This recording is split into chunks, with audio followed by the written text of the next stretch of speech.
my knees. Rick and Bubba. I can't start another Rick and Bubba day without him, brother. It is 6 minutes past the hour. Thank you so much for tuning into the Rick and Bubba Show. 866-WE-BE-BIG is our number. We start a brand new show together, brand new hour, just depending on, we got so many ways you can stream and watch and listen to the show, and we thank all of you for doing so. But whatever the case, it is a brand new day for us. Don't forget today, noon Central, the Bible study with Rick, and it's going to be a good one. So make sure that you mark that down. I know a lot of you do. I think it is Wednesday, right? Yeah. It's moving right along, and so that's today at noon Central. All right, let's bring him in. Over to my left, look, Mr. Greg Burgess. What's there happening? He is. What is happening? You know, that means that if Don Day does his job, you'll have peanuts in. Yeah, well, I don't want to put no pressure. I mean, I know that you probably ought to worry more about, him being at the Bible study, but I know deep down inside you want to know if he brings. I want him to be there, but if he wants to bring peanuts too, that's fine. He don't have to. He doesn't have to, Greg. That's fine. He doesn't have to, Greg. No pressure. He doesn't have to. My goodness. I mean, don't feel the pressure, but if you do, Don, bring them on. Yeah, just saying. Yeah. All right, a lot to break down. We had a vice presidential debate last night. Hey, wow, Israel, Iran. How about that? Good night. Wow. That happened yesterday after the show. We'll break that down. And we have a number of updates. The dock workers strike. The effect that it's having, and I don't know if y'all experienced this or not, but I got home maybe mid-afternoon yesterday, and yesterday was one of the days that Terry works from the house, and as I was pulling up, she was like getting ready to leave and run some errands, and I said, "Hey, what's up?" She said, "I'm going to run to the grocery store. We need a few things," and I had that planned, so I'm a head out, and she said that some of her mom's friends, the little group of girls, she said that hey, they went to the store and my goodness, it's packed. Well, people again. I know, but it's starting to happen because you had what happened. The toilet paper thing again. Yes, you had what happened yesterday with Iran attacking Israel. Then you have the dock workers going on strike in the ports of entry and export as well, and what that's going to have, and all the warnings. So what happens is people are going to go back, and they started yesterday to COVID time where they're hoarding stuff, and they're going in and buying everything. And if you'll just shop normally, yeah, calm down. Yeah, I mean, my God, the hoarding of toilet paper. Oh man, it used to be bread and milk. Now it's toilet paper. Right. So so she comes home, right? So fast forward an hour and a half. She comes in, looks exhausted. I said, "How was that?" She said, "Oh my goodness, it was packed." She said it literally looked like the Monday of Thanksgiving week when everybody's trying to get ready for the holidays. She said there was people everywhere, buggies full, buying stuff. And she said, "My goodness, we're going to have to really stock up. We ain't going to have anything because of what you just said. People panic, and then they feel like others are hoarding, so they've got to get stuff and take care of their family. And right now, there's no limits on, back during COVID, you could only buy a certain amount of stuff. Right now, there's not. So hopefully this will be resolved. But these dock workers a lot of striking, stuff we're panicking and hoarding is probably not even affected. No, we do make some things here in America, and the drivers are not on strike, right? Yeah. I mean, they can deliver. And it's the stuff coming in and out of the country through the docks, and that's a problem. Right. Don't get me wrong. Right. But I don't think it's panic mode. Let's hoard all the toilet paper. No, what happens, according to the stories and interviews I have seen, is, they have a stockpile up to a certain point, but if everything being brought in, if they cut that off, then now you do have a problem because now the truckers don't have anything to fill up, and the ports affected by the International Longshoremen's Association strike are key hubs for food imports from places like South America, Central America. For example, about 2/3 of bananas arrive at the East Coast and Gulf Coast ports. And so Terry said you couldn't hardly find a banana yesterday. Everybody's getting ready for it. But the U.S. Department of Agriculture released a statement Tuesday saying it doesn't anticipate food prices will be significantly affected by the port strike in the near term, but a lot of folks are freaking out thinking the food prices are going to go up. What's available is going to go up. Going to disappear. And so the shelves are going to become empty. So what that does is that creates panic, and everybody goes and buys everything up. And so now we don't have anything. Yeah. So hopefully that won't happen. But all indications were yesterday, if you went to a Walmart or a grocery store, wherever you visit, you probably saw a little uptick in folks out and about yesterday. What can you do? Yeah, I know. And then you think about those affected by Hurricane Helene and what they're going through. Oh, yeah, what a mess. And unfortunately, and we talked about this, but unfortunately, the death toll continues to rise, and it is so sad as we kind of, weigh through all of this. The death toll surpasses 160 as a search for missing residents in North Carolina counties continues. And they're saying it's now the second deadliest hurricane strike to the mainland of the U.S. in the last 55 years, topped only by Hurricane Katrina in 2005. And then you got Hurricane Camille that hit the Gulf Coast in 1969. Yeah. But the death toll, sadly, is expected to continue to rise. But you came in today because you have a lot of folks, and this is just somebody that that's near to you, but there's folks that are running back and forth trying to help these victims because in some areas they have absolutely nothing. And talk a little bit about who that's kind of trying to help. Like I say, we got plenty of groups that are wanting to help. They want to bring supplies, and we know the non-perishables, water, toiletries, everything. Socks, boots. Mm-hmm. Just all kinds of stuff because they're in the mud. Yeah. And anyway, there's a friend of mine that I've known. Well, there's a couple. Mike Alexander, he's a catering business. He did both of my kids' weddings. Well, his son is a pastor at First Baptist Church in Hendersonville, North Carolina. Okay. And my daughter and them, they were friends from college. So I have a tie. And then another friend of mine called me who was a business owner who wanted to help out and help Mike and all them. His son, his church, basically, they're in an area, there's no power, no nothing. And the church is kind of where everybody's coming to get help, whether they don't have supplies, they're running out. So Mike and then my friend Andy Cowan and his business, they've been running supplies up, and they're looking for people to donate, to bring things by. And, as far as that's Calhoun County, in like Andy Cowan, his business is Southern Finance Adjusters in Sherman Drive in Oxford, 101 Sherman Drive. They're taking donations from 9 a.m. to 3 p.m. every day, and you can drop it off there, or you can contact me by email if you have questions. If I need to hook you up, it's like I say, it's just now getting off the ground. They're basically Mike and his vans, the catering. They fill them up and they run up there, and but they got to have stuff. And his son. He called his dad and said, "Are y'all close? Because we've done fed everybody, and we're out of food. We're out of so supplies." So if you're a group and you're looking for someone to help, because you have a lot of people that are trying to say, "Hey, we'll run up there and deliver," but you don't know where to go. This would be a good situation that you could help. And like I said, if the information, because it's First Baptist Church in Hendersonville, North Carolina. But you can email me any questions on I can get you in contact with anybody involved and tell you if you want to make donations, just monetary, what you can do.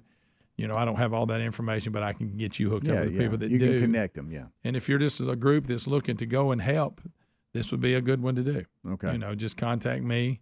That'd be fine, and I can get you headed to the people who can help. Because like I say, the thing's just getting started, and they're just trying to keep them supplied. And, it's you don't know when help from the government's coming, and I'm sure it's coming. But, it's just there's a lot of damage. There's a lot of people in a bad. The Carolinas just basically, Andy, my buddy, he went up. He said, this is the Katrina type situation. This is going to be a long haul. This is going to go on for a while. And like his bunch, he's hauling fuel up there to help run generators. And it's just an effort. And if you are interested, this would be, like I said, you want to help. This would be a good cause, and you can contact me if because I gave the information of Southern Finance Adjusters in Oxford. Like I said, they're taking donations from 9 a.m. to 3 p.m. And then, like I said, or if you're a group that was, hey, we're gathering stuff, we just need someone to go help, this would be reach out to me and I'll hook you up with them. And that's Greg at rickandbubba.com. You can always copy me or somebody, and if a lot are starting to come in, we can kind of help kind of oversee and look over your shoulder, make sure we're getting all that and getting it to the folks that matter. I mean, if you got a load of stuff, if you can't get to there, just contact me. I'll wait on you. You can throw it in the back of my truck, and I can take it by on my way home because I know where it's all going on. Okay. You know, so, but just a lot of people suffering, and like I say, this church is trying to feed people and keep them in water and all the supplies you need, you know, feminine products, you know, just like I said, socks, boots, just anything that you can do. Obviously, water. Sure. You can't never have enough of that. Can't. And non-perishable items, food. And so this church can keep feeding the community and keep everybody, you know, until we get this thing worked out, which is going to be a while. So if you want to connect, that is Greg at rickandbubba.com. That location that he talked about as a drop-off is in Calhoun County, Oxford, Alabama. And you can email him. He can hook you up. I know a lot of you that listen and watch around the country, you might be wanting to come alongside to help. Just email Greg, and he can get you in touch with those folks. But you make a great point, because it's people like them that are feel led to help, that are running back and forth. Just, you know, everything helps. Everything helps. Exactly. It's the type it's of what people. makes a difference. And with this country, what's great about this country is instead of sitting there going, "Oh, government, come save me," until they get here, we're going to take care of each other. Yeah, that's right. That's right. That's a good thing. So again, just reach out to me. I can hook you up, and let's see if we can get some supplies up there and at least hold the fort down till we get this thing worked out. That's right. That's great. That's great stuff. 17 minutes past the hour. Again, that's Greg at rickandbubba.com. We'll be right back. Rick and Bubba, Rick and Bubba. A medical test can reveal your body's biological age, which can show if you're aging prematurely. Better nutrition has been shown to reverse one's bio-age. Now, my hope of living better and healthier is why I take Field of Greens. Field of Greens is an organic superfood fruit and vegetable drink backed by the Better Health Promise. At your next checkup, your doctor will notice your improved health or your money back. Join me in better health with 15% off and free shipping. Go to fieldofgreens.com, use the promo code BIGVOX or rickandbubba.com for a link. You asked, and the folks at MyPillow have listened. They're finally bringing you their most requested offer. Get the queen-size premium MyPillow for only $19.98. MyPillows are made with a patented adjustable feel that will work for your needs regardless of sleep position. They help keep your neck aligned. That's not all. Get their 6-piece kitchen towel set and famous MyPillow bed sheets for as low as $25. Go to MyPillow.com/BigBox. That's B-I-G-V as in voice, O-X. Use the code BIGBOX at rickandbubba.com. You've heard me talking about Raycon before, but there's no better time to check them out because they just launched their upgraded model of the best-selling everyday earbuds. You get the features you know and love, like optimized gel tips for custom fit, 3 customizable sound styles, and active noise cancellation, ergonomic design, and multi-point connectivity that lets you pair with 2 devices at once. Get 15% off plus free shipping at buyraycon.com/bigbox. That's buyraycon.com/bigbox or rickandbubba.com. In just a few short weeks, Americans will head to the polls with critical issues at stake. It can feel overwhelming, so why not align with a company that stands for the values of its members? That's why we stand with AMAC, the Association of Mature American Citizens. For just $1 at amac.us/bigbox, you can get all kinds of benefits, retirement planning, and discounts, and AMAC card-carrying members get savings on travel, roadside service, and an array of other cost savings. All you got to do is go to amac.us/bigbox. If your approach to everyday aches and pains is to mask them, then repeat that cycle all over again. It's time to try Relief Factor. Instead of masking pain, Relief Factor helps eliminate it with a unique formula of ingredients that helps support your body's response to inflammation. Give it a try and get the 3-week quick start pack for just $19.95 at relieffactor.com or call 1-800-4-RELIEF to get that deal. You can also find that information at rickandbubba.com under the sponsors. Don't mask pain. Fight it naturally with Relief Factor. Our friends at TheraBreath have some good news if you have bad breath. Try TheraBreath Fresh Breath Oral Rinse. TheraBreath is dentist formulated by Dr. Katz himself. TheraBreath doesn't mask bad breath like those burning alcohol mouthwashes that can actually irritate sensitive mouths. It's alcohol-free and free of gluten with no added dyes or colors. Find TheraBreath in all your favorite retail and drug stores. Look for the bright orange cap or online at TheraBreath.com. You can find a direct link at rickandbubba.com under the sponsors. TheraBreath, confidence in every capful. Oh, look, honey, the ants are back. Wow. We leave one itsy-bitsy speck of food out, and they appear out of nowhere. Yeah, it's pretty hard to believe we used to try to get rid of these guys. Now they're just part of the family. To be honest, I liked our family the way it was before they came. I guess it's time to call Cooks. You don't have to live with pests. Get proven protection from Cook's Pest Control. Call or go online for a free quote. Cook's Pest Control. If your spine needs some extra TLC, then you need a Helix Sleep mattress from helixsleep.com/bigbox. Each Helix mattress is designed for specific sleep positions and comfort. With 20 unique mattresses made from your personal preferences, you'll find one that's right for you, and Helix lets you try it out for 100 nights risk-free. Take the 2-minute Helix Sleep quiz to get matched with the perfect mattress. Head to helixsleep.com/bigbox to save 20% off your mattress order, or go to rickandbubba.com. With Helix, better sleep starts now. Do you owe back taxes? Still haven't filed your tax returns? Did you forget to file an extension? The October 15th deadline is coming. Once it hits, the IRS can garnish your wages, freeze your bank accounts, or even seize your property. You need Tax Network USA to handle your IRS tax problems fast. They've already helped taxpayers save over $1 billion in tax debt. October the 15th is days away. Schedule your free consultation. Call 1-800-780-8888 or go to tnusa.com/bigbox or rickandbubba.com. Feeling secure in your own home shouldn't be a luxury, it should be a given. That's why Simply Safe Home Security is dedicated to providing protection and peace of mind to all families. With LiveGuard technology, Simply Safe's 24/7 monitoring agents can act within 5 seconds of receiving your alarm. Visit simplysafe.com/bigbox to save 50% on a new system with a free indoor security camera. Find the link also at rickandbubba.com under the sponsors button. There's no safe like Simply Safe.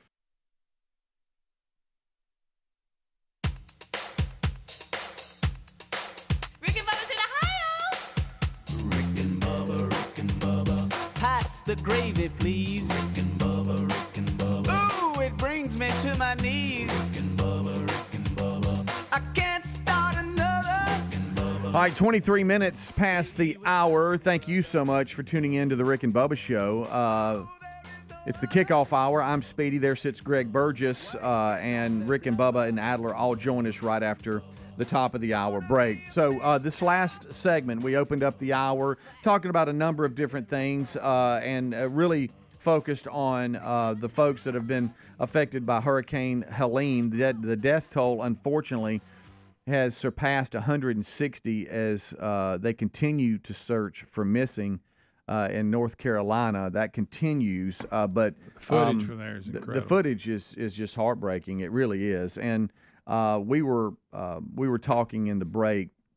We kind of caught ourselves yesterday, Terry and I, after we talked about grocery stores and everything in that first segment. We kind of just stopped each other and was like, "So we're complaining about that?" Yeah, There's people in North Carolina, South Carolina, Georgia, Virginia, Tennessee. Some areas of Alabama have been affected that have nothing, and we're complaining about there was more people at the grocery store yesterday. Yeah, everybo's been told. Are you kidding me? Man. But we talked about the fact that Greg knows some folks that have really started making a difference and on running back and forth to Hendersonville, North Carolina. There's a church there that is kind of a hub for those that can get there locally. They have a generator set up to where they have some power, but of course that takes diesel, gas, and you said that they're running that back and forth. Yeah, it's too. just, like I say, just trying to get for the First Baptist Church in Hendersonville, North Carolina. And they're feeding people, and they're just trying to keep them supplied. And there's so many people that are doing that.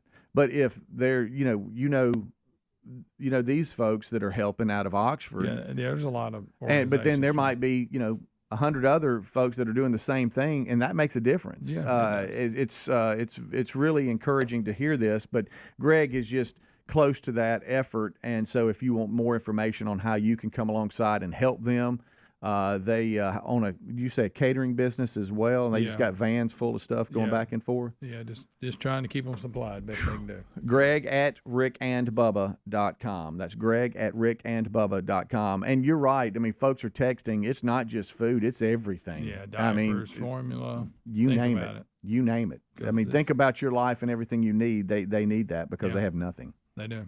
They have nothing. And you were talking, Greg, about just the amount of rain that came down that, certain areas in North Carolina and other states, they just can't handle the rain. The terrain there is just, I mean, you get that much water, it's going to cut loose. And we saw the footage of that came through them people's yard. Yeah. All of a sudden, it just big mudslide. Right. Just gives way, and here it comes. And it's just not used to that much water falling. No. Wow. Because I'm like you. How do you clean that up? How are you ever going to clean all that up? I know. Good. On a very lighthearted note with this situation, it's hard to find one.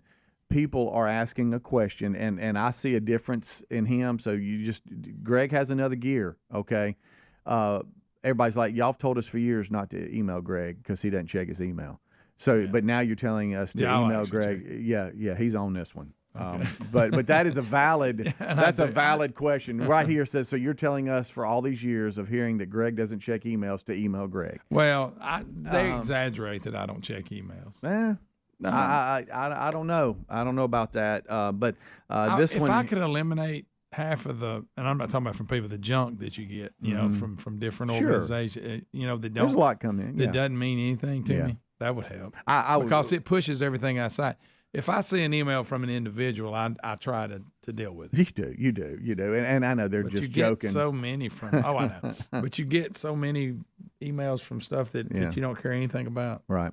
But what Greg's intention is to connect you with those that are organizing this. That way, if you do want to help, you can. So that's Greg at rickandbubba.com. And we know through text messages and emails, there's a lot of y'all that are really trying to help, and that's great. So help however you can. But if you feel led to help in this effort, it's Greg at rickandbubba.com. We also were talking a little bit about last night, the debate, and we're going to leave that to the main show. But I will say this: I stayed up way too late. Should not have stayed up that late. And when I saw the time, I was like, I kind of I say, you idiot. What are you, because you're going to be tired the next day with the time we wake up. But I will say this. It was refreshing to see somewhat of a cordial conversation, a debate type format, but yet people were able to walk out their points. If you agree, disagree, whatever. And I know the fact checking and CBS and the moderators and being unfair. I'm not talking about that. I'm talking about just, it seemed though that at times there was a conversation going on, and it was healthy, I think. I agree.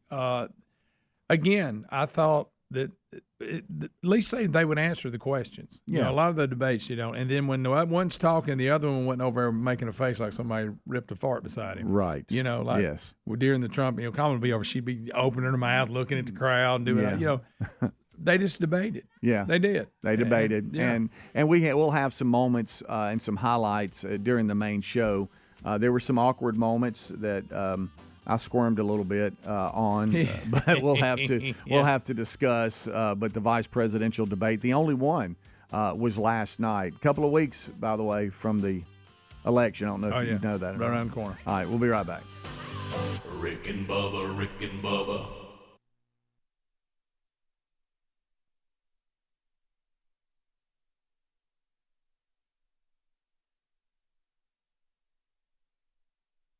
We all have two ages, our true age and our biological age. Our bio-age suggests how healthy or unhealthy we are inside. You want your bio-age years younger than your true age. Let me tell you how Field of Greens is helping me do that. I love this stuff. I definitely feel better taking it. Field of Greens is an organic superfood, fruit and vegetable drink. And listen to this. Field of Greens was approved for a university study that doctors believe may lower your body's biological age. That generally means better health. Each fruit and veggie in Field of Greens was selected by doctors to support vital body functions like heart, liver, kidneys, metabolism, your immune system. Only Field of Greens is backed by the Better Health Promise. At your next physical or checkup, your doctor will notice your improved health or your money back. So why don't you join me in better health with 15% off and free shipping? Go to fieldofgreens.com, use the promo code BIGVOX, or go to rickandbubba.com, rickandbubba.com, find the link under the sponsors button. If your spine needs a little extra TLC, then you need a Helix Sleep mattress from helixsleep.com/bigbox. Everybody's unique and everyone sleeps differently. Helix has several different mattress models for you to choose from, and each mattress is designed for specific sleep positions and comfort preferences. In fact, the Helix lineup has 20 unique mattresses, including the award-winning Luxe collection and then Helix Elite collection, a mattress designed for big and tall sleepers, even a mattress made just for kids. Nervous about buying a mattress online? Don't be. The Helix Sleep Quiz takes into account your individual sleep preferences to match you with the perfect mattress. It only takes a few minutes to answer a couple of questions, and once you pick your mattress, Helix knows there's no better way to test a new mattress than by sleeping on it. So you get a 100-night trial, so see how you like it. With more than 12,000 five-star reviews, it's time to head to helixsleep.com/bigbox. Save 20% off your mattress order or visit rickandbubba.com for the link. You've heard me talk about Raycon's everyday earbuds before, and you may have thought, wait a minute, the same audio quality I expect from the big guys, but about half the price? Sounds pretty good, but if you haven't pulled the trigger on a pair of Raycons, now is the time to check them out because they've just launched their upgraded model of the best-selling everyday earbuds. Now, this means you get the features that you know and love. Optimized gel tips for a cozy custom fit and 3 customizable sound styles, but now you also get active noise cancellation, ergonomic design, and multi-point connectivity that lets you pair 2 devices at once. Raycon's new everyday earbuds are available in a variety of vibrant new colors. My favorite, I love the one that I like in those neon colors. That's my favorite because, look, I like a little flash. Seriously, if you've been waiting to check out Raycons, there truly is no better time. With a 30-day happiness guarantee, what are you waiting for? Get 15% off plus free shipping at buyraycon.com/bigbox. buyraycon.com/bigbox, or find the link at rickandbubba.com. You asked, and the folks at MyPillow have listened. They're finally bringing you their most requested offer. Get the queen-size premium MyPillow for only $19.98. MyPillows are made with a patented adjustable feel that will work for your needs regardless of sleep position. They help keep your neck aligned. That's not all. Get their 6-piece kitchen towel set and famous MyPillow bed sheets for as low as $25. Go to MyPillow.com/bigbox. That's BIGV as in voice OX. Use the code BIGBOX at rickandbubba.com. Our friends at TheraBreath have some good news if you have bad breath. Try TheraBreath Fresh Breath Oral Rinse. TheraBreath is dentist formulated by Dr. Katz himself. TheraBreath doesn't mask bad breath like those burning alcohol mouthwashes that can actually irritate sensitive mouths. It's alcohol-free and free of gluten with no added dyes or colors. Find TheraBreath in all your favorite retail and drug stores. Look for the bright orange cap or online at TheraBreath.com. You can find a direct link at rickandbubba.com under the sponsors. TheraBreath, confidence in every capful. Do you owe back taxes? Still haven't filed your tax return? Did you forget to file an extension? The October 15th deadline is coming. Once it hits, the IRS can garnish your wages, freeze your bank accounts, or even seize your property. You need Tax Network USA now to handle your tax IRS problems. I mean fast. Their attorneys, strategists, and expert negotiators employ brilliant strategies designed to solve your IRS problem quickly and in your favor. They have a preferred direct line to the IRS. They know which agents to talk to, which ones to avoid. Tax Network USA already helped taxpayers save over $1 billion in tax debt. Now, they also need you to move fast because October 15th is days away. Tax Network USA is the team we recommend to solve your IRS issues so you can get your life back. Don't wait. Schedule your free confidential consultation now. Call 1-800-780-8888, 800-780-8888, or go to tnusa.com/bigbox or rickandbubba.com for the link.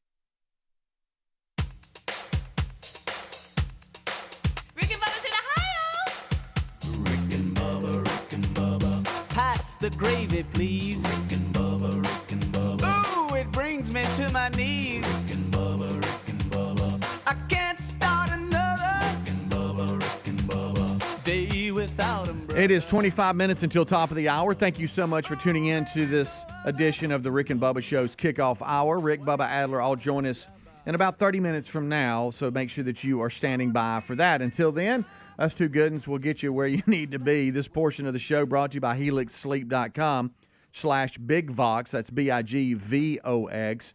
I don't know how I know we didn't sleep a whole lot last night, but when you did, you slept good. I did on that Helix mattress. Come on. Yes, sir.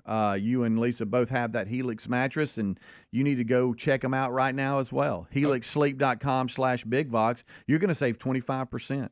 25%. And did you know that our friends at Helix offers a lineup of over 20 mattresses, unique mattresses, including their award-winning Luxe and Ultra Premium Elite collections. They also offer the Helix Plus, a mattress designed for big and tall sleepers, if that's you.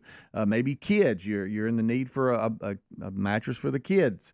Helix Sleep has kids mattresses, so designed for those growing bodies and endorsed by child sleep experts. So, look, you have nothing to lose either because they have that 100-night risk-free trial, and that's nice. That's comforting knowing, okay, if I get this and I don't like it, I have 100 nights risk-free to try this puppy out, and I don't think you're going to want to send it back. So you have, but you do. You have nothing to lose. So that's 100 nights. My goodness, what more do you want? I know they own their own manufacturing facility as well. So each mattress is made right here in the USA. And if you listened to the debate last night, that was a big thing, bringing everything back to the States to where we're not so dependent on everybody else. And Helix makes their own mattresses right here in the USA by a team of skilled manufacturers and shipped right from their facility to your door. So check them out right now. It's helixsleep.com/bigvox. You'll take about a 2-minute quiz, maybe a little under that. They get some ideas on how you sleep and then personalize that mattress straight to your door free of charge. So you're going to save 25%, have free shipping, and a 100-night risk-free trial. So nothing to lose. helixsleep.com/bigvox, BIGVOX, or you can go to rickandbubba.com, look under the sponsors button. Boom. Bada boom. All right, we have hit a number of different things, and the emails are coming in. Greg at rickandbubba.com coming alongside some folks we know that are running back and forth to Hendersonville, North Carolina, to help with relief efforts on things that are needed there. And you know, these small, organizations, sometimes just people that own businesses that just are feel led to help. Yeah. That's kind of what you got going on here. And you have some family and friends that are taking big steps and making sure that they help folks in Hendersonville, North Carolina, working through the First Baptist Church there. And I wish there was a way we could connect you straight to the Hendersonville Church, because some folks are asking if they can do that. But one thing you've got to realize is there's no communication at all. And I'm digging up some info. So okay. I'll just, like I say, I'll just email me and I'll get the information for you. Well, hey, the numbers are in. Let's talk college football. And the numbers are in from the Alabama-Georgia game. And it averaged the night averaged 12 million viewers on ABC and ESPN streaming platforms, according to Nielsen.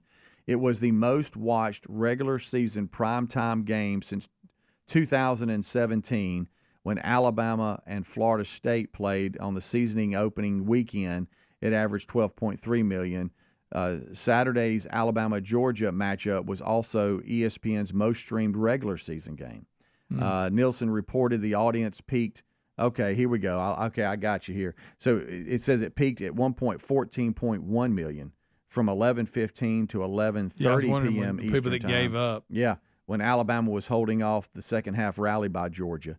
And then when Ryan Williams caught the 75-yard touchdown pass, and it looked like somebody had a controller, and you were playing, college football video with 2:18 remaining. Georgia was driving for potential game-tying touchdown, and that averaged peaked at 14.1 million. So they, of course, now we talked about Alabama jumping into number one now. In the latest AP Top 25 poll, but the ratings are in. I thought I'd just bring that up because it seemed like everybody was watching that we knew, and the ratings are showing that. Yeah, my goodness. That's a big audience, my friend. Yeah, it is. So when you're breaking records for the regular season, you know you had you something there. But this broke all barriers. Even like NFL shows that normally never bring up college football were bringing up, hey, you know, Alabama and Georgia's play. Oh, yeah. So everybody was anticipating this. And at first it looked like it was going to be a dud. It did. And it then, did. Well, then it paid off big. Well, what did we say? Hey, we expect a good game and really wouldn't be surprised on who wins.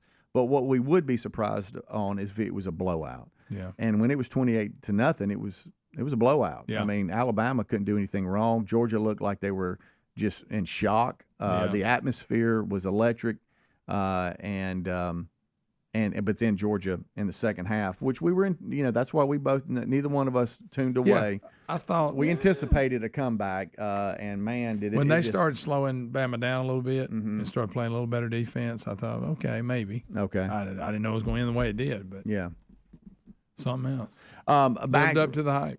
Back real quick to the relief efforts for Hurricane Helene in Hendersonville, North Carolina. A lot of folks are saying that First Baptist Church Hendersonville does have a Facebook page. If you want to go to Facebook and search that, they're trying to post every day and update people. But Greg knows some great people that are running back and forth trying to supply them, because that seems to be a hub for the locals to go for help in that area, and they need everything.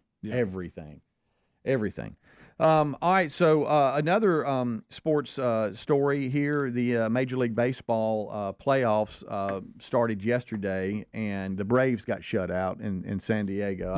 I think they were still on the plane.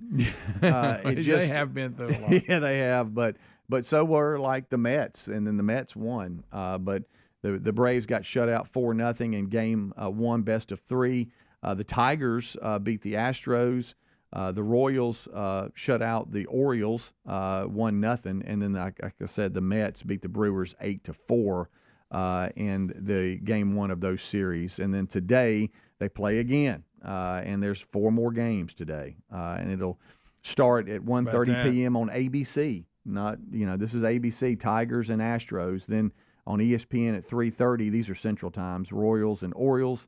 Then at 6:30 on ESPN, you got the Mets and the Brewers, and then 7:30 p.m. on ESPN2, the Braves and the Padres, Game 2 of that series, best of 3 for all this. So there's some teams that could go ahead and win the series today, but hopefully the Braves bounce back. Maybe they'll wake up. Yeah, I was going back and forth a little bit on that, and I was like, it just didn't. Just everything went the Padres' way, and huge home run in the first inning. Oh yeah, I heard that. My gracious, alive! I don't know if it's landed. I don't even know if it's landed yet. The place went nuts. Yeah, great atmosphere there. They were excited, waiting, and we'll see if they bounce back. Von Miller, you remember he's with the Buffalo Bills. Yeah, he's been suspended for 4 games. Now, hadn't he been suspended before? He was, but that's been a minute, and I think that was some type of PED. Yeah, something like that. I can't remember, but he has been suspended for 4 games, and it goes back to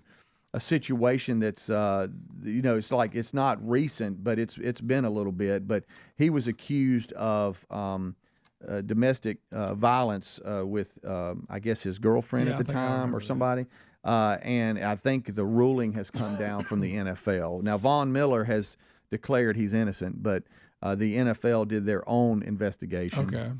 And they have suspended him for 4 games without pay for violating the NFL's personal conduct policy. Without pay. He will be eligible for reinstatement following the team's Week 8 game against the Seahawks, but he'll miss the Texans, the Jets, and the Titans games. Who's he with now? He's with the Buffalo Bills. And this all stems from a November 2023 incident with his then pregnant girlfriend, where the allegations were that he assaulted her during the Bills' bye week in Dallas, where I guess he lives. The NFL did not respond to the ESPN's request for clarity over the nature of the suspension, but Miller turned himself in back in the day on November 30th on a arrest warrant for the charge of third-degree felony assault of a pregnant woman. He was booked that afternoon before it was released on a $5,000 bond. He has denied the allegations and said he's 100%, innocent and 100% false is the allegation, is actually quote. In July of 2024, they said the case was closed. No charges were ever filed, but the NFL had conducted a separate investigation and have determined that he did break the league's policy and will be suspended for 4 games. No pay.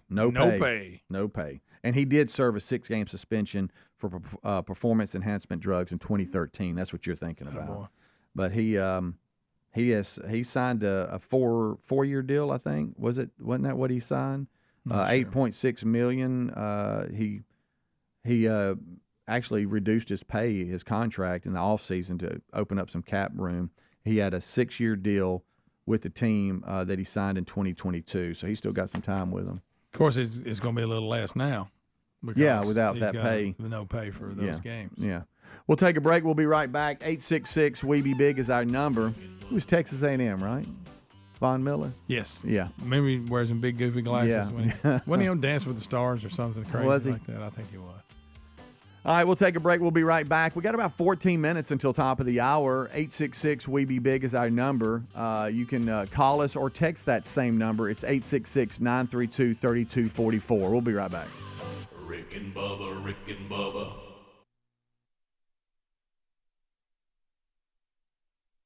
If you're living with dry age-related macular degeneration or dry AMD, you may be at risk for developing geographic atrophy or GA. GA can be unpredictable and progress rapidly, leading to irreversible vision loss. Now there's something you can do to slow it down and get it going slower. Izervay is proven to slow GA progression. Izervay gets GA going slower. Izervay or avacincaptad pagel is a prescription eye injection used to treat GA. Don't take it if you have an infection or active swelling in or around your eye. Izervay can cause eye infection, retinal detachment, or increased risk of wet AMD. Izervay may temporarily increase eye pressure. Your vision may be impaired after an eye injection or exam. Don't delay. Ask your doctor about Izervay today. Izervay gets GA going slower. Visit Izervay.com. That's IZERVAY.com. Wendy's breakfast burrito has an entire breakfast in every bite. Fresh cracked eggs, seasoned potatoes, American cheese, cheese sauce, and sausage or bacon. So the first bite is like fresh cracked American cheese, bacon. And the second bite is like fresh cracked American cheese, bacon. And the third bite, you get the idea. The boss of breakfast burritos, gotta be Wendy's. At participating U.S. Wendy's during breakfast hours. At Boot Barn, we're driven by everything the cowboy boot stands for. The reliable communities of the West, the hardened values of the cowboy, and the unshakable spirit of all who lead a tenacious lifestyle. Justin Boots capture these Western ideals in every pair. Their handcrafted boots are an invitation into the continuing story of the West, open to all who dream of untamed lands and endless Western skies. Justin Boots at Boot Barn. It's common knowledge that after age 30, our metabolism changes. We have less energy and gain weight easier. There's a way to feel better, not in years or months, but sometimes in just days. I'm Chuck Norris. I tried everything. Working with a team of health experts, we came up with Morning Kick. Morning Kick is a revolutionary new formula that combines all my favorite supplements into one daily drink. Morning Kick has probiotics to help you lose weight, prebiotics for digestion, superfoods for muscles and joints, and powerful anti-aging supplements. It'll help you feel youthful, energized, and helps manage stress. I look and feel better than I have in years. Go to roundhouseprovisions.com, use code EXTRA or text EXTRA to 511-511 and claim 40% off. Roundhouseprovisions.com, code EXTRA. Every purchase comes with our 90-day money-back guarantee. You can be feeling these changes within just a couple of days. Text EXTRA to 511-511. These statements have not been evaluated by the FDA. This product is not intended to diagnose, treat, cure, or prevent any disease. Message and data rates may apply. Paid for by Roundhouse Provisions. All right, if your approach to everyday aches and pains is to mask them, feel better for a few hours only to have the pain return, then repeat that cycle all over again, it's time to try Relief Factor. And the good news is Relief Factor makes that easy. Their 3-week quick start is only $19.95, less than $1 a day. Instead of masking pain, Relief Factor helps eliminate it. How? Well, it's a unique formula of ingredients that helps support your body's response to inflammation. Relief Factor was developed by doctors and is 100% drug-free. And for so many people, including some of us here on the show, Relief Factor has been a game changer because you just feel better when you're not in constant pain. You'll feel the difference. Give it a try and get the 3-week quick start for just $19.95 at ReliefFactor.com or call 1-800-4-RELIEF to get that deal. You can find that info at rickandbubba.com under the sponsors as well. Don't mask pain. Fight it naturally with Relief Factor. Go right now to rickandbubba.com under the sponsors button or go directly to relieffactor.com. You've heard me talk about Raycon's everyday earbuds before, and you may have thought, wait a minute, the same audio quality I expect from the big guys, but about half the price? Sounds pretty good, but if you haven't pulled the trigger on a pair of Raycons, now is the time to check them out because they've just launched their upgraded model of the best-selling everyday earbuds. Now, this means you get the features that you know and love. Optimized gel tips for a cozy custom fit and 3 customizable sound styles, but now you also get active noise cancellation, ergonomic design, and multi-point connectivity that lets you pair 2 devices at once. Raycon's new everyday earbuds are available in a variety of vibrant new colors. My favorite, I love the one that I like in those neon colors. That's my favorite because, look, I like a little flash. Seriously, if you've been waiting to check out Raycons, there truly is no better time. With a 30-day happiness guarantee, what are you waiting for? Get 15% off plus free shipping at buyraycon.com/bigbox, buyraycon.com/bigbox, or find the link at rickandbubba.com.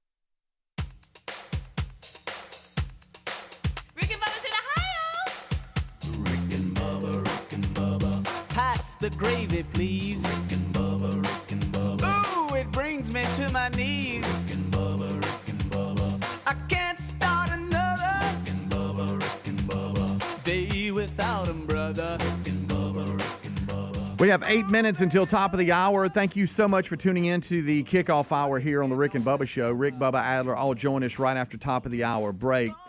Greg, there was a story, and we can't always do all the stories. We have just a stack of show prep every day, and there's a story that was out Monday that we never got to, and it's kind of interesting here that I wanted to just throw it at you.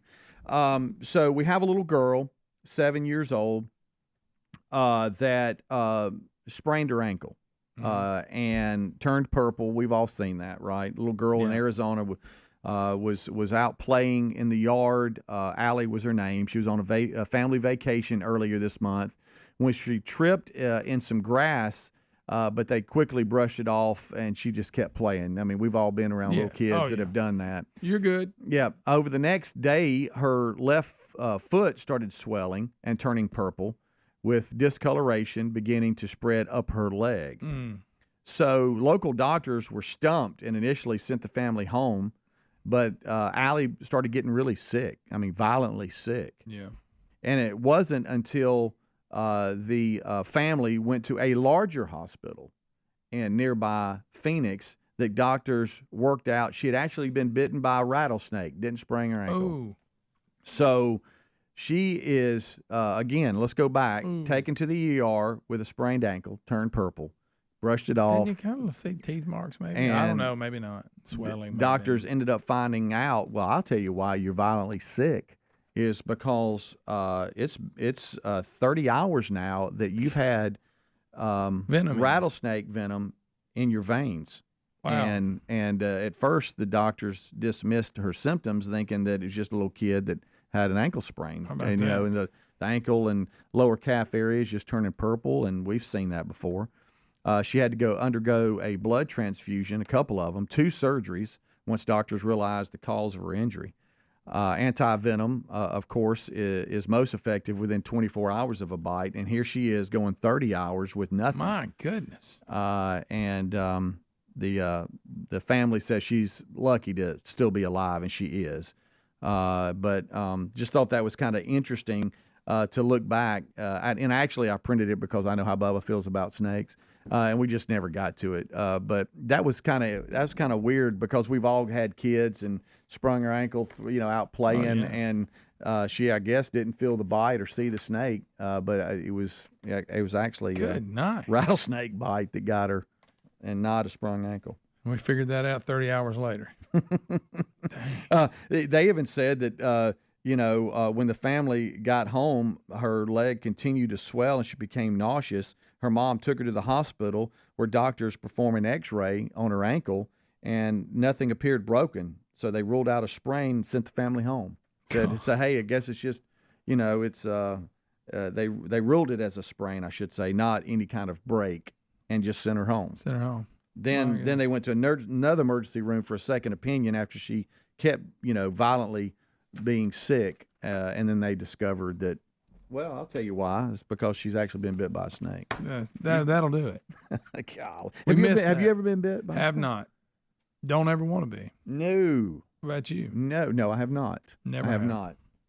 You see these shows where, and they're non-venomous snakes, but some of these snake handlers and others, there's a snake just bites them and they start bleeding, and they're like, oh, look at that thing. Like a brush way. Now, I remember when we were kids, I wasn't with him, but I remember my cousin got bit by a copperhead on the end of his toe. Ooh. And we thought that was way. And we were real little. Mm-hmm. We weren't with him when it happened, but we heard about it and we were scared. You little kid. Yeah. Think snakes out there chasing everybody. Don't like snakes. Don't want nothing to do with them. Yeah. Scared of them. I'll see one. I'm like, I'm out. Yeah. I ain't into it. I hate to say it, killed a many. Cutting the yard and. Oh yeah, I've chopped a few up. I don't shot them, and I wish I identified them better. I wish I could identify them better, and we've seen pictures and like tried to identify. Okay, what is this? What's that? That's a king snake. Don't kill that one. I'm like, never got into that, but I think the most around where we live, the poison would be rattlesnake, copperhead, and probably a water moccasin. Yeah, I think that's pretty much what we deal with. Back where we used to live, I killed a lot more snakes. I'd be cutting the grass, and we just have some that were just tiny, little old things. Green snake. But and you slithering through the grass and gets up on the driveway, and I'm like, I got you. Yeah. But there was two though that were pretty big at the house. Matter of fact, one my Cook's Pest Control tech said, hey, around towards the basketball goal, you got you a big one out there, and just let me know about it and all that. But the two other big encounters were when Tyler was, I think, in middle school, and he was riding the bus home, and he had just gotten a cell phone, and he called me, and it was like 3:20, and I thought he missed the bus. That son of a gun. Hello, what? Did you miss the bus, son? Yeah. No, sir, I'm at the end of the driveway. He's at the end of the driveway. I'm like, you're at the end of the driveway? Well, what's up? And he goes, I'm not getting off this bus. There's a snake right in the right in the middle of the driveway. So I go out there, and now everybody's hanging out the windows, and they're screaming. Handler. Yeah, and they're like, get it, Mr. Speedy, get it. Oh my God. And then the other one had to do with Tyler too. Is that we rarely kept our garage doors open. Most of the time they were closed. But they were open, and he went to open the door that leads to the garage, and there was a big snake, as he says, a big snake that was just laying there, and he slams the door, calls me out. We're live, and he calls me and says, Dad, there's a snake out. Terry wasn't home, and so I called a buddy of mine that actually had worked with the police department then. And I said, hey, I'm in a handle. Can you go over there? He was a friend of mine. So he's like, yeah, I'm actually out and about. I'll go by there. God. Well, Tyler opens the door and peeks out, and the snake's not there. Oh, so that's now worse. it's in the garage. That's when it's worse. And they ended up finding it, and I think it was a big old black snake or something. But to him, it was just a snake. Oh yeah, he didn't stick around long enough to identify. No, I don't suggest you get up close and personal to try to figure out what kind they are. No, how about when you take your eyes off of it and it's gone? Now you got to find it. I know it. And he had to root around a lot in that garage trying to find it. No way you're going to go in the house and not find it. Yeah. And just hope it left. And I realized my garage had too much clutter in it after that. I cleaned it up. I got a lot of money. Snake had a lot of places to hide. He can hide. We'll be right back. Rick and Bubba, Rick and Bubba.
This is the Rick and Bubba Show. Watch more at blazetv.com/Rick and Bubba.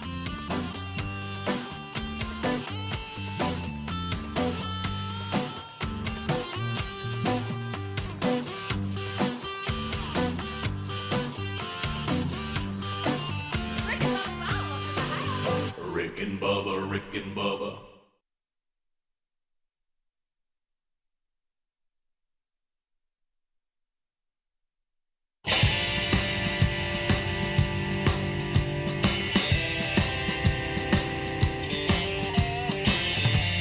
Here we go, 6 minutes past the hour, Rick and Bubba Show. A brand new hour has begun, and we thank you for being with us. This hour starts with the national anthem.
And a half minutes past. It is a brand new hour on a brand new day on a brand new show. And here we go. Speedy and Greg Burgess have already knocked out the Rick and Bubba kickoff hour, so you're at least kind of got the lay of the land as we go forward. Eddie Van Adler now joins the team. He's got the YouTube option for you. You can watch us live, catch the daily archive, get a best of hour if you're a Blaze TV subscriber. There's all the YouTube options. Live options on audio, America's boldest radio stations on the Rick and Bubba Radio Network, the Rick and Bubba TuneIn app, if you don't have an affiliate. And then an archive option for audio only is the Rick and Bubba Daily Podcast archives. Catch those in any part of the show that you would prefer on your own time. And for some of you, that's the way you hear it every day. But however you get here, live, all the way live, or whether you're getting this on an archive, we're glad that you are here. As you see, Greg is here as well. So we're missing one, the silver-tongued one, the man with a golden voice, professional lunch eater's man of the year, the inventor of pizza in a cup, Shakespeare's worst nightmare, and the master of the King's English. Ladies and gentlemen, put your hands together for Bill Bubba Bussey!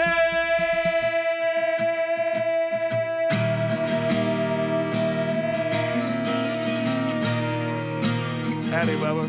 How about it, Rick Burgess? Friends, neighbors, associates everywhere, welcome in to the Rick and Bubba experience.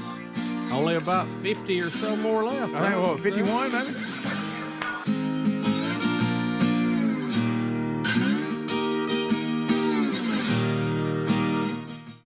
What you gonna do when she says goodbye?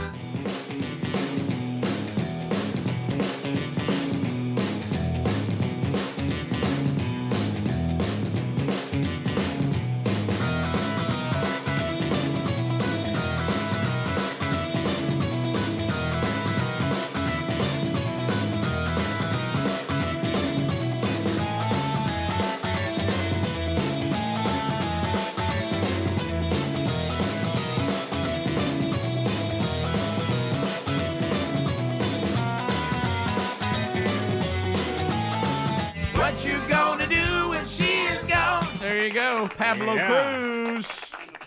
One of my favorite albums, one of the first ones I had. Yep, that's one of the 12 I got was my 1 cent. 1 cent, in baby. the old record club. Yep, and you were there, and you belonged to them for the rest of your life. Yeah, they'd send you one. You had to send it back or pay for it. Before you know it, you're panicking and ordering the Bay City Rollers.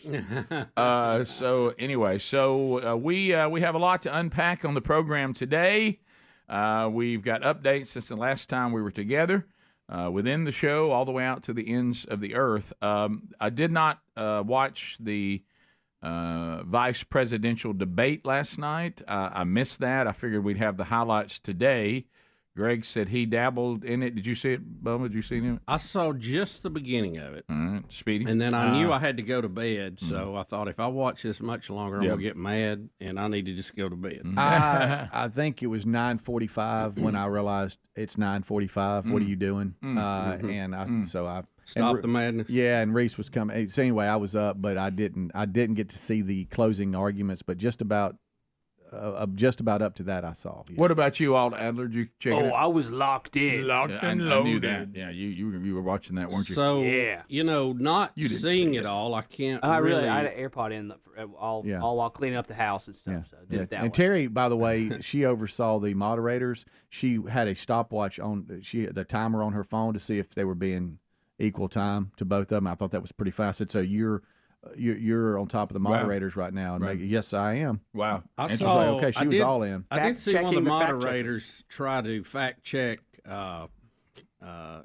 Vance on climate change, and said, "Well, 72% of all scientists agree that this is that's a new number now. Oh, something like that. Yeah. And I thought no, because she said your boss Donald Trump calls it a hoax. How do you see that? And he said, look, well, wait. He said, look, we all love clean water and clean air. Nobody's against that, but he said a lot of this is, he tried to put some doubt on it. Of course, you know what I would love for one of them to say is, you know what, I know the president and the vice president currently thinks that it is man-made global warming. The United States government has more vehicles, airplanes, than anybody else in the world flying, driving at any one moment. That's the biggest carbon footprint out there. Park all of them tomorrow if you believe that. You can make the biggest change of anybody by leading the way. Park them tomorrow. Never happened. Never happened. Never happened. It's one rule for me, one rule for that's you. The ruling we class know how attitude. that goes. That's that ruling class attitude. Now, being that I didn't see the whole thing, I can't tell you from my perspective, but looking at the various people who are breaking this down, I saw 2 different groups that had 6 experts, quote unquote. Both were 3 Republican, 3 Democrat. One of them had it a tie. One of them had it at 4-2 Vance. The Daily Mail had a poll of 108 likely voters. 50% said Vance won the debate. 43% said Walz won the debate. 7% undecided. So I'm going to say, just based on these early numbers, I'm seeing that Vance holds a slight lead for his winning and losing. Well, the only thing I got was from our audience, because like I say, I'm going to hear it all with all of you for the first time today. But the audience, one of the reoccurring themes throughout comments on social media and email was that, let me tell you, I know where I stand as far as my ideology. I know which one I would vote for. But they both are better communicators than their boss, and I wish these two were running against each other. Yeah, I think most people would agree with that. Right. Most people would agree with that. They both were more civil. Right. Now, if you think about this, back to the pre-Trump days, we used to think debates were boring. Remember, well, it's just so boring. Right. And then Trump got in there, and they were much more exciting, but then he was being mean, and he was doing this, so... you saw the much more civil debate last night, which could be more boring to some people. I don't know. I will say this. I think the one lady who was a Democrat who in one of those groups that were being asked about the debate, who flipped over to say Vance had won, her last comment she made was about his piercing blue eyes. Really? So, wow. And it's men who are shallow, isn't it? There were a couple of awkward moments. So you know how I focus on that when Tim Walz had to admit he is a liar. And then also when J.D. Vance had to tell the moderators, I thought y'all weren't going to fact check us, but since you are, let me set the record straight. And they cut his mic off. That was an awkward moment. We'll be back. More Rick and Bubba coming up right after this. Rick and Bubba, Rick and Bubba.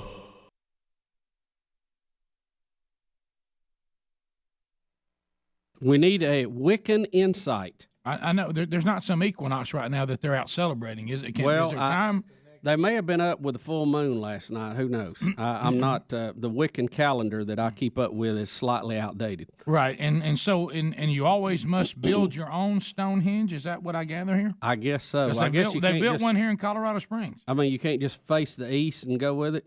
Look, I've been out there in your Wyomings, your Colorados. Oh yeah, I can see where the Wiccans get a hold there because hey, it is beautiful, but let's not make a god out of it. Well, I know. But that I mean, it's like I was laughing about it because when we went there, the friends that we were with said always get the newspaper. Said it's very comical because you'll see the front page will have Moose was hit by car.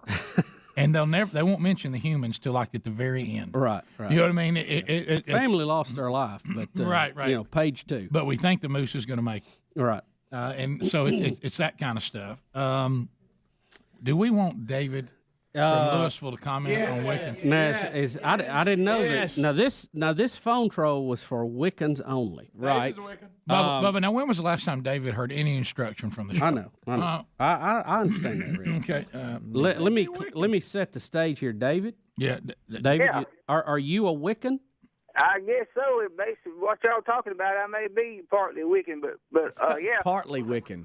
Yeah, because when you take a big cedar tree and some of these cypress trees, in the Indian belief, we believe that the trees are alive down their roots where they go down in the ground, and there are certain sacred trees that if someone cuts them down, they will die. Now the tree or the human? Whoa. That's right. David, you're an Indian? Yeah. And a Wiccan, Rick. Yeah. David, be a Choctaw being from Mississippi. And a movie star. You right? And a recording artist.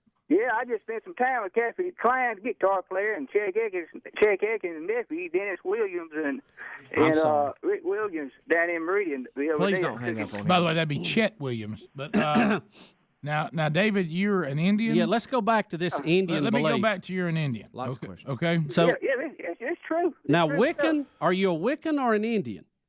I'm going to say Wiccan because I don't want them trees cut down either. Do you dance naked in the moonlight? Yeah, they're very sacred. We can't cut them down because they got roots David? in the ground. Okay, what tree are you talking about? What is the sacred tree? I would say one of them would be the great big old cedar trees, but over 100 years old, and the cypress trees. They're great spirits down in them roots, and it's got to do with Mother Nature and the great spirits of the Indians are down in them roots. And if you cut them trees down, buddy, you both will get ready to run because all them Indian spirits gonna come after you it's like at an Indian mound. You ever seen an Indian mound? I have. Okay, that's what you deal with. If you cut one of these sacred trees down, you don't tap into the grave. Well, David, David's not a Wiccan. He's an Indian. He's not a Wiccan. He's an Indian. By the way, this explains a lot if Dave has been talking to different Indian spirits. But Dave's not a Wiccan. Apparently, a lot of cypress trees were cut down right before DeSoto landed. Right. Yeah. I need to know if he talks to trees. Please don't hang up on him. Do you talk to him, David? It caused a lot of storms and tornadoes too, didn't it? What? Do you talk to the trees? Oh, that's the space shuttle. Do you talk to the trees? I respect them very highly. Do you talk to the trees? Sometimes I do. What do you say David, to them? how does pine trees figure in here? I talk to the cedar trees around here. They're great big cedar trees. I talk to the Great Spirit through them because I know that the Great Spirits, they bed down in them roots where they go down in the ground. That's their Great Spirit world down in them roots. And so what do you say to the cedar tree? I say, Chief Chickamauga. Oh, glad to know you're doing well. Glad to know you're That's doing what well. that means? And that's what you say? You say glad you okay? Yeah, I'm glad to know you're doing well in that. Chief Chickamauga. And And I hope that people will appreciate your tradition, not be trying to cut down all our sacred trees. And that's to a tree you're talking? Yeah, 'cause listen, we get medicine out of them trees, herbs out of them trees. The Indians, I think we're beginning to get to the bottom here. David, are you a master herbalist? I could be, yeah, maybe so. Yeah, How about the peace pipe? You know, I got to tell you something though, and in a way, this has been comforting to me because it all makes sense now. But people cutting these trees down, they should be careful because they're gonna get the great spirits after them. Now I'm telling you. I'm gonna guess David got a bad batch. Hey, David. Yeah. Let's lay off the peace pipe, okay, buddy? Yeah, especially early. Let's lay it down. Dom 1.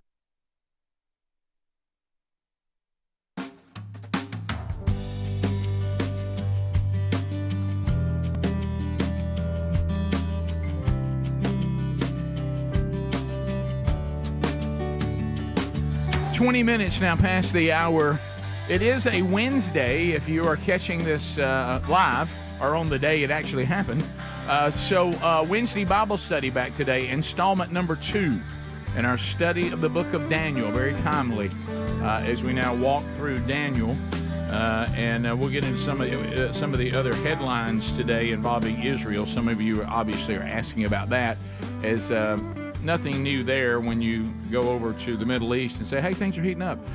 They kind of heat up and cool off, heat up, cool off, heat up, cool off. Been going on for a long, long time, and we'll look at the latest today on the program, too. But you guys were talking about the vice presidential debate last night. This is funny. You know, we talk about all the years on the show, and y'all hear us talking about the and all. Look, there's a lot of you out there that have jobs that are similar or even get you up earlier. But, you know, the ever-chasing of sleep, being sure you have enough sleep. And we even have Ken Osborne, the voice guy, saying, you know, this is what sleep deprivation sounds like. So yeah, it really is. Yeah. So what we know, but there's different levels of being sleepy.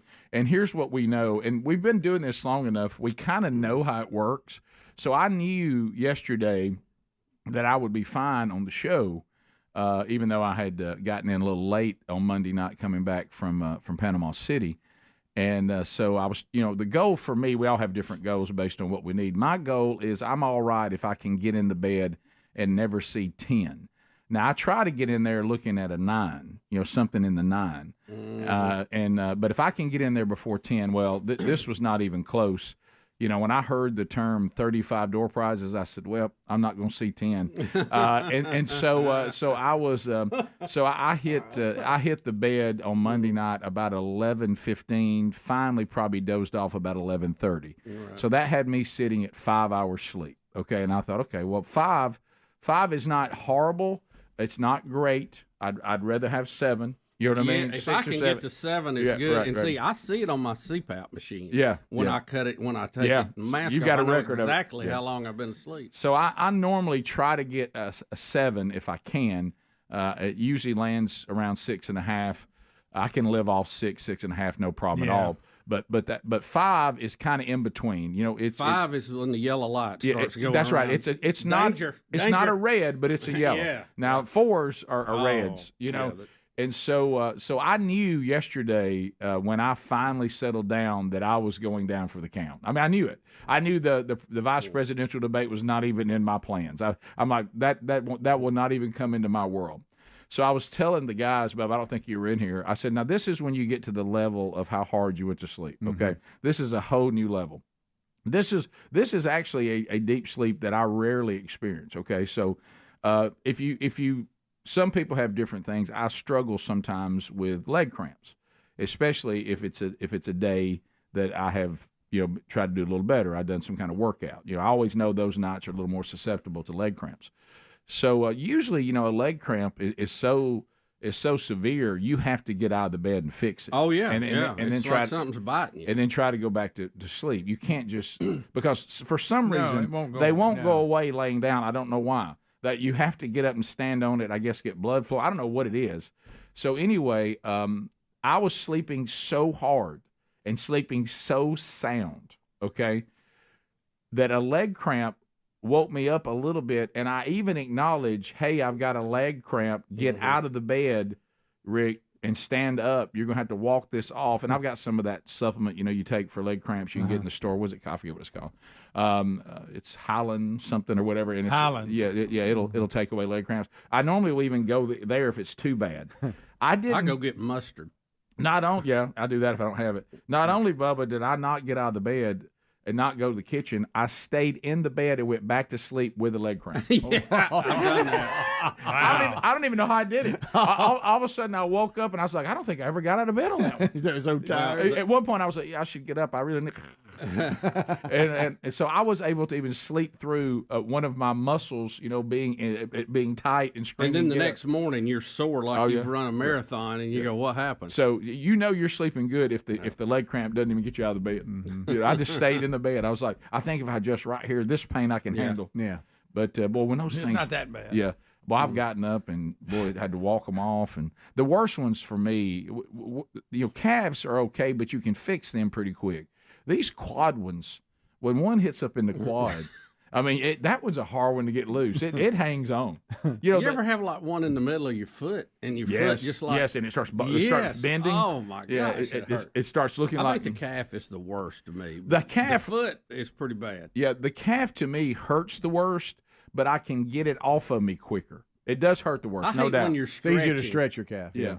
That's usually when I get it. I'm stretching. Yeah. And then you go, oh, yeah. You do a roll over and change your position in bed and you try to stretch your body out. Yeah. And then you move too far. And you can feel it building. Oh, it's terrible. It builds up like that air raid. And it's about to take me. Y'all about talked me into a cramp. Yeah. So anyway, but so I slept. I feel like stretching mine right down the chair. I slept hard. You know how you start talking to yourself. Even Sherry brought it up to me. She said, "Have you seen the start of the debate tonight?" And I said, "It's not good, baby. It looks like 8 p.m. our time, 9 Eastern. I don't think I'm going to see it." And she goes, "Do you think you need to see it?" And I said, "You know what?" I said, "I'll see the highlights tomorrow. I know who I'm voting for. The guys will tell me. I can already know where that bet is, and I got to get there. Yeah, I've got to get there. Because what you don't do, those of you that get enough sleep, for those of us that have jobs that it's not always a given." You also can't put 2 days back to back. Oh, no, if you've had sleep deprivation on Monday, Tuesday's you got to get it right Tuesday. Yeah, you got to get it right, and so you don't want, if you don't string them together, the damage is a little bit minimized. Right. And right now I'm dealing with allergies real bad, and I tell you, last night I didn't think I'd be able to talk today. Really? Yeah. Well, how bad was it? Yeah, it was pretty bad. Allergy. Just that time of year, Really? I mean, I deal with it every But I mean, fall. what happened? Did your voice start going scratchy? Well, yeah, I get like a runny nose. Sure. We've all had that here. We've all been dealing with that. Well, for some reason, and this studio, then it just everybody's drains, sure. and I guess your throat gets sore, and then you start losing your voice. And I thought I ain't gonna be able to talk by morning, but yeah, can I tell you the funniest? Hung in there. The one that got me over the years of us working together was, for some reason, of course, only we could say this, being because all of you are going to say, well, aren't you guys radio hosts? How'd that happen? But it has happened. Anytime Bubba and I ended up in a cave, if we ever ended up in a cave, you knew that Bubba wouldn't be able to talk next day. I'm gone. I don't know what it is. Something. What about was it about caves? The mildew or something in there. Can't handle a cave. I will. If I go in to tour any cave, I will not be able to speak by the time 15 minutes. It's every time. I don't know what it is. It's weird. Yeah. I give you that. Yeah, I don't know what it was, and I know what you. I have no voice, and your watch won't run. That's so, right. It's weird. Odd. I know, but right then, can't you just hear the audience, especially if you're new, going, "Why would they ever be in caves?" I know. We have been in caves. Believe it or not. You'd really be surprised how many places we go that people go, "Hey, we got a cave out here. Y'all got to check out." Yeah. There was one time when going in a cave happened on a pretty good clip. Yeah. So go by the DeSoto cameras? Yes, that was one. We'd be in that one, and then the one in Nashville, I lost. Bubba, we didn't think you'd ever speak again. I lost my voice 2 or 3 days. Yeah. Right, but we also think that might have been that wet witch that was in there. Yeah, they're all haunted, of course. Oh yeah, of course. All right, we'll come back. We'll jump into recapping the debate last night. We'll look at what's going on with Iran and Israel. What did you think about the debate? Yeah, how did y'all see it? Everybody, and I know the kickoff hour mentioned this. Don't panic about this dock thing. The panic is causing more issues than the actual strike. We'll be back. Bubba, Rick and Bubba. I'm one former Rick and Bubba assistant producer, merchandise coordinator, took care of the charity request and Did it all. Golden ticket seats and Intern coordinator. Yeah, intern coordinator, and he decided he would go out into the world while he was still single and young enough to pursue some other things he wanted to try to do. He's doing that and has stopped by to say hello. Now, we're going to give you a chance to talk to D at 866-WE-BE-BIG, but first, he must watch something we all looked at each other and said, how did D miss this?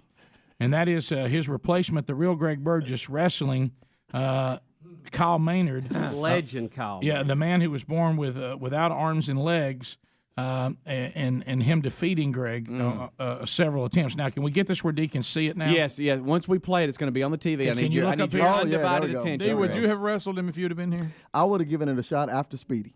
Okay. Yeah. I wouldn't have been it's first. just something about. Speaking of Speedy, watch here when he hits the ground and starts rolling. He actually falls on the ground and starts rolling around laughing. I fell a little bit harder than you did when he slammed you. All right. Here we go. Here we go. Have a look, D. I'm watching. Speedy has the wireless mic. Yeah. All right, and here he goes. Oh, my gosh, he threw Greg down so fast. I mean, he's got Greg down so fast. He's... Josh, Greenwood!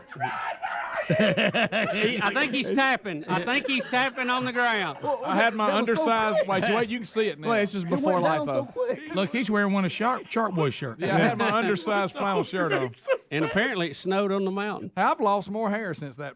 All right, so the getting up early. By the way, he was so quick, the cameras didn't even get it. So now watch this one. Oh my gosh! Look at Greg's trying. Greg's trying. Greg's in trouble again. Oh my gosh! Greg's in trouble. Hey, watch him tap, bro. Watch him tap, dog. Watch he's tapping. Hey, it hurt bad. He take your windpipe and flatten it. You know what? That reminds me of Rick. He clubs me in the back of the head. Watch him club me in the back of the head. Sherry, my children's birth, big boy in this. Watch this. He clubs me right in the back of the head. Watch knocks D. my hair off. Watch D. He got that neck. Watch it. Watch how quick he taps. All right, we got one more because I'm begging for another one here. Now watch. I go for the block and he gets me with his leg. Now watch. Greg tries to sneak attack him this time. Yeah, he's talking. He's talking and he's not even ready, and Greg jumps on him. Look. Look, watch his leg. Look at the leg, D. He's pushing. He's fighting a foot. Oh, nub is strong. Look, now I'm trying to reverse it. Oh, he's got him. I know that looks like that's been sped up, but it wasn't. Listen, my neck and my ears hurt for like a month. I like to pinch my head off. D, please Where's the watch. point where Speedy's rolling on the ground? Watch right here, the leg. Can I see the leg again? D? Which one you need? The last one, the last attack. Speedy's running to fall right Yeah, right. Watch when he takes. That's before lipo, y'all. I ain't got that gut. Look, watch right here. They watch this. Watch this. I tell you, that shirt's still a little tight, though. I can wear it now. Look, Greg tries to sneak attack. Now watch the leg. Right there. But wait, watch me. Now I'm fighting him off. I got the nub in my hand. Hey, Greg is real. Hey, he's really struggling right there too. Look. I'm trying this time. That's a nice shot. How you like that? Yeah, That's more lipo. I feel like we're on National Geographic and we're looking at the Grand Canyon. So D, that's for you. Hey, look, where's that leak at under the sink? I can't see it dripping. Okay, that's enough. Greg, I tell you, you sound like your brother. That is a long. Greg, that is a long. Hey, man, will you stop? Man, like to kill me. Greg, your butt crack goes halfway up your back. That's not my crack. That's an optical illusion. I mean, your kidneys are down below that. What No, in my the pants are world? nearly pulled down from him choking. Hey, this is about wrestling. This ain't about my butt. Use the restroom. Do you just lay down? Okay, Smokey. He's lay flat. Look, Greg, he would appreciate a good one. But that's an optical illusion. That's a shadow. Hey, is it true that Evel Knievel tried to jump it? I wish somebody hit a little cornstarch. It's probably galled it out. I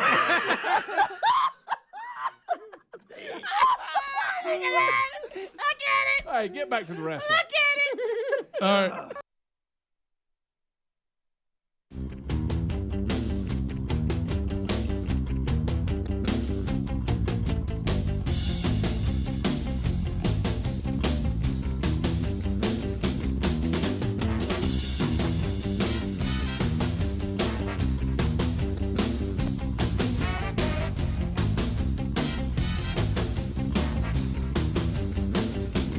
That's right, baby. Here we go. You got another Rick and Bubba show in full swing. I'll tell you one thing we don't tolerate here in Rick and Bubba land, and that's bad breath. Not since we teamed up with TheraBreath. As a matter of fact, I restocked yesterday. I was able to find, which sometimes you can't, TheraBreath lozenges on the shelf at one of the over 100 retailers that carry TheraBreath products. So I restocked yesterday on the lozenges. Love those, the mouthwash, the toothpaste. Now, don't forget, this is actually, there's so many different things this month is. It's October. Obviously, all of us are very aware that October deals with breast cancer research and awareness. Also, we found out it's Pastor Appreciation Month, and I'm pretty sure it's Dental Hygiene Month as well. Well, what a month, so Rick. one of the things that we've been taught by Dr. Dudney and also Dr. Katz, who created TheraBreath, is that gum disease, you don't want any part of that. There's a connection to heart disease, and being sure that you have proper oral care is crucial. So their gum rinse is fantastic as well. They've got a new whitening product too that is really, really good. You'll love their products. And if you'd like to find all of them, simply go to TheraBreath.com or just look for those at retailers. Again, shelf space is going to limit how many of their products are there. But if you can find them, grab them. If not, go to the website or just look for the link at rickandbubba.com. All of these products are designed for you to always have outstanding oral care, a healthy mouth, and also these things go after what's actually causing bad breath, so you always have fresh breath if you are using TheraBreath. All right, so let's get to the debate. You want to talk about that a little bit? Yep. We got a couple of clips that are ready. Let's just go in order, I guess. We'll go in clip 1.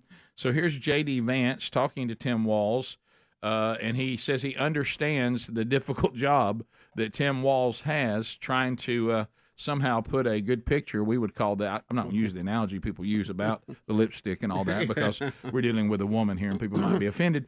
But here is J.D. Vance addressing Tim Walz on this difficult job. Honestly, Tim, I think you got a tough job here because you've got to play whack-a-mole. You've got to pretend that Donald Trump didn't deliver rising take-home pay, which of course he did. You've got to pretend that Donald Trump didn't deliver lower inflation, which of course he did. And then you simultaneously got to defend Kamala Harris's atrocious economic record, which has made gas, groceries, and housing unaffordable for American citizens. I was raised by a woman who would sometimes go into medical debt so that she could put food on the table in our household. I know what it's like to not be able to afford the things that you need to afford. We can do so much better. To all of you watching, we can get back to an America that's affordable again. We just got to get back to common sense economic principles. Well communicated. Tim looked like he was going, please, hurry up, let's cut him off. Yes. He almost looked to the CBS moderators like, any help here? Yeah, somebody. So next, speaking of the CBS moderators, and you knew that J.D. Vance was going to have to face this. And look, we've all been out there. When you look at the choices, you think, well, my friends at one time heard me talking about things I didn't like about Trump. Now they're going to ask me why I'm also all of a sudden thinking he's the best candidate. Well, there is a way to say, well, yeah, I disagreed on some of these things, but when I look at these two ideologies, but anyway, J.D. Vance is going to be asked. Now, look, in the past, you were pretty critical of Trump, and he handles it quite well. So here you go. Writing to someone in 2020, quote, Trump thoroughly failed to deliver his economic populism. You're now his running mate, and you've shifted many of your policy stances to align with his. If you become vice president, why should Americans trust that you will give Donald Trump the advice he needs to hear and not just the advice he wants to hear? You have 2 minutes. Well, first of all, Margaret, because I've always been open. And sometimes, of course, I've disagreed with the president, but I've also been extremely open about the fact that I was wrong about Donald Trump. I was wrong, first of all, because I believed some of the media stories that turned out to be dishonest fabrications of his record. But most importantly, Donald Trump delivered for the American people. Rising wages, rising take-home pay, an economy that worked for normal Americans, a secure southern border, a lot of things, frankly, that I didn't think he'd be able to deliver on. And yeah, when you screw up, when you misspeak, when you get something wrong and you change your mind, you ought to be honest with the American people about it. It's one of the reasons, Margaret, why I've done so many interviews is because I think it's important to actually explain to the American people where I come down on the issues and what changed. Now, you pointed out to messages from 2020.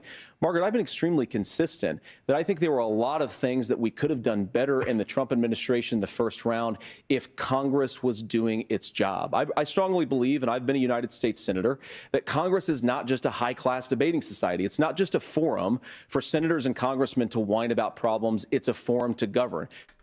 Vote Trump. Yeah, baby, vote Trump. So I thought that's honest and handled very well. Courtesy, sorry, that's so loud. Courtesy of CBS News. Yes, thank you. I think we're all right on those things because they're public domain, because they share it and all that. So I think we're good, though. Nice. But thank you. Never hurts. Never hurts, does it, Bus? Yeah. J.D. Vance gets Tim Walz to admit, and this is important, this kind of stuff we got to look for, those of us who are trying to vote, that he will criminalize hate speech and misinformation. Here we go. But you guys attack us for not believing in democracy. The most sacred right under the United States democracy is the First Amendment. You yourself have said there's no First Amendment right to misinformation. Kamala Harris wants to use the power of government and big tech to silence people from speaking their minds. That is a threat to democracy that will long outlive this present political moment. I would like Democrats and Republicans to both reject censorship. Let's persuade one another. Let's argue about ideas, and then let's come together afterwards. You can't yell fire in a crowded theater.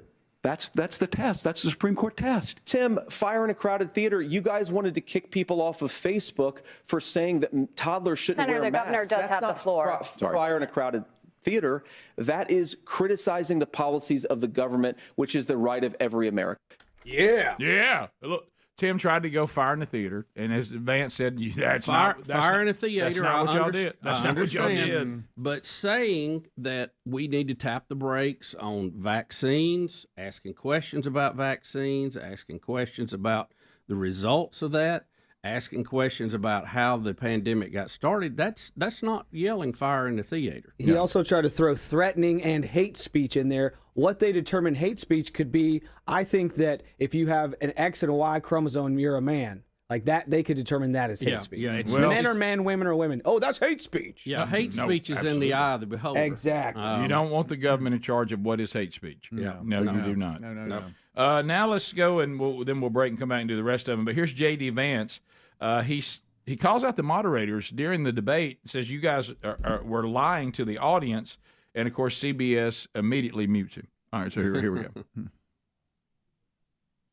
Just to clarify for our viewers, Springfield, Ohio does have a large number of Haitian migrants who have legal status, temporary protected status. Well, Margaret, but thank you, Senator. We have so much to get to. Margaret, I think it's important because we're going to turn out of the economy. Thank you, Margaret. The rules were that you guys weren't going to fact check, and since you're fact checking me, I think it's important to say what's actually going on. So there's an application called the CBP One app, where you can go on as an illegal migrant, apply for asylum or apply for parole, and be granted legal status at the wave of a Kamala Harris open border wand. That is not a person coming in, applying for a green card and waiting for 10 years. That is the facilitation of illegal immigration, Margaret, by our own leadership. Thank you, Senator, for describing the legal process. We have so much to get to, Senator. Those laws have been on the books since 1990. Thank you, gentlemen. The CBP One app has not been on the books since 1990. It's something that Kamala Harris. They cut his mic off there. Gentlemen, the audience can't hear you because your mics are cut. Well, here's the thing. If you're going to fact check, you need to be correct. And she's not correct. Right. Mm-hmm.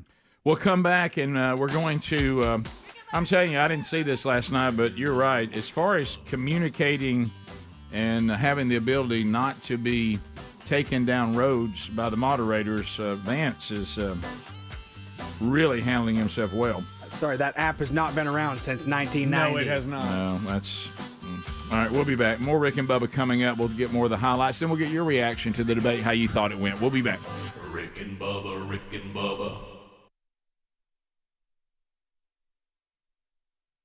5 things that will make you happier. The pursuit of happiness is sometimes easier said than done, But scientists have argued for a long time that happiness is largely determined by genetics, health, and other factors mostly outside of your control. But recent research suggests people actually can take charge of their own happiness and boost it through certain practices. That's just earth-shattering, don't you think? Boy, thank you for that. That's good studies today. I know that. I'm telling you. She says the billion-dollar question is it possible to be happier in my current situation? This was done at the University of California, Riverside, despite the finding that happiness is partially genetically determined, and despite the finding that life situations have a smaller influence on our happiness than we think they do, we argue that still a large portion of happiness is in our power to change. And here they are. This is going to be, y'all take note of this. Yeah, I got my pen out. Now, there's been a study, and here's what they've come to a conclusion that will help you to be happier in your current situation. Now, when they say study, that means people spent money, probably yours and ours, taxpayer money. Okay? People like put on glasses, took them off, pondered, they tapped their chins, they studied this, and here's what they come up with. We've narrowed it down to 5 things that will make you happier. Number 1, be grateful. All right. Some study participants were asked to write letters of gratitude to people who had helped them in some way throughout life. The study found that these people reported a lasting increase in happiness over weeks and even months after implementing the habit of being grateful to other people. What's even more surprising, sending the letter is not necessary. Even when people wrote letters but never actually mailed them to the people they were sent to, they still had the upward feelings afterwards for expressing their thoughts. Well, be grateful. Number 2, this will be earth-shattering to some of you. Be optimistic. Oh, wow. Oh. Another practice that seems to help is optimistic thinking. Study participants were asked to visualize an ideal future. For example, living in a loving and supporting home, finding a job that was fulfilling, and describe the imagery in a journal entry. After doing this for a few weeks, these people, too, reported increased feelings of well-being. So be optimistic. It was magical. Wow. Be optimistic. Look, I got to tell you, some of you, it's like hanging around Eeyore from Christopher Robin. You're not a lot of fun to be around. No. Number 3, again, take note. Some of you, this is going to catch you totally off guard. Count your blessings. Oh, my goodness. People who practice writing down 3 good things that happen to them every week showed significant boost in their happiness level, according to the study. Helmsy thinks his 3 things are better. It seems the act of focusing on positive helps people remember reasons to be glad. All right, so go over them again. What was the first one? First 3. Be grateful. Scientific I'm study. grateful that Greg came on board and Helmsy. Be optimistic. That almost sounded like he meant it. Optimistic. I'm very optimistic about Helmsy's challenge with Gorosky this on Number Thursday. 3, Really? count your blessings. Sounds like you're trying to make Helmsy happy. I am. Well, I'm just trying to help. Number 4. New guy. And remember, this is a scientific study. This is going to be earth-shattering. to some of Scientific y'all. study. Shattering. Money well spent.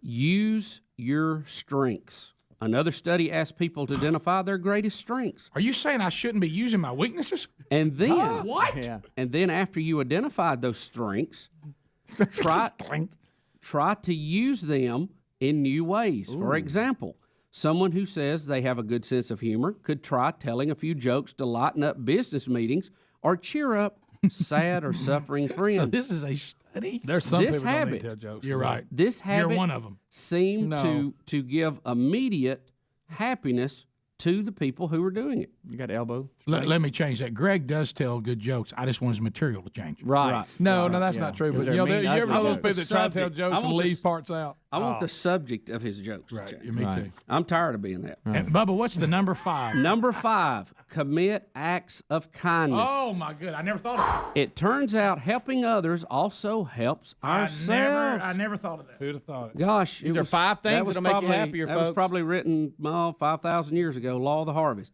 People who donate time, money to charities, who assist people in need, report improvements in their own happiness, not only mental, but a lot of times physical. I'm glad they cleared that. I heard number 6 was carry a little swagger and cockiness with you. Yeah. Yeah. Well, you ought to be just giddy.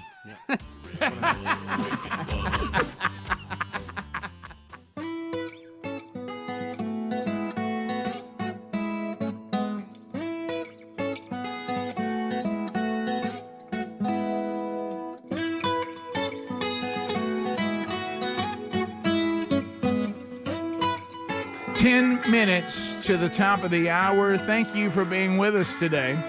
Looking back at last night's vice presidential debate, hitting the highlights of that, then we'll get your response on how you thought it went. So we'll continue with that. Tim Walz was asked about why he lied about being in Hong Kong during the Tiananmen Square massacre. He's asked about that, and then you're going to see that when we do the next one, he's really admitting to all of us last night and now today is when I'm seeing it for the first time that he just lied. So here we go on that awkward Tim Walz moment. Governor Walz, you said you were in Hong Kong during the deadly Tiananmen Square protests in the spring of 1989. But Minnesota Public Radio and other media outlets are reporting that you actually didn't travel to Asia until August of that year. Can you explain that discrepancy? Yeah, well, and to the folks out there who didn't get at the top of this, look, I grew up in small rural Nebraska. Oh, of course. Town Well, of then it's 400, okay. Town that you rode your bike with your buddies till the streetlights come on, and I'm proud of that service. What? I joined the National Guard at 17, worked on family farms, and then I used the GI Bill to become a teacher, passionate about it, a young teacher. My first year out, I got the opportunity in the summer of '89 to travel to China. 35 years ago, be able to do that. I came back home and then started a program to take young people there. We would take basketball teams, we would take baseball teams, we would take dancers, and we would go back and forth to China. The issue for that was to try and learn. Now, look, my community knows who I am. They saw where I was at. Look, I will be the first to tell you, I have poured my heart into my community. I've tried to do the best I can, but I've not been perfect. And I'm a knucklehead at times, but it's always been about that. Those same people elected me to Congress for 12 years. And in Congress, I was one of the most bipartisan people, working on things like farm bills that we got done, working on veterans benefits. And then the people of Minnesota were able to elect me to governor twice. So look, my commitment has been from the beginning to make sure that I'm there for the people, to make sure that I get this right. I will say more than anything. Many times I will talk a lot. I will get caught up in the rhetoric. But being there, the impact it made, the difference it made in my life, I learned a lot about China. I hear the critiques of this. I would make the case that Donald Trump should have come on one of those trips with us. I guarantee you he wouldn't be praising Xi Jinping about COVID, and I guarantee you he wouldn't start a trade war that he ends up losing. So this is about trying to understand the world. It's about trying to do the best you can for your community, and then it's putting yourself out there and letting your folks understand what it is. My commitment, whether it be through teaching, which I was good at, or whether it was being a good soldier or was being a good member of Congress, those are the things that I think are the values that people care about. Governor, just to follow up on that, the question was, can you explain the discrepancy? All I said on this is I got there that summer and misspoke on this. So I will just, that's what I've said. So I was in Hong Kong and China during the democracy protests went in. And from that, I learned a lot of what needed to be in governance.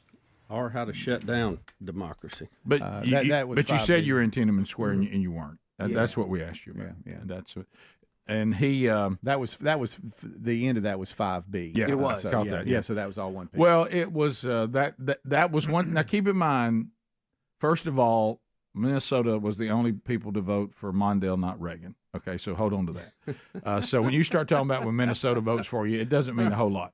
But then let's get back to the other things that were said there. He claims that Trump was complimentary of Xi during the pandemic.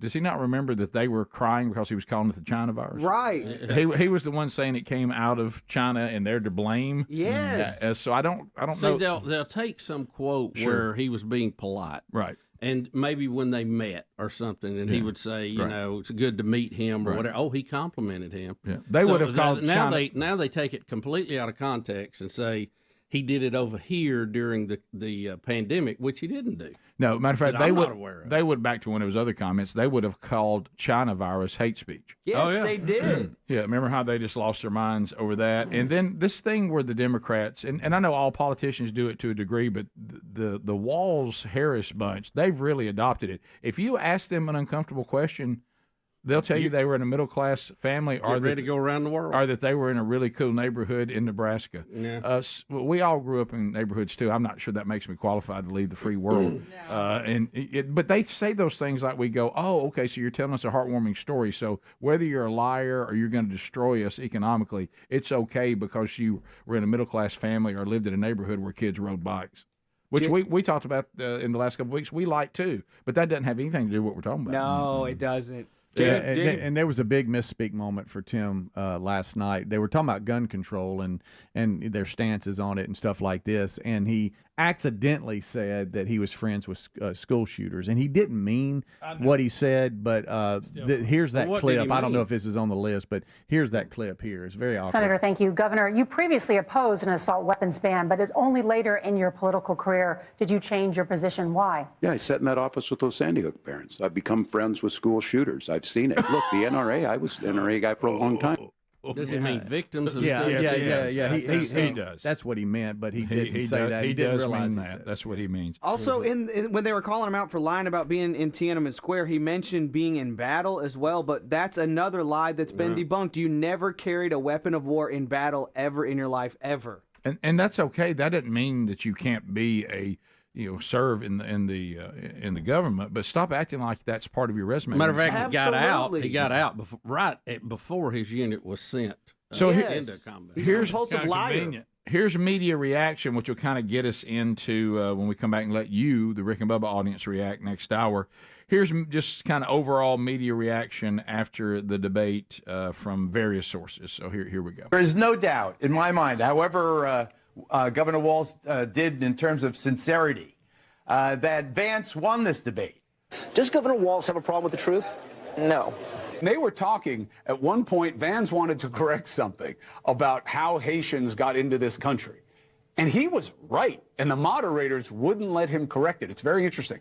But at the beginning, the two issues driving the campaign right now are Harris has a big deficit on the economy, Harris has a big deficit on immigration, and Republicans were happy tonight and Democrats a little bit nervous that on those two issues, Vance carried it. J.D. Vance is much more experienced at this, at public speaking, at defending himself, at pivoting. It's the audacity. I agree with you that we're in year 9 and no one knows how to cover the audacity. The audacity is that someone should have said, stop it, stop. Are you effing kidding me? And they should have dropped that F-bomb, right? I mean, they should have just, this is a debate. This may be the only chance people have to see the difference.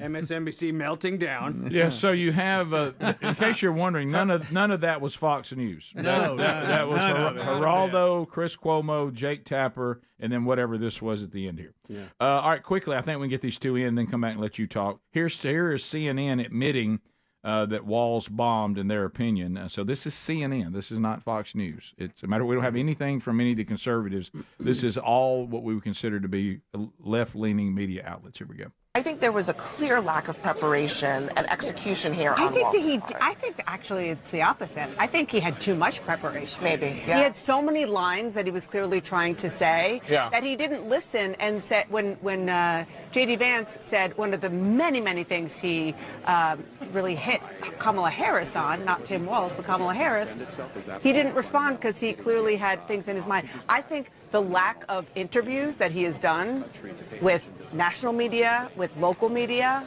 it showed. He needed more reps. Yeah, no, I agree. I mean, J.D. Vance is much more experienced at this, at public speaking, at defending himself. So here's Scott Jennings to kind of wrap it up. Scott Jennings. Keep in mind, the truth has nothing to do with it. He's better at talking. Of course, yeah. Scott Jennings just sums it up. Says Walz looked scared, JD looked great. Here we go. I hope I have the right clip here. Yeah. Senator, thank you. Governor, you previously opposed. That's the wrong clip. I don't know why, but it's wrong. Hold on. Okay. All right. You had a feeling it was going to be wrong. Yeah. Okay. I'm so sorry. Speedy, did you send me this one? I don't believe so. Okay, it's good. Just call me Tim Walz, because I'm dropping the ball, guys. Damn, that's all right. Scott Jennings says Walz looked scared. J.D. Vance looked great. That was also, of course, Scott Jennings, really problematic for CNN. Yeah, after seeing this, I'm more impressed with J.D. Vance than I was going into this, because I really didn't know that much about it. That look he's giving. We'll hear from you, America. What was your reaction right after this? Rick and Bubba, Rick and Bubba.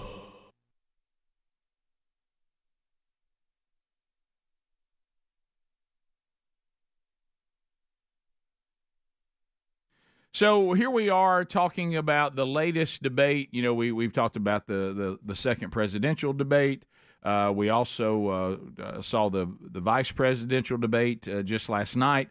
And so, there's so many attempts. Bubba just said it going into the break. He's like, so the truth doesn't really matter. All y'all saying is they won the debate by how they did it, not that their ideology, one was clearly communicated and was the right choice versus the other. So Blaze Media is kind of the antidote for all this.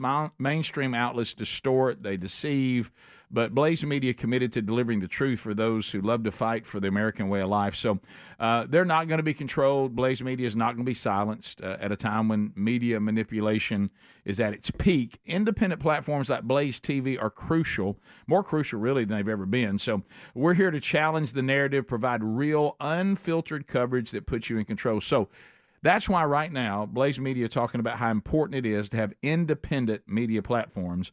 The biggest discount that Blaze Media has ever offered, $40 off an annual subscription. Now, if you love this show and all of our Blaze brethren, support what Blaze Media stands for by going to blazetv.com/Rick and Bubba. Just put all that together. blazetv.com/Rick and Bubba.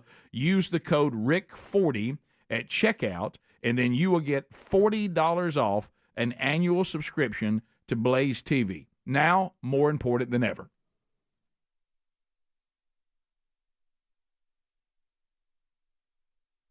Well, Rick, we have hardly been able to catch our breath from the big swine flu thing that came through this last year. Well, I'll tell you. And now we appear to have another one beginning to show signs of activity in Central Florida. It is the dengue fever. I don't think it's dung. Well, we don't get that. Listen to how it's pronounced. DENGUE fever. Dengue. How does the computer say it? Dengue fever. Dengue. Dengue. Dengue fever. Dengue. Dengue fever. Dengue fever. Gotta get a rope and hang. I've got the dengue fever. The dengue fever. Well, The dengue fever. The dengue fever has infected a handful of people in Central Florida. It is believed to be tied to mosquito populations. Dr. Todd Husty says this is not a regular flu virus that you get. You feel a lot worse. Uh-oh. Dengue fever. It's not just the flu. It's the flu, and you feel worse. He said you get a real great fever, a horrible fever. It's called the break bone fever. You feel like your bones are breaking. It's really just joint pain. Health officials say more than a dozen people have picked up the virus from mosquitoes around the Keys area. More than 30. The break bone fever. Yes, more than 30 across the entire state of Florida have the fever after picking it up out of the country. Signs and symptoms of the fever. It says mosquitoes in Central Florida do not carry this fever, but they could if people are not careful, according to local doctors. I mean, this appears to be conflicting information. How are you going to be careful? What do you mean? Hey, be careful, that mosquito may get it. Mosquito control experts how are you going to be careful? are treating areas near where the 3 Orange County people have the... Here he was. Oh, you need it again? I didn't know. That's all right. Dengue fever. The dengue fever. While the patients caught the fever somewhere else, if they get bitten by mosquitoes, the virus could get into the local mosquito population. So we got people who brought it into the country, and now they could pollute our own mosquitoes. And then those mosquitoes in turn pass But why do away. we have to have weird names? Why couldn't it just be called, the foreign fever? I like the break bone fever. That's a good one. Break bone fever. Yeah, that's scary. You feel like ain't your bones are breaking. But once again, That gets your attention, doesn't it? That hurt like a salty. You know what this means? We've still got swine flu vaccines everywhere, and we got to find something to get them used again. Rick, I thought about you the other day. I went by a drugstore, and they were advertising shingles vaccines. They have a vaccine for the shingles. Yeah, you could add one. But we got it. You won't be medicated, we got you. Here you go. Here's your some pills. Oh, yeah. Here's your shot. Go right ahead. We got it, Would dog. hurt like a salty. I heard they had red rump vaccines, too. Galdedness. Yeah, they call that the monkey butt. Yep. Got a lot of comments about monkey butt powder the last few weeks. Somebody want to know where you get it. I don't know. But to me, when it comes to disease-ridden on mosquitoes, the chafing counter at your favorite drugstore, disease-ridden mosquitoes, all I can do is try to remember to put some kind of mosquito repellent on. Well, be careful. And that's it. If you don't be careful, it's going to get mosquito population. Yeah. What else can I do? And then what about when you realize you're out there and you know what? I'm at a game. I forgot it. They're biting me. Yeah, I'm in trouble. What am I going to do? Well, they tell you that, so you think you need to stay inside, but then they'll tell you, well, we need to cut down on our electricity consumption because the grid's about to buckle. So, what am I supposed to do? They want you to cut your air off. You go outside, you're bitten by the dengue mosquito. Look, how about this? You want to minimize. Okay, you want to be wise. But once you wake up and step out of that bed, it's on. Yeah, I mean, you know it's what? on. You're out there. You have a mosquito net There's on stuff that could bite you. You could trip and fall, get hit by cars, have wrecks. There's all kinds of things. Dungy. How about being sick? It's never any fun. Did no matter Greg what the say name. monkey butt? What'd you? What's that? Did Greg say monkey butt? He did. That thing talking over. What's its name again? I always forget. Sam. Yeah. I want a lot of Sam today. Yeah, I'll tell you that one day we had Sam going. Oh, Mr. Wayne. I forgot about that.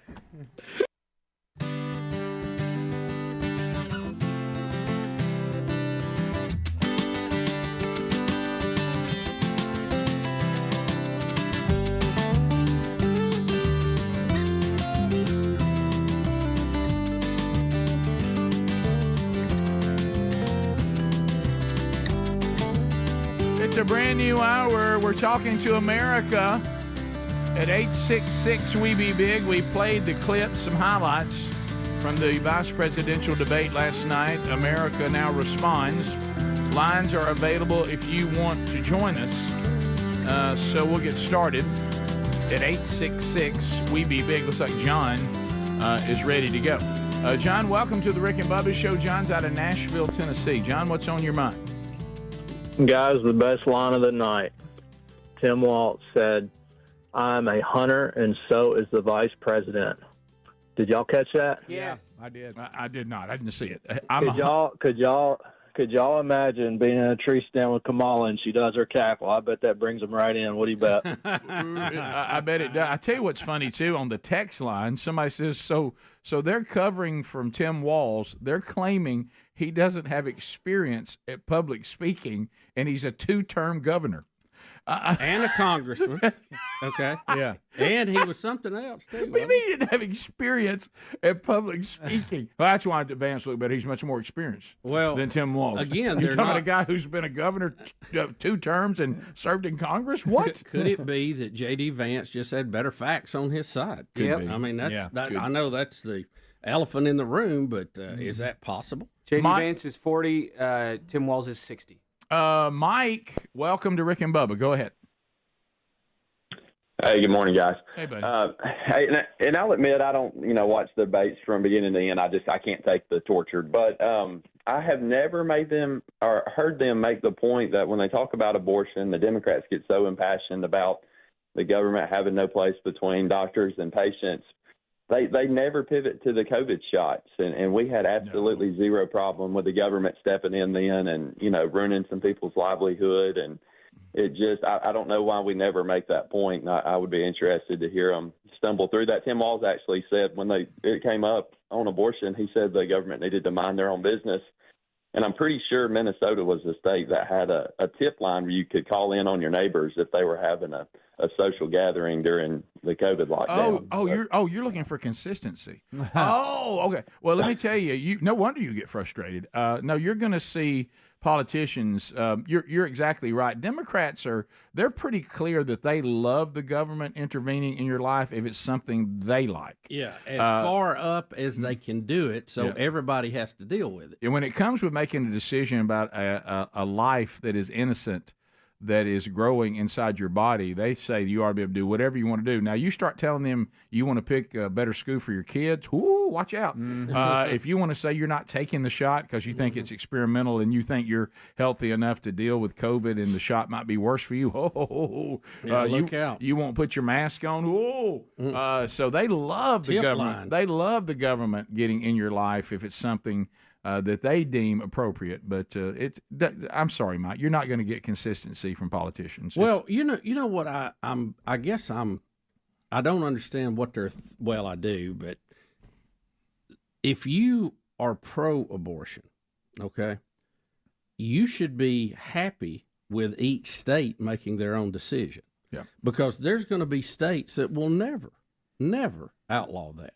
Never. You're guaranteed.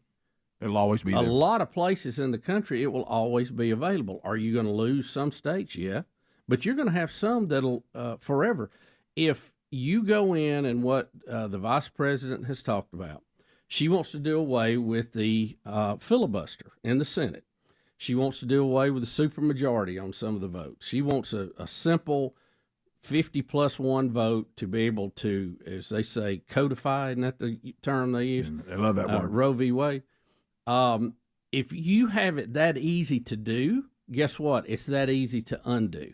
Right. And if you do it at that level, you can outlaw it in the whole country all the time. So I think they're not thinking this through. They're not. They're so power hungry. They think we're going to get hold of this. We're going to make everybody do it our way. But the problem is once you cross that bridge, once you break down those circuit breakers in democracy, it can be done back to you. And they're not thinking this through. If I was them, I'd take the deal that's on the table, keep the states that they think they can win it in, and you forever have that. I mean, just from a political standpoint. No, you're 100% right, but you're also making the point we've said 1,000 times. But the left, because of it being so emotion based, they always overplay their hand. Yeah, they always. And look, it was bad law to begin with. Okay, it was a made up right that wasn't in the Constitution. Right, and it was an assumption that liberal judges made that wasn't there. This fixed that. This goes back to say, look, if it ain't covered in the Constitution, it belongs to the states. Oh, that's what the Constitution says. It wasn't covered. It belongs to the states. Let it go. To Brian in Pennsylvania, swing state. Brian, we need you, buddy. Brian. Got to have you. What's going on? Hey, we got it going on here. But look here. Morning, gentlemen. But anyway, what I was going to call about is that why is Tommy Tuberville, Kay Ivory, and Number One are letting the illegals come in Sylacauga? Are you in Pennsylvania, Brian? Are you in Pennsylvania? You don't sound like you're from Pennsylvania. Are you Amish? Are you in Pennsylvania? Well, we work on the farms. We work on the farms up here. Okay, so you're to get our tractors to go and okay. Let's go to Jason. Jason, welcome to Rick and Bubba. Go ahead. Good morning, fellas. Hey, buddy. How are y'all? We're good. Great. Did y'all see the clip last night where they were asking about the? They asked J.D. Vance about the if they would accept defeat in the election, and then Walz popped back something about it, and J.D. Vance told him, said, look, Hillary Clinton didn't accept it in 2016. He kind of got caught up in that also. Well, I was really impressed with J.D. Vance. Well, yeah, and J.D. also made the point, we've seen President Trump be president, so not only can we compare how he did economically and all the things, the border, everything, we also know that when he lost, he did leave. So you keep acting like he won't leave, but he left last time. We already have – this is where the left have a little bit of trouble. There's a candidate that they love to vilify, but we have all actually been through 4 years of a presidency with him. We have a track record. So we know what it was like, including the fact that he did leave. J.D. Vance communicated that really well, I thought. From what I've heard, I didn't see it, but Speedy said he communicated it really well. Sam, welcome to Rick and Bubba. Go ahead. Sam. Good morning. Good morning, Rick and Bubba. Hey, buddy. Two quick questions.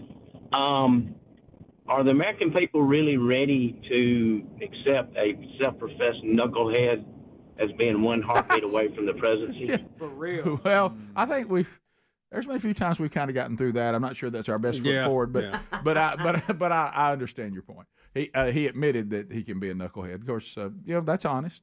The one that gets me, though, is him claiming that somehow the people of Minnesota should be an indication to us that they make great choices in candidates. Yeah. And the only reason why Reagan was not 50 out of 50 is because of them. Let's go to Slick. Slick, welcome to Rick and Bubba. Go ahead. Hey, good morning, guys. I just wanted to know, am I the only one that thinks that Walz looks just like Don Rickles? Getting a lot of that in the text today. yeah. He does look a little bit like Don Rickles. He's not near as funny, though. Yeah, but I like Don Rickles too much to do that. I think I'm just protecting Don Rickles. Kyle, go ahead. You're on the show. Hey, fellas. So did y'all hear also when he started talking about the $20,000 for the housing, giving away the free money for the down or the deposit or whatever? He was like, now y'all gonna pay it back. Do y'all think that hurts his numbers with him saying that? You know, people think. I didn't see it. Did you see it? Yeah, he kind of slid that in, and I don't know if it was another misspeak or not, but he did say that. Yeah, He the did say- $25K that they're giving to people for the down payment, you will pay back. He said that. Yeah. Who said that? Walz did. All right, so he's letting you know that, and it kind of goes back to, it's nothing but a government credit card. Credit cards may give you money, but they ask for it back. And I guarantee you, I know the government, if they're going to hand you that money, they're going to turn around and tax you on it, too. Oh. I don't know what's in that proposal, but I bet it's in there somewhere. While raising the price of homes. 15 minutes past. We'll be back. Rick and Bubba. Feeling. Buffalo, New York. Police say a traffic stop led to an animal cruelty charge after they found a live cat marinating in oil and peppers in the trunk of the car. The Buffalo police say when they stopped the car, they heard the cat meowing, and it was a 51-year-old man who was driving it. They gave him a ticket for running a stop sign Sunday night. They say they checked the trunk and found a 4-year-old cat in a cage, its fur covered with oil, crushed red peppers, and chili peppers. Yum. Police say the man told him he did it because the cat was ill-tempered. He was charged with cruelty and released. His phone number not listed for this report. Police say they told him, police say that the man told them he was going to cook the cat. The man also told the officers a number of things that did not make sense, including that he had neutered the male cat and it was pregnant. Well, it's obvious this guy's not right. I mean, yes, I think we can agree on that. Everybody knows when you're going to marinate a cat, you take the fur off first. I mean, this is. I mean, that's clearly understood. Now, animal activists and advocates, I should say, he can't talk with all that going on. What are you putting on before meow? Yeah. Meow, back here, no. Meow, in the trunk. They cleaned up the cat, Tracy, man, marinate me now. and he has been put up for adoption. Well, I wouldn't want that. Yeah. You talk about a disturbed cat and kitty. Meow, he's crazy. No, Meow, open the trunk. no word on the recipe he was using. So, Well, crushed red pepper, a little oil, but the fur. yeah, you know the what you fur's hate got about to this? go. You got a guy that did this. Okay, he's obviously a screwball. Okay, You think? and the police picked him up, but they released him. Booked him. Yeah, and well, let him of go. course. Can't we hold that guy because could he not have somebody in his refrigerator at home? Yeah, 'cause- is this not probable cause to look into this nut job a little further? Yeah, maybe we should go to Nut Job's house, have a look around. What else is he marinating? Yeah. There's no telling. If he's riding around with a pet cat in the trunk marinating, he might have the kid from next door at home. I mean, Bubba, he's marinating That's it while not it's out alive. of the question. I He's mean, nuts. all right, Okay? marinating a cat already weird. All right, so that's one level of weird. Right. Marinating a live cat, we're going up a level. Wow. That's weirder. Rick, let me Okay? back up. Let me back up. Cruelty to animals, weird. Right. Okay. These domesticated, he's not starving. He can get meat at the store. Right. Okay. If we're lost, it's a whole different thing. So we're already weird. Okay, we got that. Now I'm going to marinate a cat with its fur on live. Right. I think that's a level Now we're of up. weird. Yep. Plus shows not very good cooking skills. No, it doesn't. The And basics. then I'm not just going to marinate it at the house where I'm having a cookout. I'm going to ride around with it in Buffalo. Still going. And, to some degree, maybe the fact he lives in Buffalo. I don't know. I mean, well, all that. And we just let this guy ride and take the cat from him? I mean, we just fingerprint him, take his picture, and send him on his way? I think we've pulled over and searched for less than that. Rick, be the police officer that goes back to the car because his buddy's there, And you've opened the trunk, and you go, I got to tell you something. Now, let me tell you how it went with those guys. Let me tell you how it went. I just opened that trunk. First of them, they go, there's a cat back there. I checked it out, and he's put something all over it. It looks like some pretty bad shape. And then the partner walks up and goes, I'm almost certain that's crushed red pepper I see there. Well, what is that about? Wait a minute. He's cooking me, meow. Is that cooking oil? Because they had to put all that together. Yeah. And you know how? Oh my gosh, there's Florence Henderson. This is Wesson oil. You know how law officers are trained. You know how they're trained to sample things, to see what it is. Yeah. You almost see him sticking his pinky in it, Right. and go, I hate to say anything, but I think I saw this recipe on the iron shelf.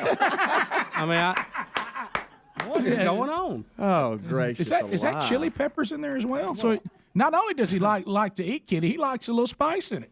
I've got to ask another question: is he going from point A to point B, or is it because it's so hot? Is that part of? Is he? Are you calling slow cook? Yeah. Well, what are we doing here? Let me say that again. Are you saying car crock pot? Yeah, yes, I am. Everybody knows, which is terribly uncomfortable to talk about. Everybody knows. Keep it tender, though. If you're going to marinate a cat still alive, by the time you finally eat it, that thing's going to be a little gamey. You can't do that. You've got to because it's all soak stirred it. up in that cage. You got scared, and adrenaline's kicked up. Do you think maybe he was just punishing the cat? I tell you what, you act up again, I'm going to marinate you and put you in the trunk. I hate to say it, Denzel Washington did it right in the Book of Eli. You got to have a clean kill, and you got to have it quick. Yes. And he went after a hairless cat, which cut through a lot of the problem. It did. And I never realized he was blind even after the movie was over. Somebody had to tell me. Greg.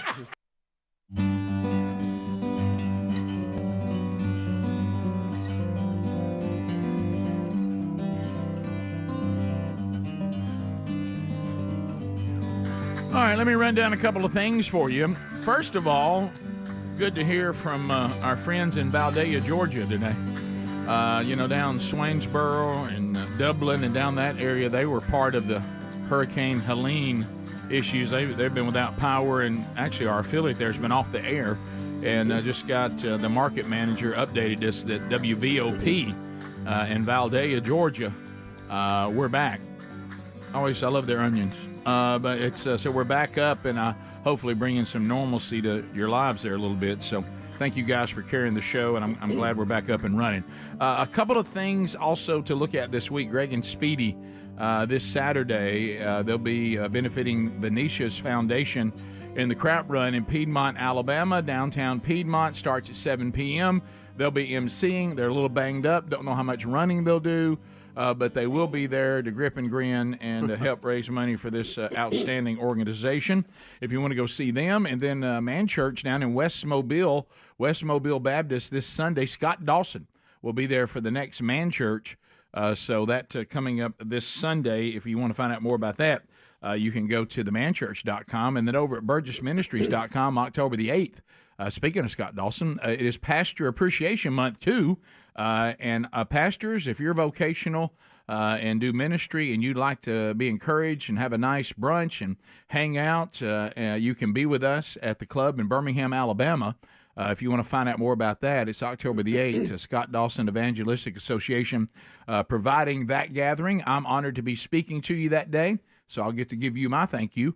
And you can find that at burgessministries.com under upcoming events for October the 8th. Bubba, a couple of things going on. Pete Rose, cause of death we now have. I think you'd call it natural causes to some degree. 83 years old. It looks like it was pulmonary and everything was shutting down. Right. And ultimately that is what led to his death. But they're saying this was, had a lot to do with his age, as opposed to it wasn't some sort of accident or disease, or this was something that he had been dealing with for a long time. So there you go. So Pete Rose, cause of death looks like natural causes due to the state of his heart and his pulmonary system at 83 years old. And then, Bubba, you mentioned to me, I know you can't talk about celebrity deaths, but another celebrity death today, and I'm with you. This is one of those actors, anything he was in, I always liked it. And that's John Amos. Yep. John Amos, 84, has passed away today. Those of you that are our age or around that age, if you remember the show Good Times. He was the dad. He was the dad. But then again, a lot of you may remember him better as the dad with Eddie Murphy and Coming to America. He's the dad of the woman. McDowell's. Yeah, McDowell's. Yeah. And they copied McDonald's. Yeah. And McDonald's was constantly trying to sue them. So he was the love interest dad, the McDowell family, which was hilarious. Yeah. Anything he was in, I thought he was funny because when he got excited, he had this high-pitched voice that he would go to, and it was always funny. Do you remember him in Mary Tyler Moore? You know, I watched Mary Tyler Moore, and I saw that, and I was just trying to think about that. Did he fill in for a while as a? I'm gonna step out here, and probably wrong. Was he a sports host or something? I think so. That's a good guess right there. Looks like it. There he is. That looks like he may be the sports guy. Some kind of host. Yeah. But I always loved him in anything he was in. Yeah, very funny. And he was in a lot of movies and stuff too. So anyway, so we now he was a weatherman, Gordie Howard. Oh, weatherman on the Mary Tyler Moore show. I would not have thought that. Yep. Yeah. So that was one of those shows I remember it being on when I was a kid. Parents watching it, but I don't know that I ever. Wasn't he in Roots? Yes, he sure was. He sure was. Yes. And had a major role in that. So it is weird they're just now announcing it though. I just because I think he died a week or two ago. I don't know. Really? Somewhere, yeah. Are you serious? August 21st. Yeah.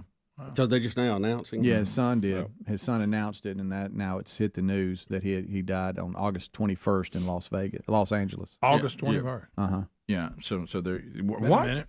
August 21st, and we're just now finding out. I didn't think you were going to say it was that long ago, and we're just now announcing it. Yeah.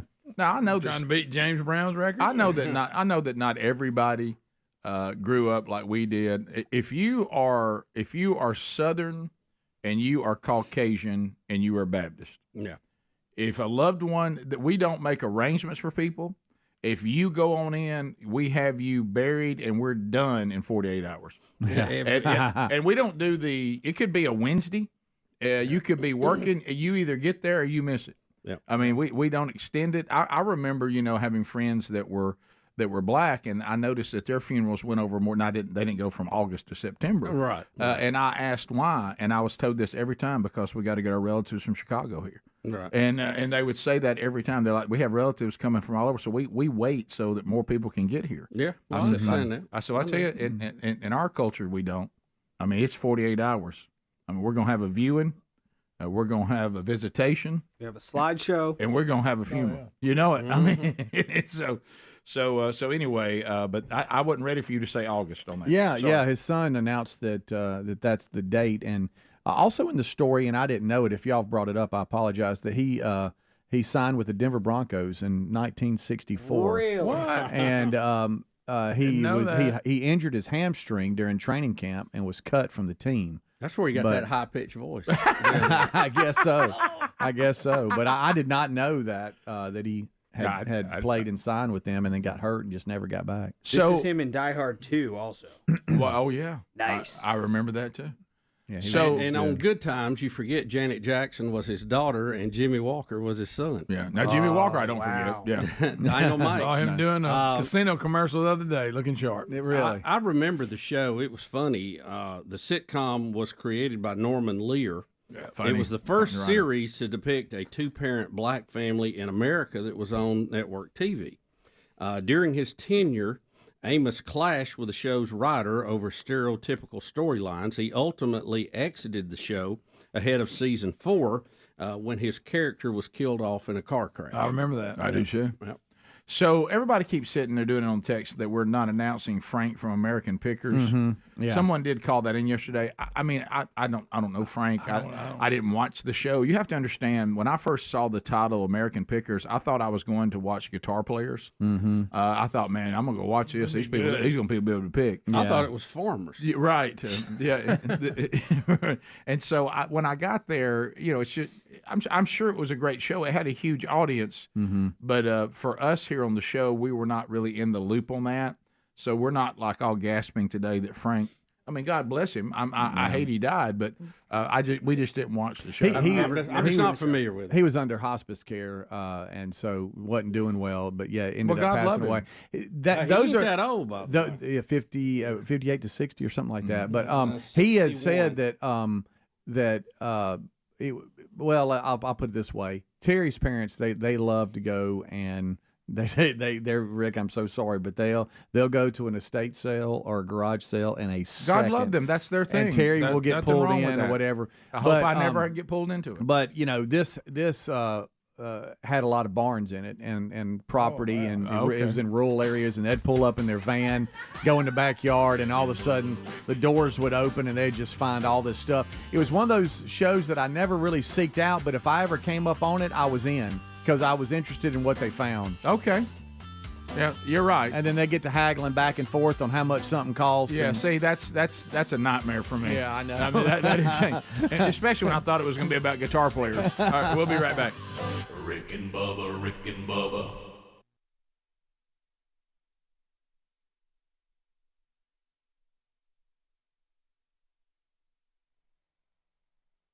So many things in politics are serious, but there's also the lighter side. Rick, Santa Cruz, California.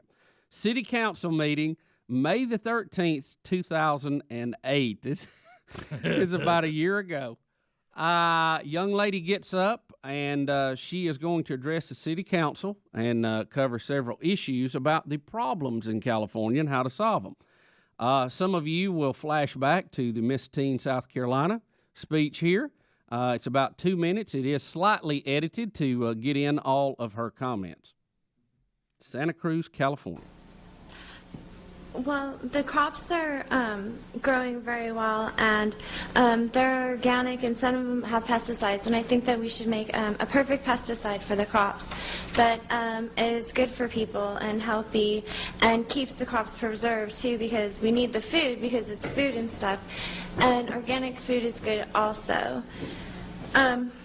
And the businesses downtown really need to lower their rent, because if the rent was lowered, those people would really have their own businesses. They have enough stuff. They're very good at making things. They're like experts. They're really good. And we can really be a community and make the things and sell them in our stores. And I really believe that it can be a California thing, that it can really work out, because we can be rich in cotton and mining metals and silkworms, and we can make things. We can make things, cars. The machine can make it for us, and we can have the community and the city in San Francisco, and we can make things and put them in the stores. On the East Coast, they have slaves, and they believe in slavery and made in China, but on the West Coast, the new West Coast, we don't believe in that. We believe in the union, and that's what we are. As in the Bush administration, which is really good, he has government funding for small business owners. You can grow every kind of fruit and vegetable you want. That's how they do it. They have fruit trees and vegetable trees. That's where fruit and vegetable comes from. You freeze the fruit and vegetables, it'll last forever. You can put, broccoli or strawberries in the freezer. It'll last forever. If you don't, it might go bad in a while, but people, we live in California. This is our home. This is where we live. Growing food is so good for the people because it's free. Free. All you have to do is pay the farmers and pay for the land. But why do we have to pay for the land? The land's free. It's new land, I mean, do we have to pay for the land? Do we have to pay rent? Do we have to pay? The food's free. So we should just sell it at the farmer's market. Thank you. I personally believe that same woman. U.S. Americans are unable to do so because some people out there in our nation don't have maps, and I believe that our education, such as in South Africa and the Iraq, everywhere such as, and I believe that they should, our education over here in the U.S. should help the U.S. or should help South Africa and should help the Iraq and the Asian countries, so we will be able to build up our future for our children. Is that not the same person? Rick, I have, according to the video, no. Okay. These are totally different people. Now, what is somewhat funny to me is the city council of Santa Cruz sitting there listening to this. Right. And, they're all in their ties, and, they've got an agenda, and I'm sure other people that have to get up and speak. Right. This is your government at work. And they'll probably just let her sit down like nothing ever happened. See, and that's what's wrong with our country. Is what's wrong. Someone needs to say, ma'am, you are so dumb, my head hurts. Right. and ask an officer to check her bag for pot immediately. Right. Okay. That should be how that is taken care of. What's wrong is no one will look at her and say, what you just said, we might as well have given the microphone to a shoe. You know what I mean? And also, we should have let a piece of fruit talk. Right. It would have made more sense. And we're growing things because it's free. It's free. And, you have to pay the farmers and the land. And the land. It's new land. You pay rent on it. We live in California. This is our home. This is where we live. Growing food is so good for the people because it's free. Yeah. All you have to do is pay the farmers and pay for the land. Well, just by definition, that's not free. But why do we have to pay for the land? The land's free. How would you like to blow her mind and say our government pays farmers not to do anything? Rick, I don't think she could grasp that. I don't think she's ready for that one. 1, 2, 3, 4.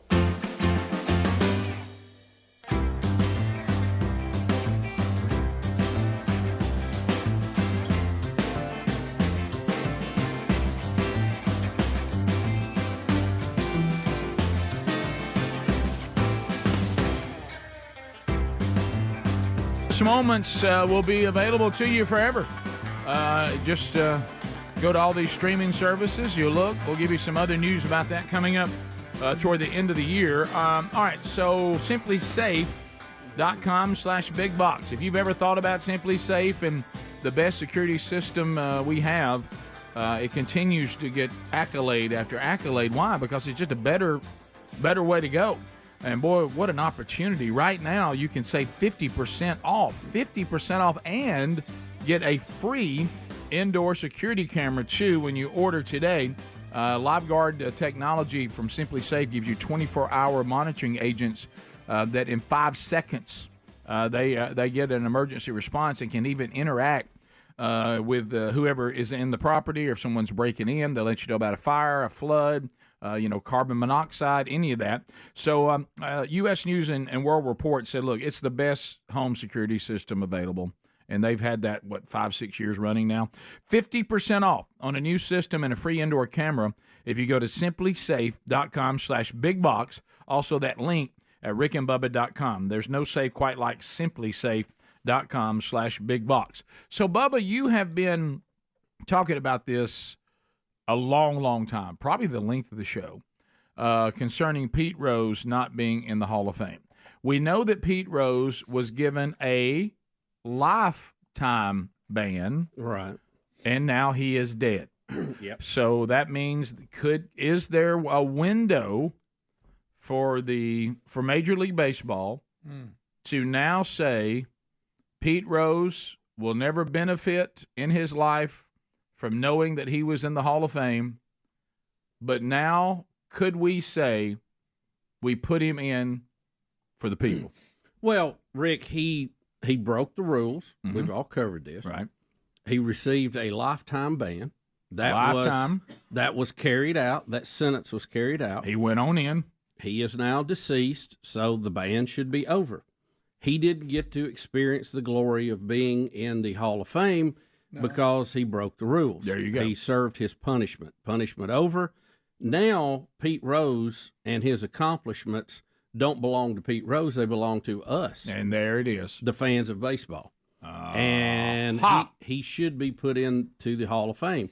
Now, if you want to tell the whole story, he was caught betting on baseball, betting on teams he played on, betting on teams he coached. Put it in the bio. And then lied about it. That's fine. That's part of the story, too. But you can tell the whole story. But he deserves to be in the Baseball Hall of Fame. And not because of him, but because of the game and the fans of the game. He now belongs to history. And history should put this in the correct light and tell the whole story. You know what was interesting? I saw where Stephen A. Smith went on a rant. He used one of the lines I've used for years. Murderers have got off quicker than Pete Rose did. That was quite a sentence he had. And even in the last interview before he died, he said, I keep trying to convince myself or telling myself, hang in there, Pete, you'll get a second chance. This is one country that gives you a second chance, Rose said. I continue to hope that someday I'll get a second chance. I won't need a third. Unquote. Well, Pete didn't help himself he didn't exactly go out and say, "Watch me live a life that'll make you all feel bad for keeping me out." Yeah. But he's gone now. It's a moot point now. He has gone on in. And the argument could be, Rick, we could walk the hallowed Hall of Fame of baseball, and we could say a lot of these people were not good moral people. Oh, no. Okay. No. So being a moral citizen is not really a defining factor on being in the Baseball Hall of Fame. It's about what you did between those lines when the game was going on. He deserves to be in. It is, as you have pointed out, and it's true, this is not the Hall of Character. Yep. It's the Hall of Fame for how well you played baseball. And if we're going to put good people in, we need to go ahead and put Tim Tebow in now for his days in minor league. So, yeah, it's. I think the door is open now. I think everybody, for lack of a better term, can save face. Major League Baseball can say we never bent. Yep, we carried out the sentence as given. That's why you should never bet on it. Right. We took. You guys are right with your little character comment. However, we were specific. He gambled on the game while coaching it.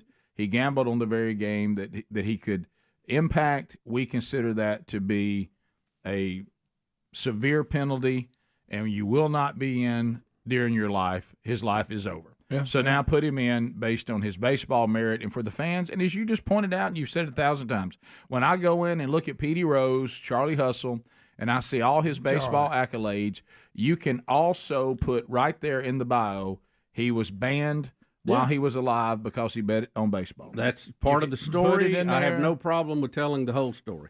Right. He can't just be in the WWE Hall of Fame. Yeah, this is not a cleanup or a rewrite of Pete Rose's character or history, but it is history. Right. And that story needs to be told because after our age group passes away, the next age group will have no idea. Right. So without him being in there, his contribution and his known as Charlie Hustle, I think was a big time part of baseball, especially the Big Red Machine during all their years of domination. Oh yeah. So that and also we do realize that Janet Jackson played the neighbor of the family in Good Time. She was not J.J. Walker's sister. Yeah. He always thought of her as a daughter, though. He did. He did. Everybody. He always treated her like a daughter.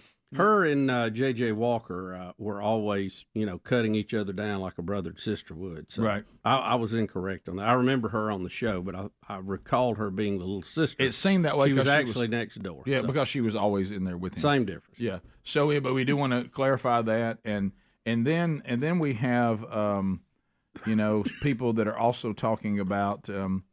That his memorabilia is in the Hall of Fame. I didn't know that. Is it? Yeah, but they don't give him for the records and stuff. He's in there for the hit leader, right? Gotcha. Was it hit? I think it was consecutive games. With him, maybe, whatever it was. Like he's in for that, but not as a person, as a player, which is the ultimate.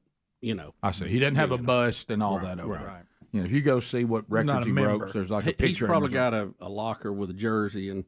He played this many games or hit this many things or whatever. Right. So he was the hit leader, wasn't he? He was for a while. Did somebody break that, though? I don't know. And I want to say it was, I can't think of their name, but I could be wrong. I don't follow enough to know. So I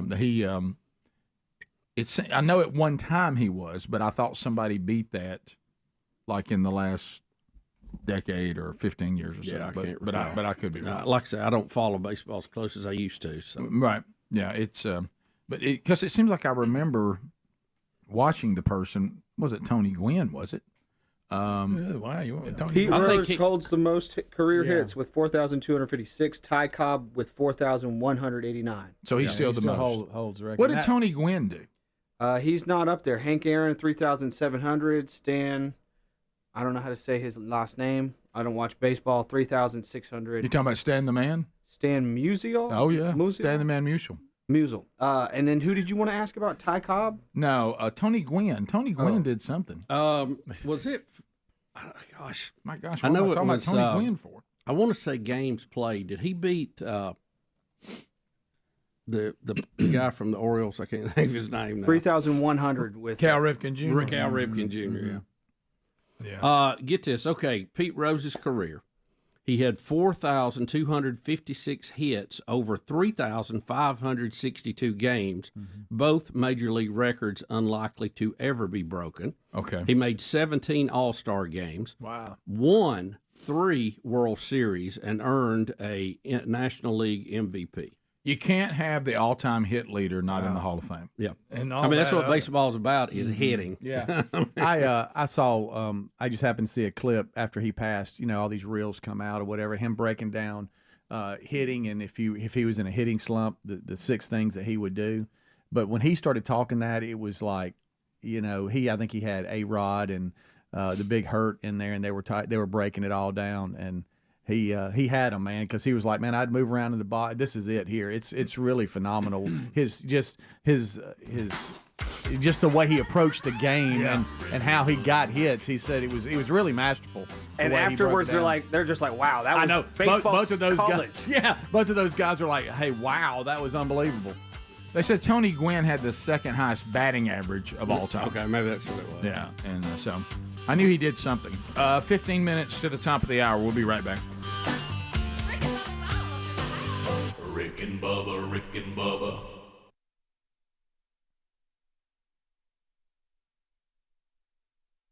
Your beautiful wife and lovely children have come by to wish you a happy birthday this morning. Betty? What do you know? Hugo Boss? What do they do? Is that clothing? Since you don't know about it, Betty, I'm assuming it's not clothing. or it's not here. If it is, I don't know about it. It must be men's. Okay. Betty having a little breakfast there. I don't know. Wait a minute, it's suits, isn't it? I came for the food and just a byproduct of wishing him a happy birthday. So really, you wanted to get the kids and yourself a good breakfast, so you came by. By the way, breakfast this morning is being catered on Bubba's birthday by White Crush Catering. Yeah, White Crush Catering. And That's Patty right. and Patty Moultrie. and Patty Moultrie. So congratulations. We'll put whitecrushcatering.com and guest info if you'd like to talk to them about catering your upcoming event. So that's there. What's the deal with Hugo Boss? Now, why are we? Well, Betty, it's a long story. Betty, I don't want to get into this because it's Bubba's birthday, and on his birthday, I don't want to set you up to give him a hard time today because I don't think it's the right thing to do. Right. Well, on Bubba's I probably birthday. shouldn't give him his gift then. Really? Oh no. We have a gift. Well, this is a gift. Let me preface this gift with something because it's not going to look good if I don't. But anyway, he saw this. You know how you ride around at the beach at Gulf Shores on the strip or what? And all these, there's like, I don't know, 13 surfing styles down the road, to buy little things. And they'll all have these big windows with different things in it. Well, there was a certain thing in the window that caught his eye that he thought, well, I must have that. So anyway, and I didn't have time to go back, so I know he's forgotten about it and probably didn't think. No, I remember it very well. About this, by the color of his face, he does remember. Yeah, I remember. The color of his face is actually the color. Lobster red. No. Yeah, right. So anyway. Well, go grab it. Hand me that. Okay. It's there. Yeah, here it is. Here's Bubba's first gift of. All right. Like the first gift of Christmas. Right. Yes, Here you go. The thing is, y'all may want to borrow this. What is it? All right, it looks like some kind of beach towel. It is a beach towel. All right, and what does it say? I don't know what it. He's holding up the beach towel. What in the world? Surrender the booty. The booty. Okay, just to give you. Surrender the booty. I have given Bill a towel for his 45th birthday. Well, that says nothing other than surrender the booty. Yeah, anyway, it has a skull and crossbones. Yeah, it has a pirate, the old Jolly Roger on it. Yeah. And it says like surrender Superman. the booty. The booty. Yes, there you go. I got to tell you something though. That gift seems a little incomplete, but but I mean, it's Friday. It's Friday. I mean, well, it's a start. Well, Did look. you tell him what else? Just, Easy. Betty. I don't think so. Yeah. Is that a beach towel or a contract?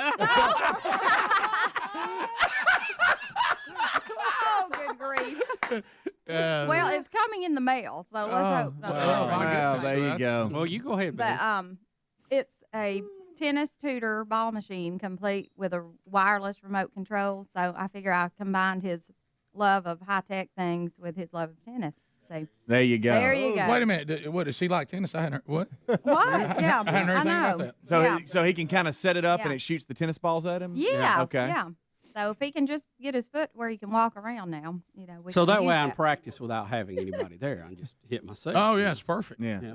There you go, Betty. And Betty So- can probably use it from time to time. Yeah, you would we think. can all use it. Yeah. Is that one of those things where there's been a number of cartoons and comedies where it gets out of control and starts firing the balls out?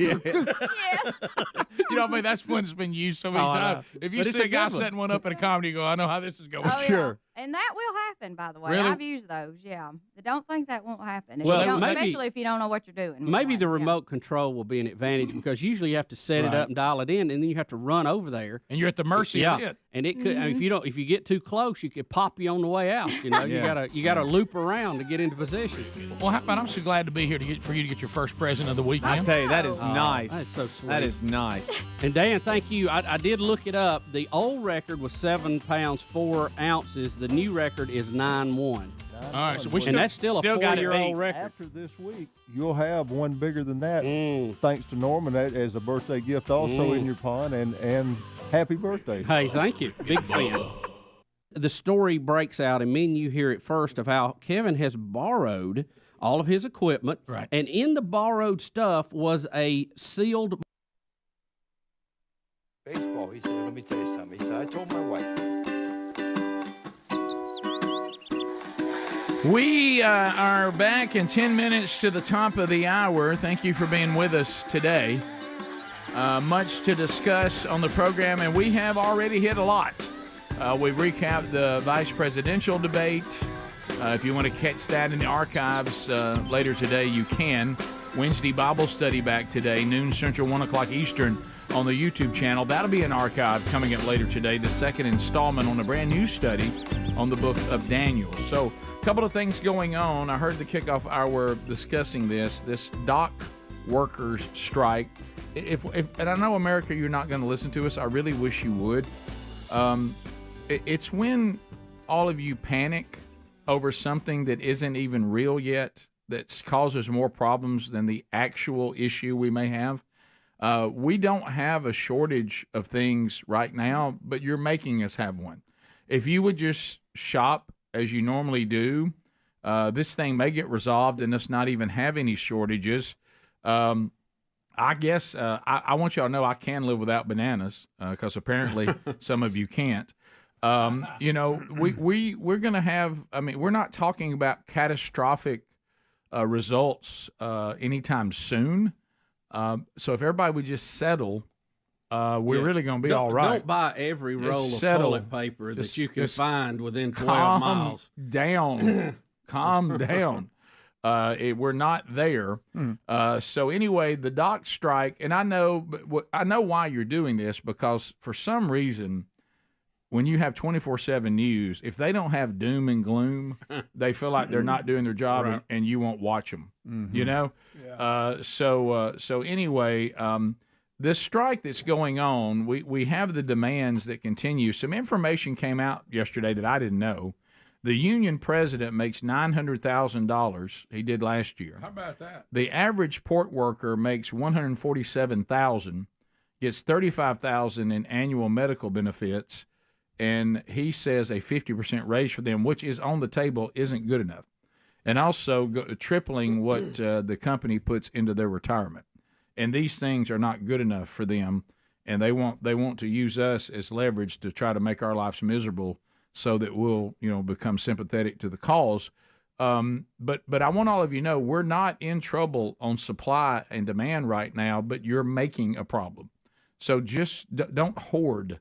Just shop normally. Do you think and I'm not in this debate between these two. I don't know all the details other than what you shared, but the longshoreman, their spokesperson, their head of the union, I don't know that he's taking the right approach. I agree. At this day and time, he is coming across like he's a mob boss and he's going to dictate everything.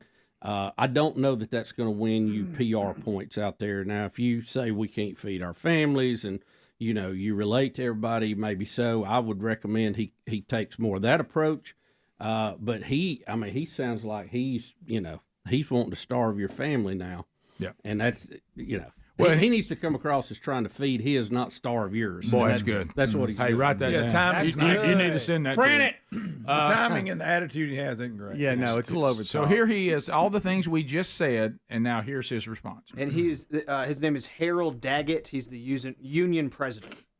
You worried that this They have the strike? capital to settle this thing. Are you worried that this strike is going to hurt the everyday American, the farmers that need to reach the export market? They're Listen, telling me that they're going to hurt through Now all you of this. start to realize who the longshoremen are, right? Nobody cares. People never gave a about us until now, when they finally realized that the chain is being broke now. Cars won't come in. Food won't come in. Clothing won't come in. You know how many people depend on our jobs? Half the world. And it's time for them and time for Washington to put so much pressure on them to take care of us, because we took care of them, and we're here 135 years and brought them where they are today, and they don't want to share. See, it's never enough. How much do you want them to share? They just offered you a 50% pay increase, and they offered to triple what they put into your retirement. So when you say share, that is sharing. Is that not enough sharing? Evidently not. That sounds like a share. It's a pretty good share. Yeah.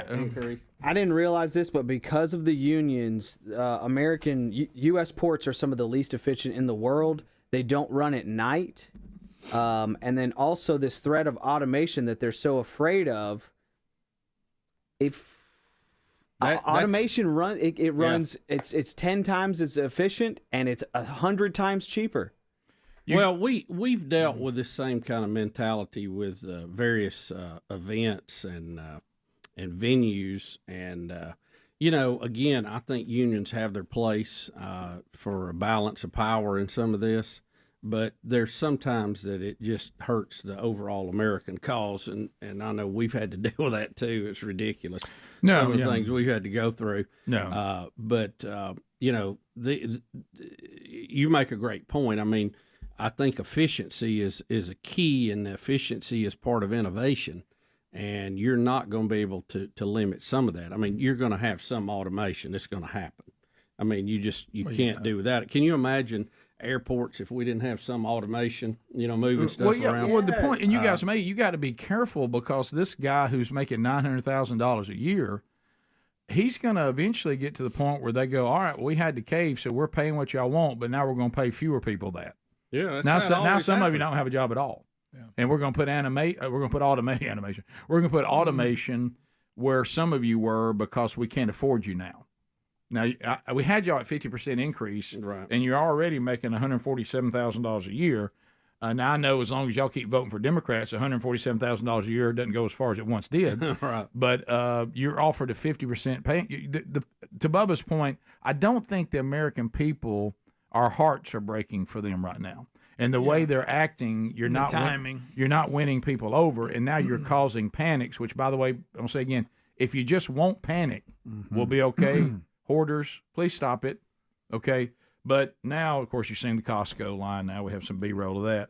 People now they're afraid of something that hasn't even happened and may not happen, but now here they are going in and grabbing things en masse and causing shortages that would not have been caused even with the threat of the strike if everybody had just shopped like you normally do. And I think you're really the panic is causing the panic. You know what I mean? It's like people see others doing it, and they're like, "Well, if I don't go get mine, You're talking about the sheeple? Yeah, then it's not going to be there. So then they're doing it, and then somebody else is seeing them and going, "Well, man, we got to go get our stuff. We're not going to have anything." We all have and then before you know it, it turns into these lines that Adler's showing right now in Costco. It's the mob mentality. Oh my gosh, what's the mob doing? I should be involved. And I think yesterday it was a combination. It was mainly this. And then you have what was breaking in Israel with Iran and Israel. It's just the day, just like people were panicking, going, man, things are happening. I need to go make sure that we get stocked up here in case, there is the stock that they have now when it's empty and there's nothing else coming in, that's what people are worried about. But it is coming in, though. We're not to that place yet. No, I'm just saying, but in a few days we will be. Maybe. Well, that's what they're saying. Not me. Right. Not me. Yeah. Hurricane Helene. Everybody saw people are still stranded. Yeah. People are still struggling to get water. This is not going to help them. No, it's not. Right. And it's just when all of those things come together, it does create a level of fear and stress, and the overreaction of the people leads to, wow, there's no toilet paper. Well, the sad part's back to what y'all talk about David Muir, who's the king of it. The sad part is everywhere people look now, there's a lot of money and ratings and clicks in doom and gloom. Yeah. But that doesn't mean that's reality. Right. Absolutely. And there was a time if the anchor got all serious and whatever, there was something you need to pay attention to. Right. Now it's just going, let's get more clicks. Yeah. Let's get more people to like that video. Greg did say he needs a banana in his smoothie, though, so he's got to have that. Top of the Not hour. big on bananas. Rick and Bubba.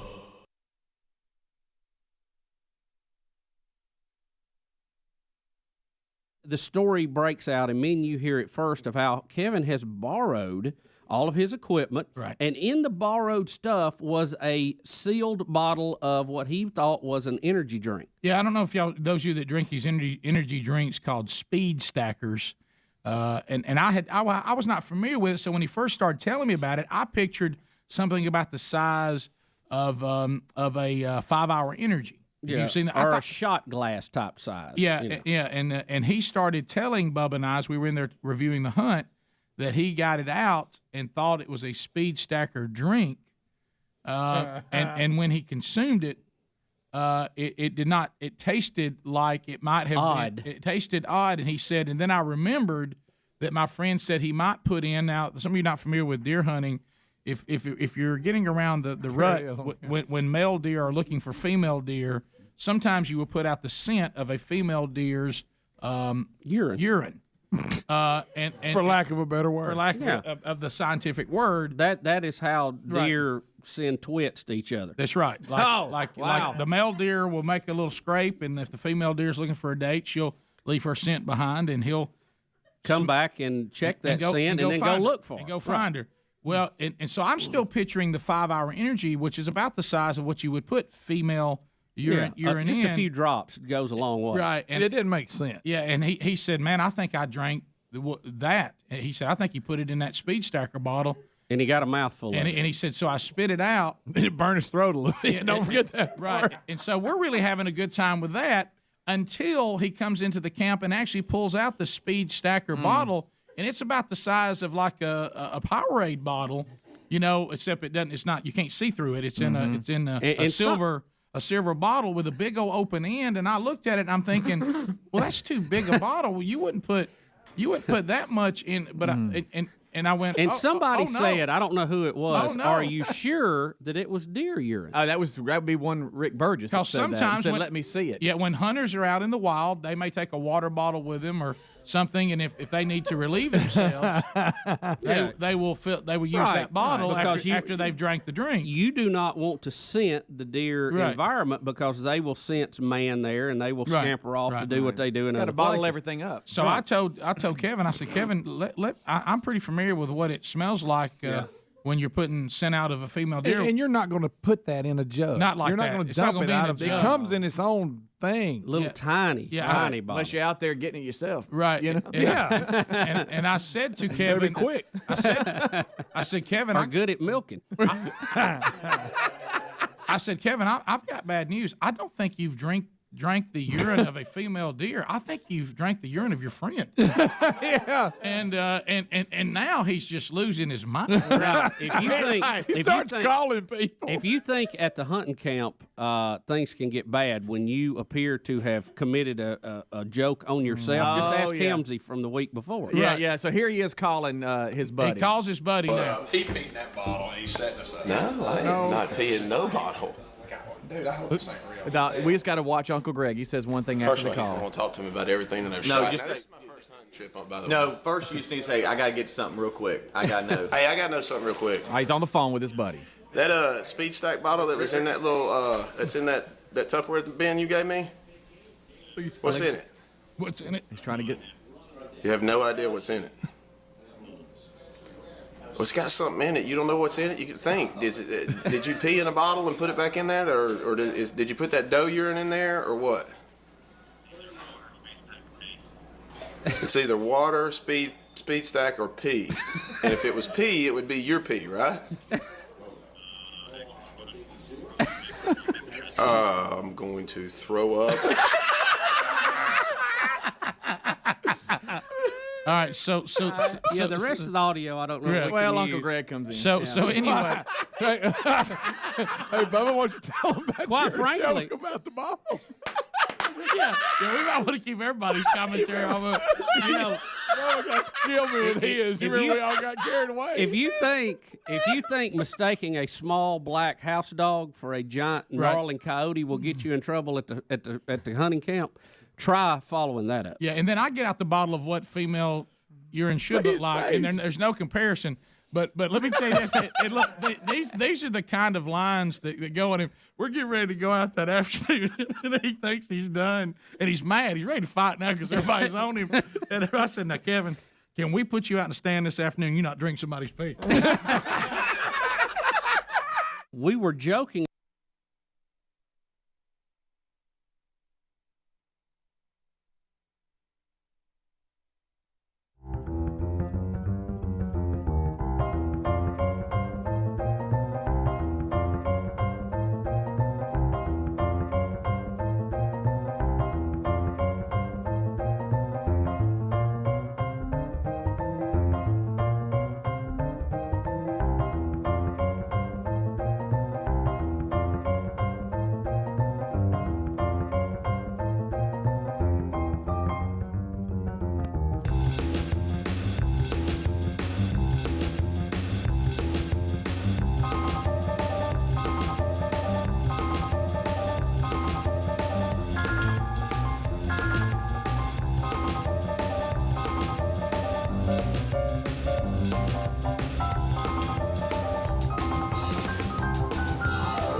A brand new hour begins. Speedy, the real Greg Burgess, Adler, all here. As we get another one rolling, welcome back, Bill Bubba Bussett. Rick, glad to be here, and thank all of you for joining us. It is the little party we call Rick and Bubba. So a couple of things, and we'll get into other things going on in the world.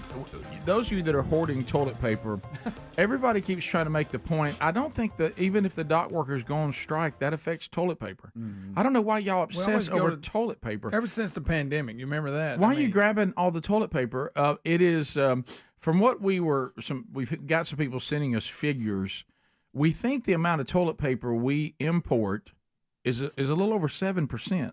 Yeah, Right. 7%, just round figures, 7%. So we homegrown 93%. We still do make. I know it doesn't seem like we make have anything plants here here in anymore. Alabama that make toilet We're not paper. going. The only way Drive by, you the only can- way we run out of toilet paper is if y'all hoard it. Right. Come on, man. Calm down. Everybody need a whole room of toilet Being paper. a pine tree farmer, I love toilet paper. Come on, man. I say, whoa. All right, so let's go to another place that's got a lot of you wigging out, and that's Israel. Of course, things are always a little volatile in the center of the universe. So Israel's military preparing for a significant retaliation, shocking attack, they're calling it, by Iran. 200 ballistic missiles streak across the Middle East and rain down on Israel for them what was last night.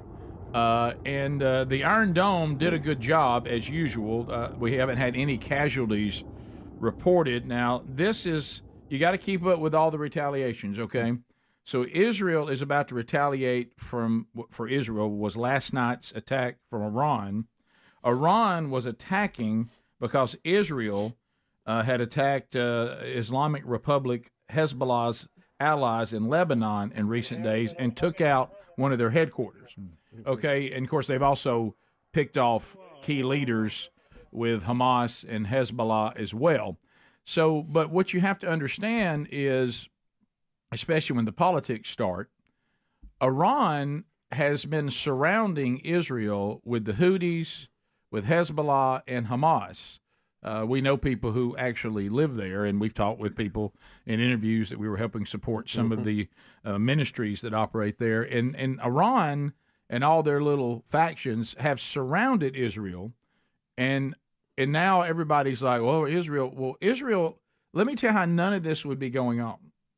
If Iran, with all their little factions, Hamas, Hezbollah, and the Houthis, if they would leave Israel alone, you wouldn't have this problem. And I think all of us have to understand that Israel will and has every right to defend themselves. And you can wring your hands about it all you want to, but we've said this 1,000 times. Rush Limbaugh famously said it over and over again. The only thing that brings peace follows one thing, and that's all-out victory. Overwhelming victory. It doesn't follow anything else. If you look at the end times, which I know some of you, this stirs some of that, when we get to the end, do you know how peace finally comes to the new heaven and new earth? When Jesus Christ has all-out victory over all who oppose him supernaturally and human. Until they're gone, there is no peace. But we'll get to peace, how? When they're all gone. So there has to be all-out victory, even in the end times. Of course, the good news is we know we win. Now, if you're opposing Jesus, that's not going to be a good day. I would not suggest that. He wins and wins easily. But anyway, and all those who are with him. But so this is part of it. I mean, if you start people of all this stirs all the end times talk and all of this, and we certainly don't know the day and the time. But as Jesus tells us in Matthew 24, the birth pangs are obvious. And none of this should really surprise any of us. But what's going to happen here? Israel will defend itself, and I think the way Israel operates, whether their enemies want to admit it or not, they know that they need to back down, but they'll have to save face and back down in their own way. Yeah. Mm-hmm. And I think one of the biggest things that concerns most is if Israel does respond in an aggressive way. What is it going to take for others in that region to get involved? And then now you got this other one. Now we got somebody. Before you know it, it builds into World War III, and I think that's the concern. Well, of course it is. I mean that's always there, though. That's not anything new. I mean, these things can escalate in the Middle East and have throughout time. I mean, this is They were periods that it looked a lot more end of the world, World War III, than it does now. I think you're going to have Israel take care of this business. And I thought really J.D. Vance answered. I did see him ask about this last night, and he said, Israel needs to make their own decisions. Sure. Absolutely. How they defend themselves. It's not up for us to decide. Hard to believe we're 5 days away from the 1-year anniversary of October 7th. Yeah, it is. And they were attacked. It was a year ago. And that, if these things, if they would just leave Israel alone, Israel has given up. Frankly, they've given up land they weren't supposed to give up. But I think they don't have everything. I don't they think were everybody. I hear a lot of people commenting. I don't think that understand the full history of that region. Right. And God made a promise to Abram. Yep. Turned him into Abraham. Yep. And said, "Hey, you're going to get from the Nile to the Euphrates." Well, if you check that out on a map, look how big that is. Yep. And that is the land that Israel will eventually have when the Messiah rules. So. That promise will be, completed at that point, but they're on a mere fraction of what they were promised, and this whole thing, the history of it, the Israelites took this land from Canaan because God told them they could have it. Right. Okay. No, they didn't take it from the Palestinians. I know that's hard to believe for some of our current singers and performers. They took it from pagans. But it was actually a Roman emperor who named it Palestine after the Philistines, and because he hated the Jews so bad. Yep. He was trying to annihilate them from all of history. Yep. And he called the land Palestine. It never was a country. It was just an area. And you'll see all the maps, especially those that were printed in the Middle East, have it as Palestine. But that was just because it was outlawed to put Israel on the map for a long time. But that happened. Right. That was a Roman emperor. It was probably, it was 300 A.D. or so after that. Yep. That all that went about. Well, and you have to understand, Israel has faced opponents throughout their time I'm speaking in general and their terms. back and forth relationship with the God who loved them and loves them. He decides when they get defeated. He decides when they're going to win. I mean, you can go all the way back to Gideon when he's like, look, I'm about to give you these people, but for you to believe it's me, I got to get your numbers down to where they're so small when y'all win, you'll know it was me. Yeah. There's been miraculous victories that God has given the Hebrews, throughout time. Now, he's also allowed the Babylonians to take them into captivity and to defeat them. The Persians, that's always his call, and he makes it clear to them that when your enemies defeat you, it's me using them to punish you.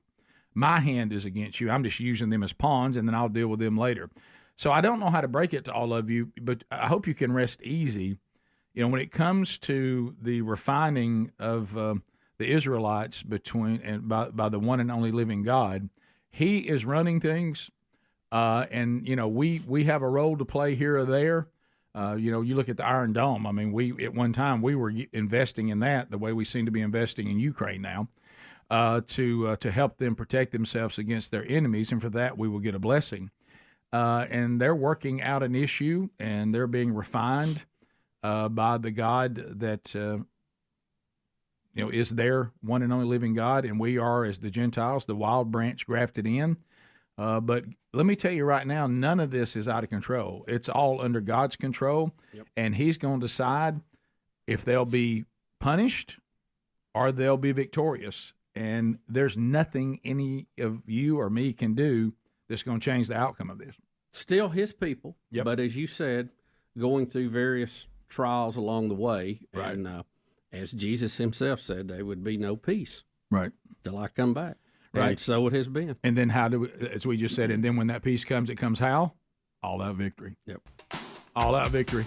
So there you go. So I love the story about is it the Eastern Gate that they cemented closed? Because that's where the Messiah is supposed to return. Isn't it the Eastern? I think it is. Is that the name of it? I think you're right.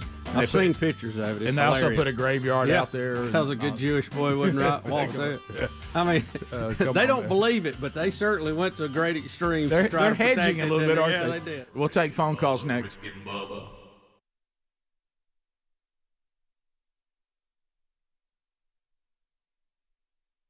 We were joking about this next story coming up, calling it the mini bear story. In a way, it is. Yosemite National Park. Coach Ditka. And the mini bears. And the mini bears. What's bigger than a picnic basket and even better than one in the eyes of a black bear that live in Yosemite National Park? A study published this month in the Journal of Mammalogy. Oh, my gosh, I didn't know. So zoology's not enough. We actually have a mammalogy. I thought this was another Go Pink thing here for a minute.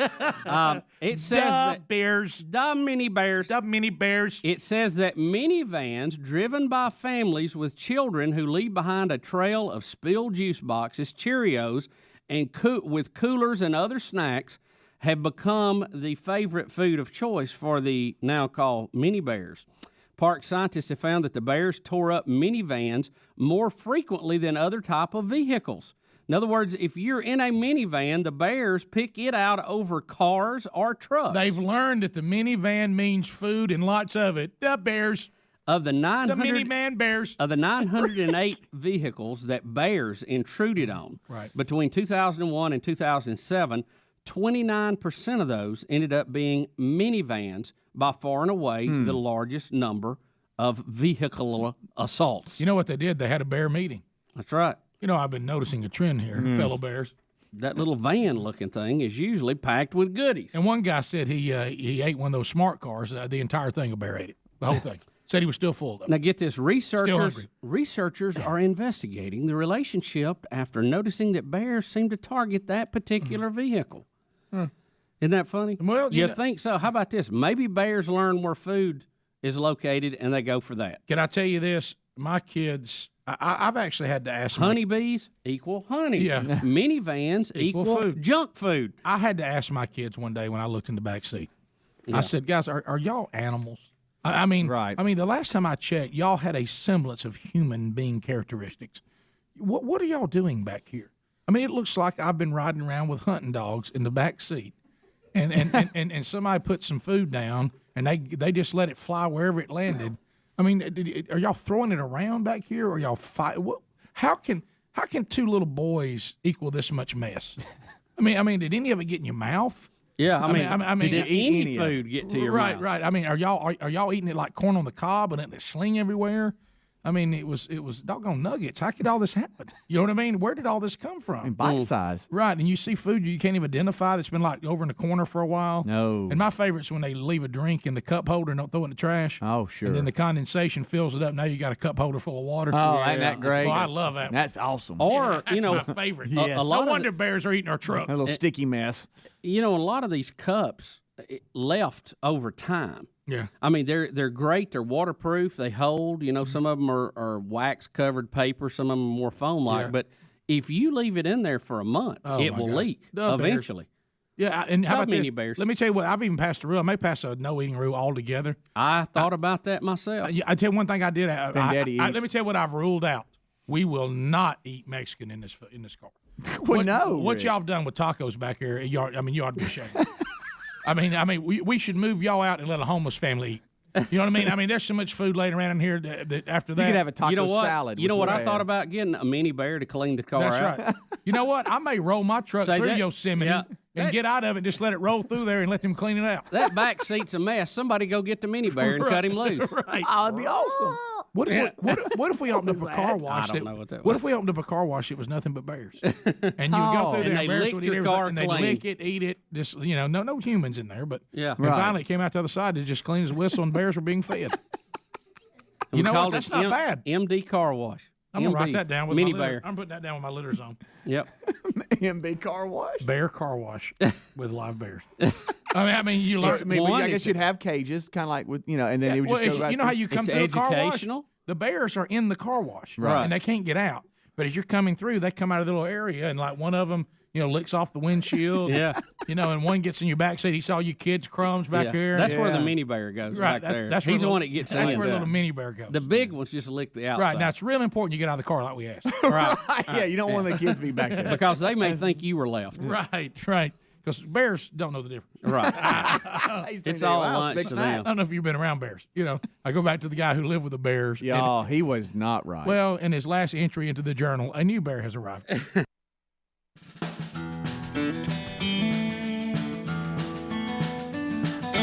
Here comes a phone troll, meaning we're going to open up the lines and let the people speak in rapid fire. 866 We Be Big, come on. Come on. Speedy's grabbing the phone calls right now. 30 seconds. Our friend the buzzer will keep the line moving. Let's keep the line moving. No meaningless shout-outs, no shameless plugs, none of that. We're dealing with topics only, content, questions, and of course there is room for you now because we are 10 lines strong here at the Big Boy Studio. 866 We Be Big if you want to join us now. Cannon is out of Sweet Home, Alabama. Trolling. Them phones are trolling. Here we come, phone trolling, phone troll. Cannon, welcome to Rick and Bubba. Go ahead. What's going on? I was told to say monkey grass and green acres. If that's your first time to call and you're working, you're right. If not, it makes zero sense. But go ahead. I just want to say, go Vols in Tennessee for the national championship. And Ryan Williams, he's pretty good talking about some college football, but I just don't think he'll be able to get past Tennessee's defense when they play October 19th. Okay. All right. Well, there you go. By the way, the Alabama-Georgia SEC showdown, massive audience ratings. Massive. 12 million? And they said when it started getting close at the end, the audience rose to 14 million. That'll be broke this weekend when Georgia and Auburn play. Yeah. The oldest rivalry. Get ready. Now, Georgia may score that many points. Well, who knows? I don't know. You don't know. You don't know. Well, I will say this: Tennessee is having a very fine year. They are much improved over the past years. Good defense. But if you leave Milroe with any time, he is going to hurt you either through the air or with his feet. You better keep him on the run early. Is your only hope. Oh, He's a nightmare for. And may I suggest, don't drop back into prevent defense. No, no matter how far it is on fourth down. Rush more than 3. And when you turn your back to him. Right. Let's go to Nick in Huntsville. Nick, 30 seconds. Go. Nick. Rick. Hello. Huntsville. Yes. Hello. Hey, now. All right, This sorry. Rick and Bubba. We I was going to talk about the debate last night. We're getting your text here. I want to bring this up that some of the shopping we're seeing is people buying to help people in the Carolinas and Georgia. Of course. I got that. Yeah, we I got all that. Yeah, we understand. We talked about that earlier. Yeah, we're actually encouraging people to do that. Right. We continue. 866 We Be Big. Let's go to Tony in Huntsville. Tony, go ahead. 30 seconds. Mac. Go ahead. Hey, why do we have to hire union workers down there? Why can't we just hire regular folks? Well, it's according to what the situation is. I mean, if the union has a contract there and the contract is still valid, you can't just say goodbye union and hello non-union. It's a lot more complicated than that. Yeah. Well, I mean, you bring up a good point. Why do you start that way? Or maybe the workers that had unionized at some point. They did. Of course they did. It's been over 100 years. Yeah. But, just like when you see things like this, I remember Bubba was talking about a minute ago where sometimes you just go, and I'm not going to do this. There are places that we could do events that we don't do them there anymore because they're union, and then they would make us hire people that we didn't need. Well, you got to. We're like, well, we can load our own stuff out of the truck and onto the stage. Yeah, you're not allowed to. Not here. So before you know it, and then all of a sudden they're hitting you for these. This costs that costs that. And that Oh, runs by the the ticket way, price on up. y'all, Yeah. whatever y'all sold on resources, we're taking 20%. And then you know what you do? Not coming back to that venue. Yeah. You just go do it somewhere else. Yep, that's happened a lot. We continue. Let's go to Jack and Coleman. Jack, 30 seconds. Go. Morning, boys. Hey buddy. There's an episode when it comes to hoarding in the grocery stores. There's an episode of the Care Bears and the apple tree and the fruit tree where the apple tree would produce enough food. Kind of goes back to biblical days of God saying don't hoard and don't keep what you can have, what you can't eat. But Jack, did you just call this show and say that we can learn a lesson on hoarding from the Care Bears? I think he did. Did that just happen? Did that just Something happen? about a tree. Jack, was there ever a moment when maybe you were holding the phone going, am I really going to talk about the Care Bears? It's like that episode of Care Bears, yeah. Let's go to Hoyt. And jump from there to a biblical reference. Bubba, it's Hoyt from Tuscaloosa. Is it the Hoyt? The one who took down. Oh, is it really? Who took down Baby Trump balloon. Hoyt, how you been, man? I've been pretty good. I can't complain. I had a bunch of people call me yesterday, tell me that I was brought up on the show, something about Trump being at the game Saturday. And oh yeah. Well, we figured he might have you sitting with him. Yeah, we thought you might be in the suite. yeah, I thought I should have been too, but I don't know. Well, are you? As we would ask one of our friends, you staying out of trouble? Time out. I am. I'm doing very well. I've gotten really involved in my church. All right, Hoyt. Got ordained as a deacon a couple of months back. Teaching Sunday school now. Look at Hoyt. So let me clarify something. I've been a Christian for 30 years of my life. That one criminal incident wasn't just spontaneous. Well, I understand, Hoyt. We do. Look, passion was burning that day. Yeah. It got the best of you. Yeah. Down goes baby. I will say this though. Nobody's batting a thousand. Now that you're a deacon, like let's say they do the fall festival here in October, do they make you stand far away from the moonwalk? Man, it's everywhere I go. Every time an inflatable goes down during Christmas time or the holiday seasons, I get blamed for it. That's good. That's good. That's well, you funny. knew that was going to happen. Well, Hoyt, we're glad to hear that update. I told that story Apparently, my wife missed it when it happened because I was talking about the Georgia-Alabama game, and they were bringing Trump. And I said, look, I hope the liberals have learned you don't mess with Trump in Alabama. And I told your story, and we were laughing so hard. So Hoyt, good to hear from you.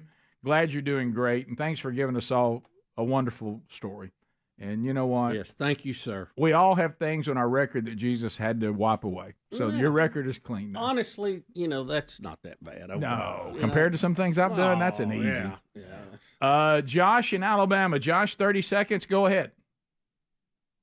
Yeah, I got a question. With the show coming to an end, y'all retiring the Rick and Bubba brand. Did you have to buy Bubba's half out, or y'all just part ways? And then on the new show, are you going to be on the kickoff hour, or is it going to be like it is now? I'll be there from the very beginning. We're all same team from beginning to end. And Bubba and I have a contract, so we'll continue to split everything as long as there's anything out there tied to the brand. So the brand ends when the contract ends. So there you go. So we've been at it for 31 plus years. And both of us fulfilled every contract to the letter. And so no complaints there. Bottom of the hour, and hopefully we'll still get to share in the ongoing Rick and Bubba brands, and all the best stuff is out there. And so I think it should still have some value going forward. We both hope. Bottom of the hour, we'll be back. More Rick and Bubba coming up right after this. Rick and Bubba, Rick and Bubba. The real Greg Burgess, along with Ryan Greenwood, during Greg's smart lipo. He's having lipo done right now. We have spoken with him by phone, and we're going to bring him back. Greg, it sounds like everything's still going smoothly there at the lipo. Hang on, let me get to him. Hang on. Greg, it's not happy hour. Hang on, Okay, Greg. all right. Oh, what are you out in the hall again? Yeah. That's Ryan. Thanks for the footage of the hall. Hey, is that the sucking? Hey, Did you Greg. hear that? Hey, Greg. Hey, man. Hey, we got some people. We want to talk to you. All right, go ahead. All right. Hey, Dad, you're on. Hey, Greg, are you really doing this? Are you really doing this? My God. I thought y'all were kidding about that. It's one of y'all's great schemes and stuff. And Dad, so I've you got really you an doing appointment. Dr. Mickey, I went ahead and got your appointment set up for a consultation. No, hell no. Don't give me no appointment. Hey, let me ask you, do you ever think that, jogging a mile every morning, lifting a few weights might have done the same damn thing? Well, yeah, man, I'm going to shortcut. You think you're jogging a few miles every morning? But this is going to be my starting off point to start doing it. So now you're getting your fat sucked out. Huh? Dad, you're on there. Listen, I'll be back down to defensive back size. I was up to defensive line size before I came in here. I'll be back playing corner. See, if it was Rick doing it, I might could understand it. He said he could understand if Rick did it. Hey, Dad, I know you're busy, but I wanted to let you talk to him. This has to be a low moment as a father. I tell you, it's ridiculous. I really did. I thought y'all were just having fun, you have on the show. So he's really getting it done. Yes, sir. Yes, sir. Man, I got to fight that cyclist. I got to get in shape for him. The cyclist who wants to fight me. All right, I tell you what, he gonna have to suck a hell of a lot of fat out to get you ready to fight that guy. Oh my God, Rick, get him off there. Dad, thanks for calling, buddy. Love you, Dad. Okay, y'all. Thank you, Coach. See you, Dad. Thank you. Speedy. Yes, sir. Are we off air? We need to sucking the fat out. No, sir. We're not off air yet. We're still on air. Do you want to talk to me? No. Call me when you're off. Okay? Yes, sir. Yes, sir. Dad. Yes, sir. Bye, Dad. He's going to. Oh, my bad. He said hell and down about 4 times. Greg, you're on the air. Greg, who are you reporting to? Greg, who are you reporting to? All the people in the room. I'm so sorry, y'all. Okay. Because the 10-second delay messes us up. Right, Greg, here's one more call. Gerald Cates. You're killing me. Gerald Cates. Hey, I'm with you. What's up, bro? Lifelong friend, Gerald? Yeah, lifelong friend, Gerald Cates, and Greg Nemesis. Greg Burgess. Hey, buddy, what's up? Can you hear me? Yeah, I wish you was in here. I've got you a consultation set up, too. Greg, please tell me that this is a joke. You ain't laid up in a hospital bed, just had lipo done. I ain't in a hospital bed. I'm here in the office. That's the great thing about it. Are you just sitting up in a chair? Yeah. Burgess, you mean to tell me they sucked that fat Lapo out of you sitting in a chair? They're doing lipo. Listen, Chicken I and agree. drinking Gatorade. Listen to me. I agree with one and only Coach Burgess teetotally. Every time I watch that show, when they show the camera on you, you never talk. You're eating. Are you gonna be able to stop that? Huh? Okay, good point. Hey, have they got you under hypnosis in there? Yeah, they got me under hypnosis. That's why I'm hypnotize you before they do it. Greg, let me tell you something.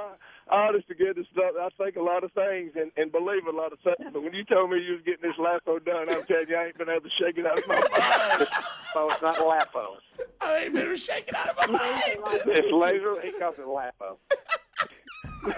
Look, okay, y'all have your fun. I need a little more chicken. What did you expect us to do? To sit back act like it didn't happen? Listen, they're sucking fat out as we speak. You can see it. It's so cool. Man, listen, save us a jar of it. Let's line it up with it one after that. Gerald, thank you. Hey, thank you, boys. This is such a locker room. Oh, Greg. Okay. Greg. Look, all right, I got to eat a little more, y'all. All right, Greg. He's so out of it. Hey, we'll see you tomorrow when you report to work. No, I'll be there bright and early tomorrow. Back to work next day. No problem. All right, buddy. Thanks. All right, brother. Bye. Oh, I can't breathe. Oh. Speedy, I told you to tell my dad, hey, you're on air. I did. And I told you it was going to happen. I did. To me, those two people are more disbelief about this. Childhood friend and nemesis Gerald Cates and my dad.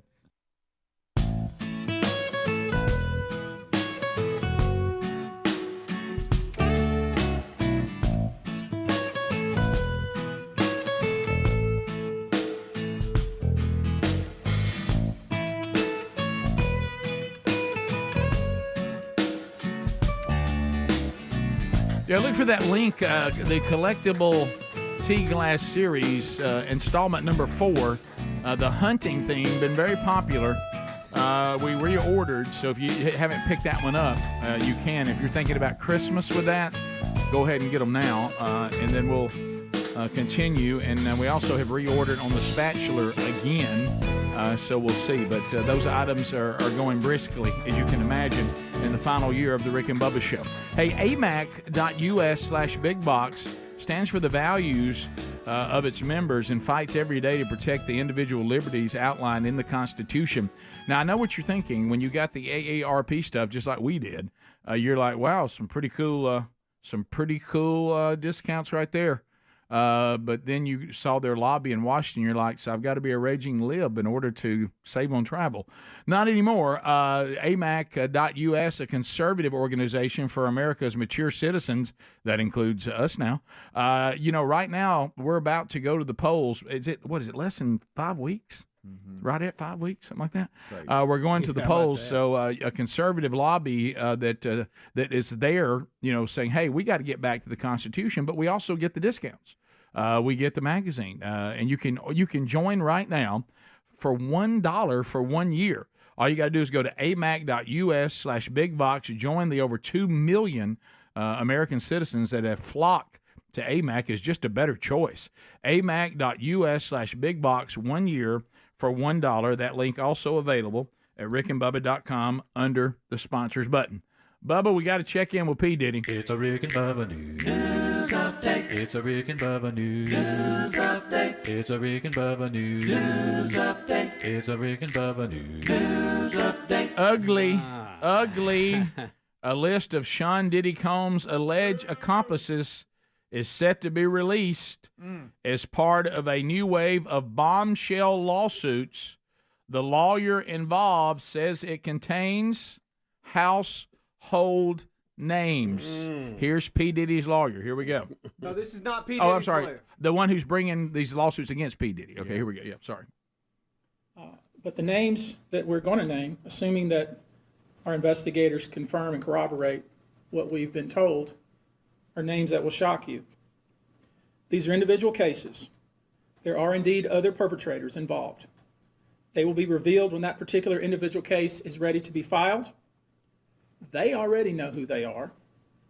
And I'm talking here about not just the cowardly but complicit bystanders. That is, those people that we know watched this behavior occur and did nothing. But I'm talking about the people that participated, encouraged it, egged it on. They know who they are. Ugly. I call them the facilitators of foul play, willing participants in vile conduct. As we identify them, each will be part of this case as defendants. These defendants will not only include individuals, but would also include corporate entities who ultimately profited off of this culture and behavior. I'm looking at banks, pharmaceutical companies, hotels. We know that many of these individuals were paid cash. We know that many of these individuals involved, whether they were the ones being assaulted and abused or they're witnessing other people being assaulted and abused and then paid and threatened and told to leave. Typically paid 10 grand in cash and told to leave. So there you go. This lawyer says there's going to be lawsuits coming, and we're not just going after P. Diddy. If you encourage or participate in any of this, or you help to give them what they needed to do these things, you're going to be in trouble as well. So now you said, Bubba, you thought you saw where Diddy said he might say something, address. Well, you know, all of this coming through his legal his team. lawyer, yeah. That this is they're claiming they've got a lot of names here, and it's going to be big. And you know, does this mean that any time now we could see the camera that's monitoring his cell go out? I mean, is that? Oh, you better believe it. Will this be? I mean, we've had too many of those that were too, you know, just too coincidental. But this sounds like it could be big. I don't know. I don't know if they're bluffing. I don't know if they really got the goods or not. He says we're going to make sure, and he really emphasized that we have the cases when we bring these names out. And the day will come when we will have names other than Sean Diddy Combs, and says there's a lot of names. He continued, and a lot of them are household names. And how about you heard in this clip, and you know who you are? A lot of nervous people. A lot of nervous people. Uh-oh. Very Epstein-like, to Bubba's point, and says he has been, of course, we know Diddy's been federally indicted on racketeering, sex trafficking charges, etc.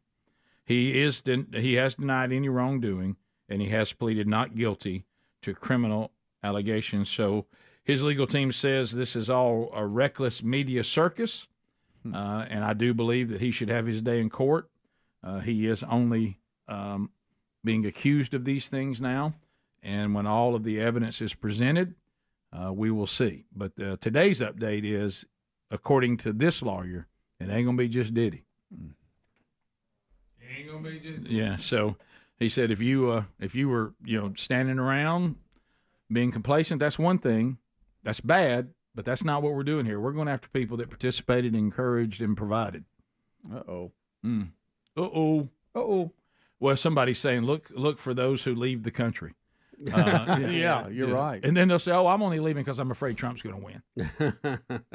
Have you seen these idiots? These celebrities that actually think that we care if they leave this country because they don't like somebody that might win president.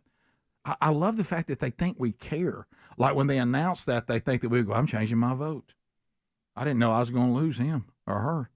Well, you know what? I don't know how to break this to y'all. Johnny Depp doesn't live here anymore, but we still see his movies. Yeah. It doesn't impact. He can film anywhere. Yeah, it doesn't impact our lives at all. I mean, we don't care. If Australia is that much better, wherever, head on out. Do you think that somehow I feel better about America because you live here? I mean, what are we talking about? I'm leaving too. There's somebody put one out the other day, and I think people, Bubba and I were reading it, I think it's a raise, or people are exaggerating, and they claim that, Rob Reiner, Meathead, who has put out some really incredible movies, but is a raging lib that he claimed he was going to set himself on fire if Trump won. I mean, I think somebody's called him out on that. I think people are having fun now at the exaggeration of the celebrities, but and that wasn't a Babylon Bee, but it was. I don't think that's true. No, even he wouldn't do that. Well, I don't think so.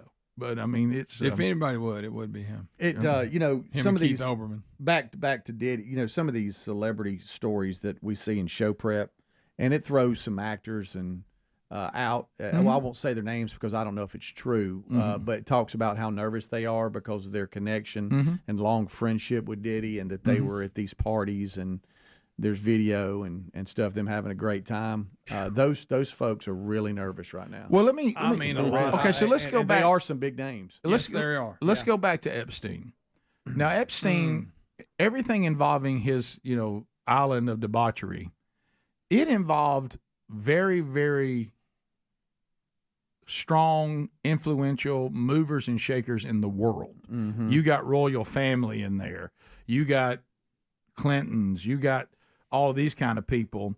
Does the celebrity world have that kind of, like what I'm talking about, what we just talked about? Will P. Diddy, suddenly his security team, when he's on suicide watch, will fall asleep or the camera won't work? Does the celebrity world check the camera at the jail now? Yeah. Does the celebrity world have that kind of power like world leaders would have with Epstein? Because Epstein, he had some guys, some ladies and gentlemen that buddy, they were very powerful. If these are more just celebrities, can a movie star send somebody to kill you? I don't know. As opposed to the Clintons. I don't know. A musician, something like that. Probably not. But of course, Greg, what about the Illuminati? Well, that's true. Because you hear that keeps coming up with Diddy, right? And then people that he had over could be in that category that you just mentioned, Rick. Well, I'll go. And so now they're trying to protect their name, so they, you know what I mean? It looks like a big evil bunch. But it does. It does. But I go back to this though. Is there some overlap, you think, in the Epstein bunch and the Diddy group? Could be. But what I'm thinking, if it stays in celebrity world, we all know the celebrity consumer. We've even done it to a degree, where we would tell you there's certain artists we just give a pass because we just want to hear their songs or see their movies. Right. So I wonder, because the politicians and world leaders, they got to worry about losing their power. Does a celebrity have to worry about losing a whole lot other than maybe endorsements? I know people that if they like your song and they like your movies, they'll continue to support them no matter what you do. Yeah. Unless you endorse Trump. Unless you endorse Trump. That's the only thing. But the people, the people still don't care who come to the stuff. It's just your fellow celebrities. That's right. And then people won't hire you anymore. Yeah, in your little circle. Yeah. That people won't hire you anymore. Poor Shazam. He'll never get another job. Poor Shazam. And I think what you're going to see is, according to some of these reports, some of these celebrities are going to be seen in videos and pictures. They're going to say, hey, this looks bad, but I didn't know. I didn't know what he was doing. That's going to be their defense. The CYAs we're about to see are going to be unbelievable. We'll be back 15 minutes to the top. Rick and Bubba, Rick and Bubba.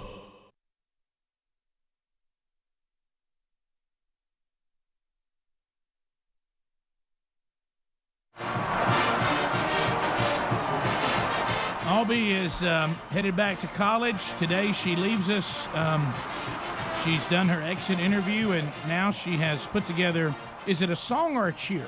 It's a song. It's a song. Oh, boy. Will you be singing it or just reading it? And granted, I'm not a singer, but the point is, it's the thought that counts. Okay. That's right. All right. I'm nervous, So- but yeah. Yeah, you probably should be. And I want you to know this. We may not be able to look at you. Okay. Right, You know, I'm going to look please down. don't. You know, when people are singing, sometimes We'll you just get tickled. right. Yeah. And Bless her, Lord.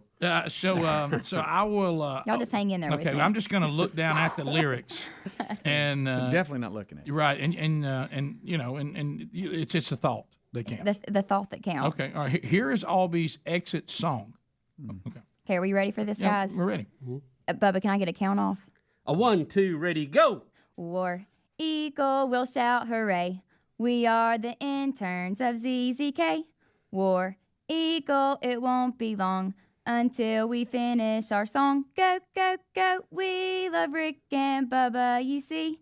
We are now part of their proud history. Hey, working for these two icons always will make us proud.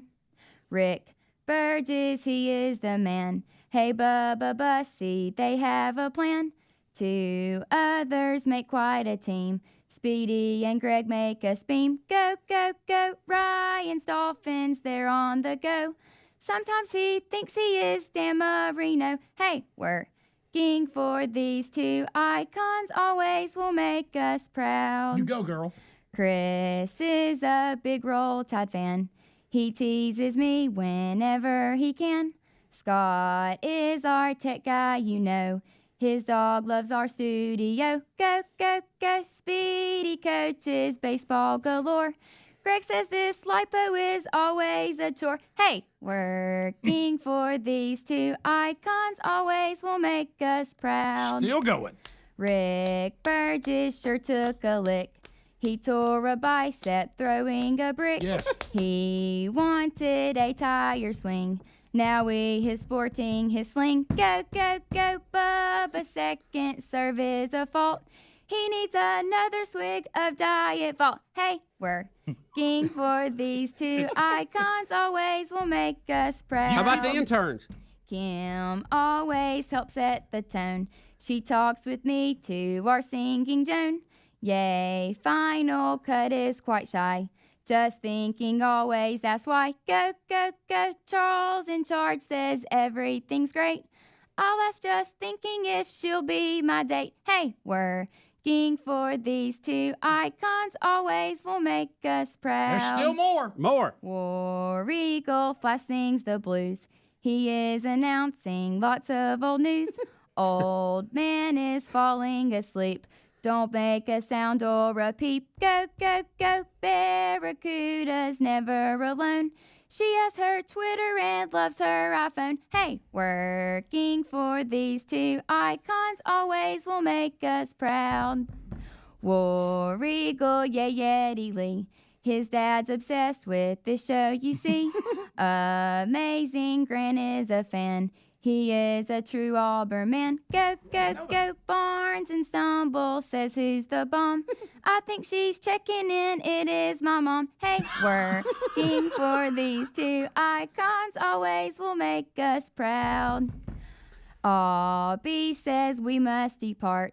Yea, Bronner Burgess, you're in our hearts. Your dad has touched us, you see, through his great testimony. Go, go, go, Bubba strokes with all of his might. He energizes with Pedialyte. Hey, working for these two icons always will make us proud. Glory, glory, Rick and Bubba. Oh. We're your interns and we love ya. You're the pride of Alabama. Hail Rick and Bubba show. Hail Rick and Bubba show. Hail Rick and Bubba show.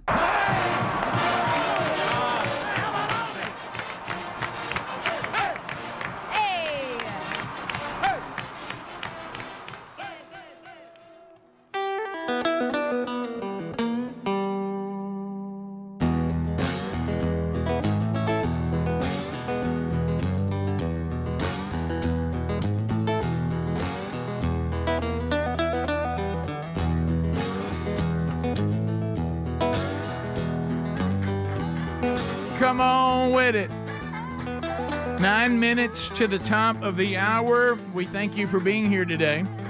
Wednesday Bible study back today. Installment number 2, the book of Daniel, a brand new series we started last week.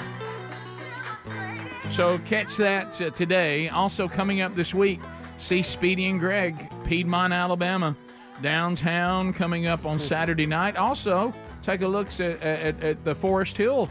What is it called, Greg? Forest Hills that Lisa and your sister-in-law have? Yep. As you make that last turn, head towards the finish line on your left, you have Main Street South. Inside there is the Forest Hills home, and they have all kinds of home decor. And all kinds of Speedy's going to be there signing autographs. I bet it smells like potpourri in there the minute you walk in. It does. Burn your I mean, eyes the right crap run runs right by Main Street South. That's right. That's so. Anyway, only this show would say that sentence. But anyway, so that is coming up this weekend. Greg and Speedy are on the IR. injured and cannot We're a little run banged up. the whole 5K. A little heartbreaking. Who would have thought? Little heartbreaking. We're in what they call the no win, Rick. I tested it over the weekend. It's not good. It didn't respond. The to old gray mare ain't what she used to be. No. If we run, the time will be so bad we'll be made fun of, and if we don't run, then we're still be made fun of. So we're in what we call the no win. So we're going to be made fun of. So we're going to just be made fun of and go support the crap. Yeah, you can be made fun of and not be tired. There you go. That's a good point. And it looks like all this stuff, people, All else failed. weather-wise and everything, it's going to work out great. Some of these tropical deals that were of some concern have kind of faded away. So looks like the weekend will be good, and that will include Sunday, Man Church in Mobile. We were watching to kind of see how that developed. Looks like it's going to be no problem. So you'll see Scott Dawson there at West Mobile coming up Sunday night as they continue the manchurch.com discipleship strategy with their next Man Church and next gathering. All right, so let's hit this is a story that came out, I think it was over the weekend. There was a Texas man who spent $4,000 a bid to get a Taylor Swift guitar and then destroyed it with a hammer. Wow. He was criticized for making a political statement after he did spend the $4,000 at the auction and then smashed the very guitar he bid on and won. He's 67. He was captured on camera. Watch this, walking up to receive the instrument and then beating it with a hammer. So, Greg, please, it's your kind of guy right here. Rick, right, look, he just beats it to death with $4 grand worth. $4,000 to the whatever charity it was.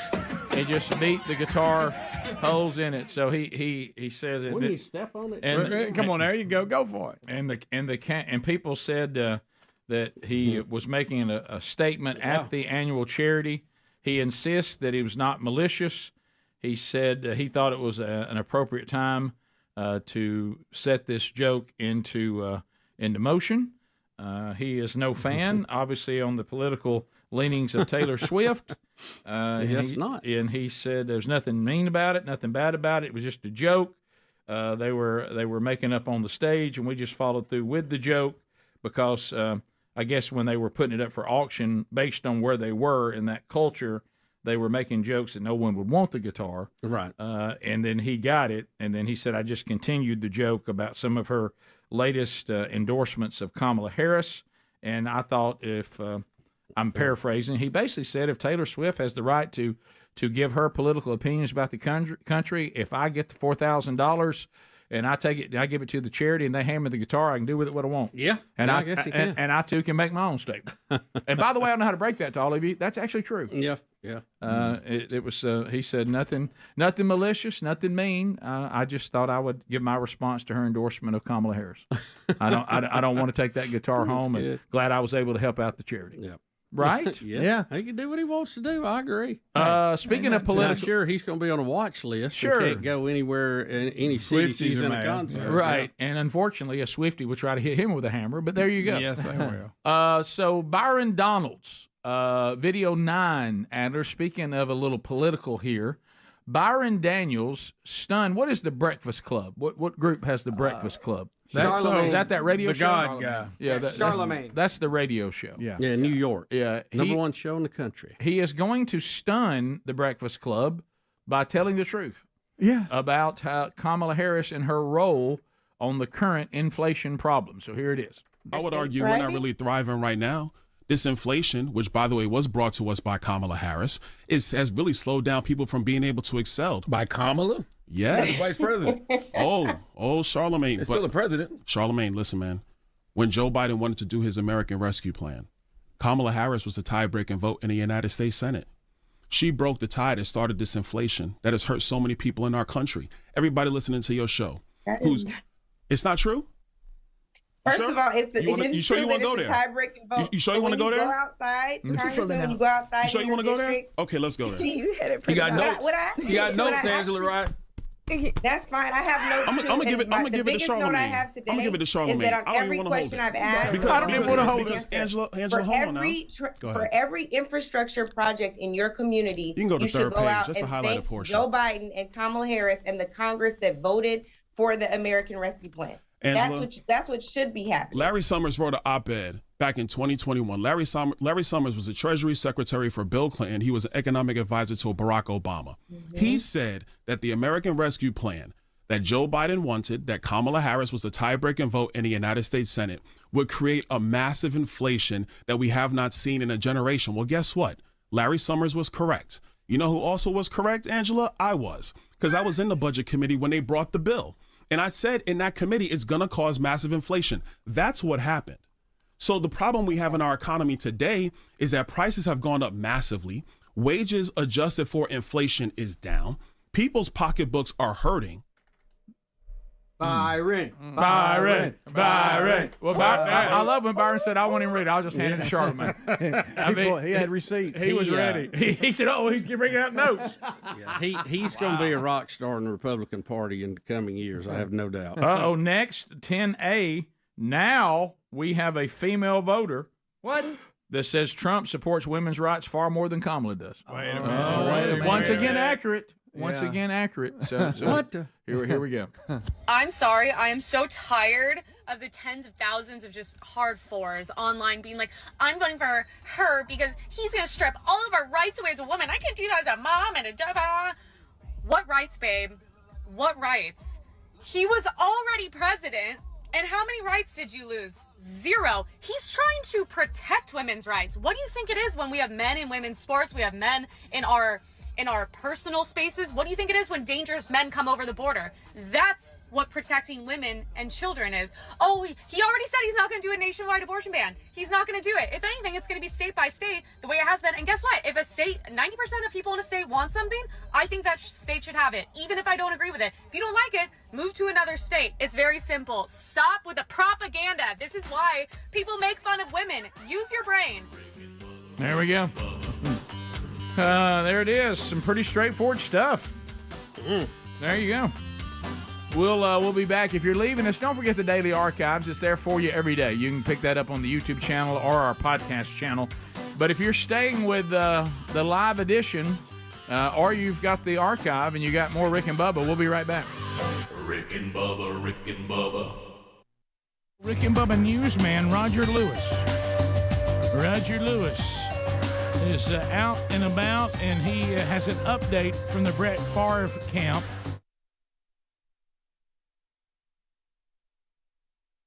Thank you so much. I've missed you guys more than the Democrats are going to miss Congress.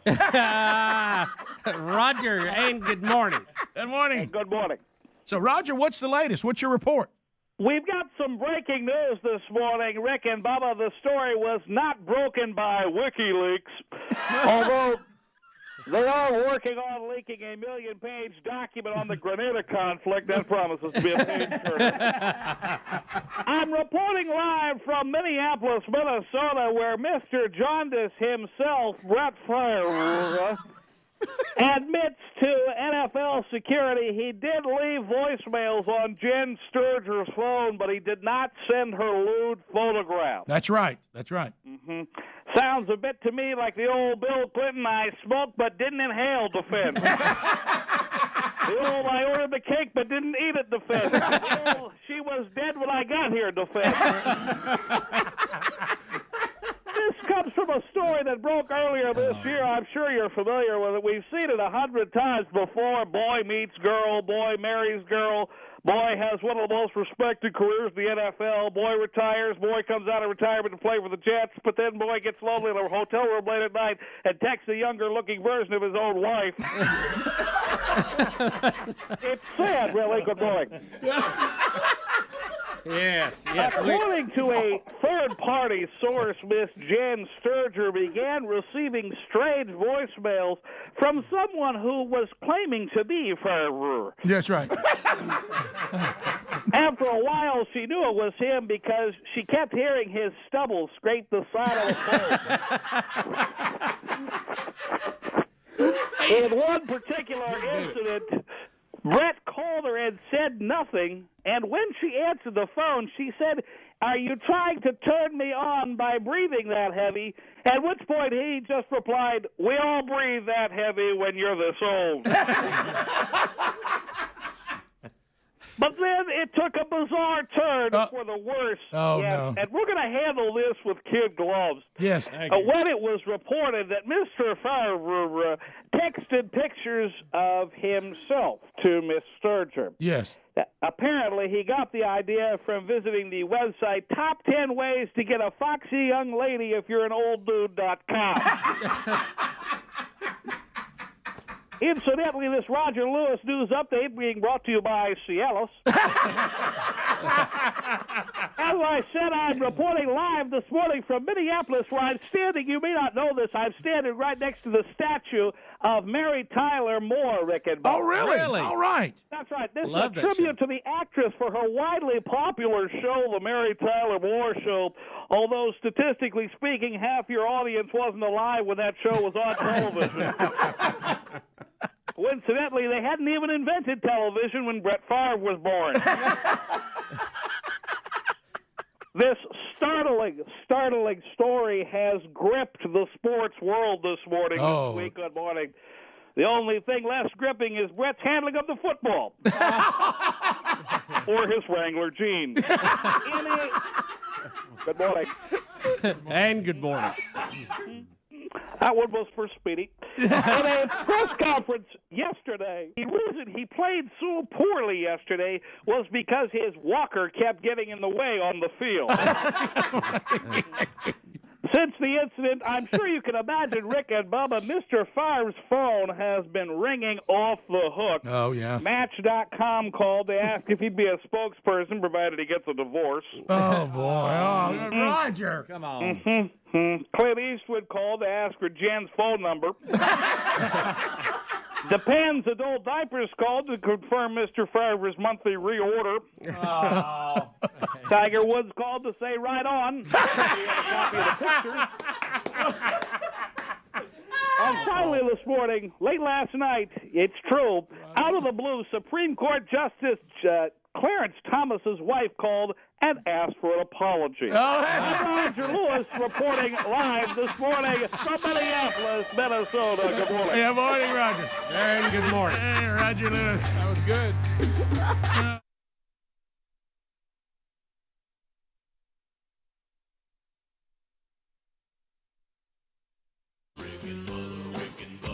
This is the Rick and Bubba Show. Watch more at blazetv.com/Rick and Bubba.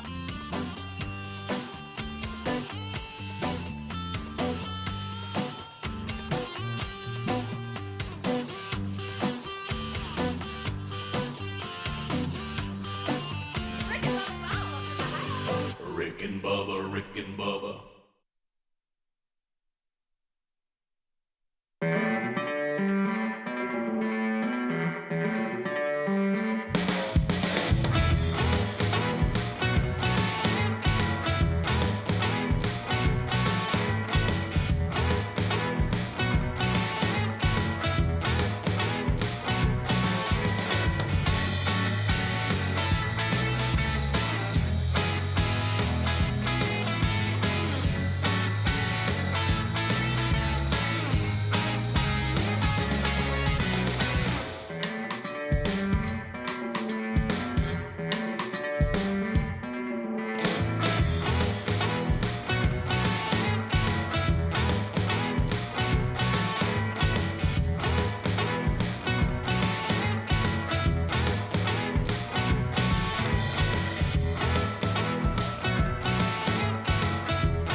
The gang's all here, and we're rolling into a brand new hour. Hello, America. You want to join us? You can. We'll chat with you before the hour is done, but you can always chime via the text option, 866-932-3244. Your normal data rates will apply, or you can call us at 866-WE-BE-BIG as we start a new hour. Bubba, I know you haven't mentioned this, but Jimmy Carter celebrates his 100th birthday. Yeah, that was yesterday. Jimmy Carter, 100 years old as of yesterday, and I thought that he was on the edge of death hanging on. and about to go on in, and suddenly he's in a wheelchair saying, "Hello, I'm 100." Yeah, they rolled him out for a flyover yesterday, and we've had political disagreements with him, obviously, but personally, I'm glad he's still doing well and hanging in there. I'm not sure that's doing well. I'm not sure about doing well. Yeah. Do we know he's alive? Is he even alive? That's bless his heart. By the way, we shouldn't be showing video. Not us, but they should have been locked off to video. Let them calling have a that alive. Well, is let him have a moment. Let me say this: he's had a rich and long life. Yes, How he about has. that? Now that he is. Mm-hmm. That's just a body that's still hanging on. It's not official. I did hear a report yesterday. The reporter said that the disease that he had, it was a type of cancer. It was brain cancer and some other things. God love him. Started it with skin cancer. But usually you're dead within 6 months when you get it. And he got that in 1991. And he got one of these new treatments that have come out, immunotherapy. And it's been a lifesaver for him. I mean, they're not calling immunotherapy a cure, but it has a very good track record of the people that it works in. I understand it's about half the people respond to it. Okay. But those that respond very well, and they're working to increase the footprint of that a little bit. So that's good news. Amazing story, though. Yeah, the grandson used the term limited as he turned 100. Yeah. Oh, yeah. Yeah. Well, do y'all agree, though, that should have been just a private family moment? We shouldn't have video camera and stuff. Yeah, they said they wanted to bring him out in the sunshine. I think that's actually pretty cool, and let him see a flyover. But there's no need for us to all be in it. No, agreed. Yeah. The kids are handling it well that are around him. That's good. Yeah. 90s sitcom star makes rare appearance looking barely recognizable. Enjoying a workout. Newman is working out. Newman tries to do a little bit better, Rick. Newman is doing a little bit better. He is. Rick, he's skinnier, but he's still Newman. If you saw the picture, it's not. Wayne Knight. I don't think he's unrecognizable. Yeah. Wayne Knight. They're They're saying barely recognizable. Didn't know his name was Wayne Knight. You didn't? No, I didn't. Greg, where you been? Wait a minute. You didn't know something? Well, Greg, that's not like you. How about you not? How could you? That's right in your area. That's your wheelhouse. You should say things when I say Newman. It would be you to go. You mean Wayne Knight? I know it really was. Right. I'm kind of disappointed. Myself. Yeah, right. What are you doing? Yeah, corporate Greg over Of course, there. if he came to watch a show, you wouldn't let him in. But so I would mean to. He is. He's one of those people that he's known for being large. It's part of his deal. Like when, Jerry got him to do something, he was going to tell on Jerry, if you remember, because, he hated Jerry. Right. And he was going to tell on Jerry to a very mean, dangerous man that Jerry had been messing with the man's girlfriend or whatever. And he was in a coma, and Jerry was visiting with him so he could try to fix it when he came to. And Newman was standing there waiting. He goes, "Oh, no, I'm going to tell him." And he bought him off with coffee cakes. All right, I got to tell you, if that's not barely. Bubba, you're right. That's not barely recognizable. I don't know. I think I might walk past him in Costco. No, if I pass that guy on the road, I do a double take. I go, that guy looks just like Newman. I know Newman. I think I would go to the aisle adjacent to it and whisper and go, "Hey, is that Newman?" Yeah, but he's not. Is that Newman? I thought I was going to look up there and see, some buff. Jimmy Carter. Yeah, Greg. Oh. Well, I mean, if you look at his eyes and you really study him a little bit, you go, "Hey, that's Newman." But I don't know. Exaggeration. It just he doesn't. Maybe it's because he's not. He's lost some weight. Good for him. He's doing better. But you still know who he is. I'd go up to him and go, Newman. Newman. What was that? Don't you know he gets that all the time? What was the coffee cake? Well, I can't remember it was this beloved New York coffee cake, snack cake, like we are with Little Debbie's. Greg. And the thing and the line that I love, and we use it. You know how we grab stuff and use it? I use it all the time now. Jerry, with his perfect delivery, is sitting there, and of course Jerry didn't just go get the normal size; he got the large size. Yep. And he looks over, and you see Newman see it, and he says whatever it is. He goes, "Oh," he goes, "Well, that's the Drake's." Yeah, that's Drake's coffee cake. That's it. And he looks over and he goes, "Oh," and he goes, "That's not the regular size." And Jerry goes, "No, that's the big boy." That's your big boy. That's your big boy. Did you have a favorite Newman moment on that show?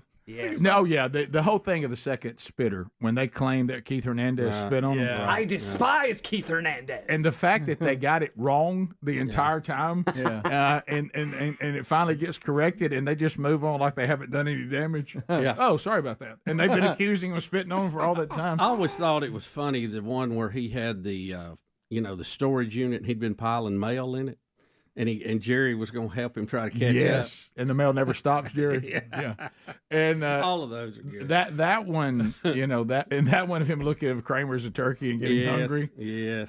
Talking What a about great wasn't show that that was. what about and then did he get involved with at all when Kramer had the thing with Kenny Rogers Roasters and he was going? Didn't Newman get mad because he was trying to put him out of business because the light kept keeping him up? Yes, and then it was like, you can't put him out of business. And then Kramer tried it and then he loved it and he realized he was in a bind. Kenny Rogers Roasters. I forgot all about that. Does that still exist? Good. I went there as a kid all the time. Yeah, it doesn't exist anymore. No, I don't know. Yeah, surely not. Then there was the episode where he had the high pressure shower faucets, and he was selling them on the black market, knocking people down. And then they had the recycling scheme to load up the mail truck with all the recyclable cans and take them to Michigan, where you get more money or something like that. Yeah. Newman is a great character. So good. And but that thing with Keith Hernandez, and when Jerry's face. When Elaine makes the mistake of asking them about it, and Jerry gets like, "Here comes the story again," and they go back to the day was whatever, and then Jerry finally says, "I've heard this story several times, and I'd like to. Hey, I've heard you go through this. I'd like to walk through it." And that's when he comes up with the second spitter notion. Yeah. You got yourself quite a something loogie there that's doing all these kind of things. He goes pauses in midair. The magic, magic loogie. That's a magic little loogie, like you the got magic there. bullet. So, but yeah, that was. Newman, but I can't say that Newman looks unrecognizable. That's what unrecognizable. He looks like an older He ain't Newman. even that thin. Look, it's Newman high. Thinner, older Newman. That's all it was. I I mean, he's not loved going it. to look like he did on Seinfeld. Drake's coffee cake. That's know, your big boy. Him as an actor, and we covered this story one time before. He has been in the top sitcom, Jurassic Park, and like 4 of the 5 top movies of all time he's been in. I mean, nobody has a higher track record of making something a winner than him being in it. If it wasn't for Newman, and I know that's not who he is in Jurassic Park, but if it wasn't for Newman, we don't even get any sequels. I know. He's the reason we get sequels. That's right. He was so good in By Jurassic that Park. stupid idea he had, but even a pretty good idea hiding it in the shaving cream. Yeah. Then he dropped it. But then he drops it. Yeah, that Goes spinning- down in the creek. Yeah, that spitting one got him good. Oh, wow. That scared me as a That thing child. terrified. I mean, I almost pooped in my pants as a kid. Terrified. I mean, it was horrible. Dotson, we got Dotson here. We'll be back 15 minutes past the hour. More of the Rick and Bubba Show coming up. We'll get some more of your phone calls before the hour is done as well. Rick and Bubba, Rick and Bubba.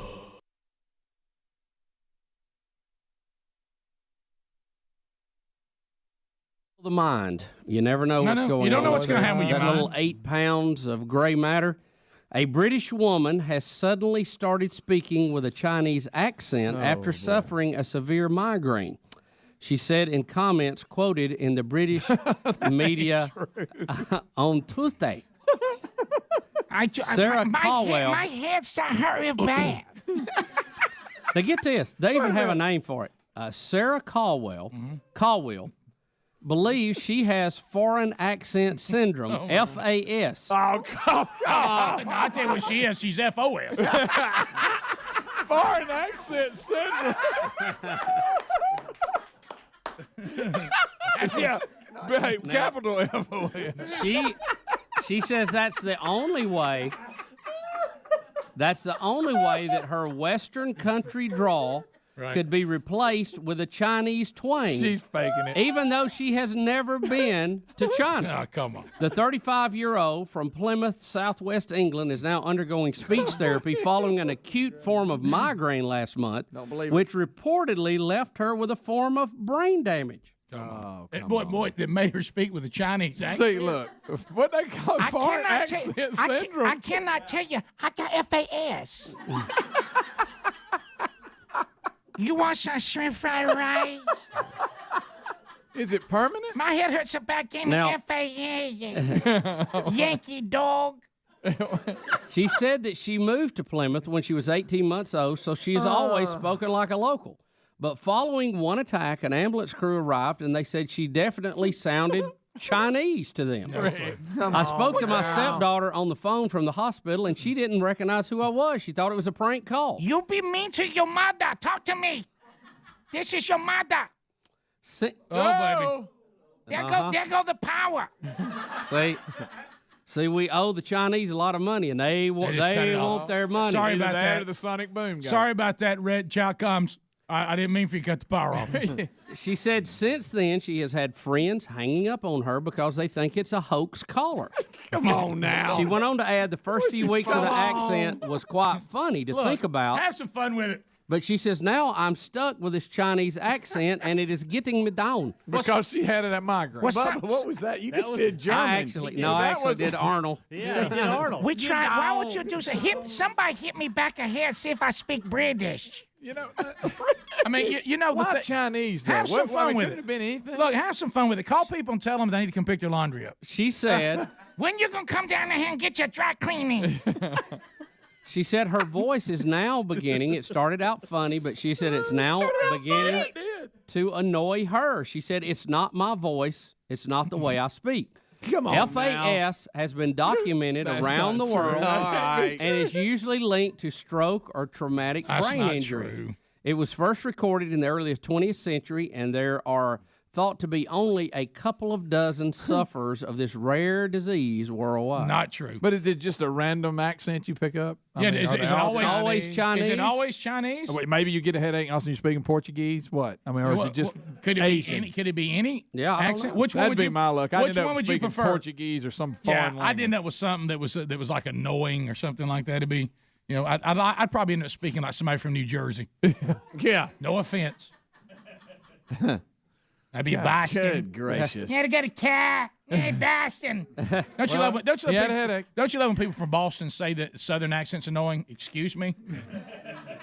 Could anything give people a migraine more than your accent? When I used to hear the Kennedy speak, it was just like somebody. Yeah, cat over there. Yeah. In the harbor. In the harbor. Yeah. You know, learn how to The speak. harbor? What's the harbor? And we were there. We visited there, and I was asking. Harbor. I said, "Well, now what boat do we need to get? Go to the harbor. And I said, "What are you saying?" Harbor. Harbor. And you laugh at me for saying harbor, right? Let me get that correct. Oh, it is funny, isn't it? Oh my goodness, they're saying, oh come on, 15% of the population. Do you really think that? That's not true. No, And you they said there's only a couple of dozen And worldwide. and if it's your wife, go with it. Now you're married to a Chinese woman. Yeah. As long as you can communicate, no matter what her accent is. I'm not going to say it. I know he will. I'm going to find this now. Because he's seconds from saying it. Sure. You're going to say one or two things. See, I know you. I do too. I'm going to write it down. I do too. I know what you were going to say. Yep. And it's my fault for vomiting it to you. That's on me. You knew better. That's just like why in the world if I keep taking Bruiser in there to see how it fudge. It would be one of those two.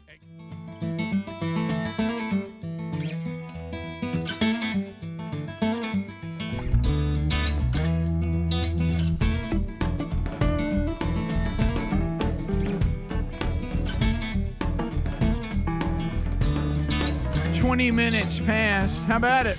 Glad you're here. 866 We Be Big is our number. We'll get to more of your phone calls coming up shortly. Wednesday Bible study continues today. Daniel, session 2 today. So if this is a series you missed last week, you only have one episode to catch up and be right there where we are today. Bubba, I talked to you about this a little bit in the break, and Speedy too.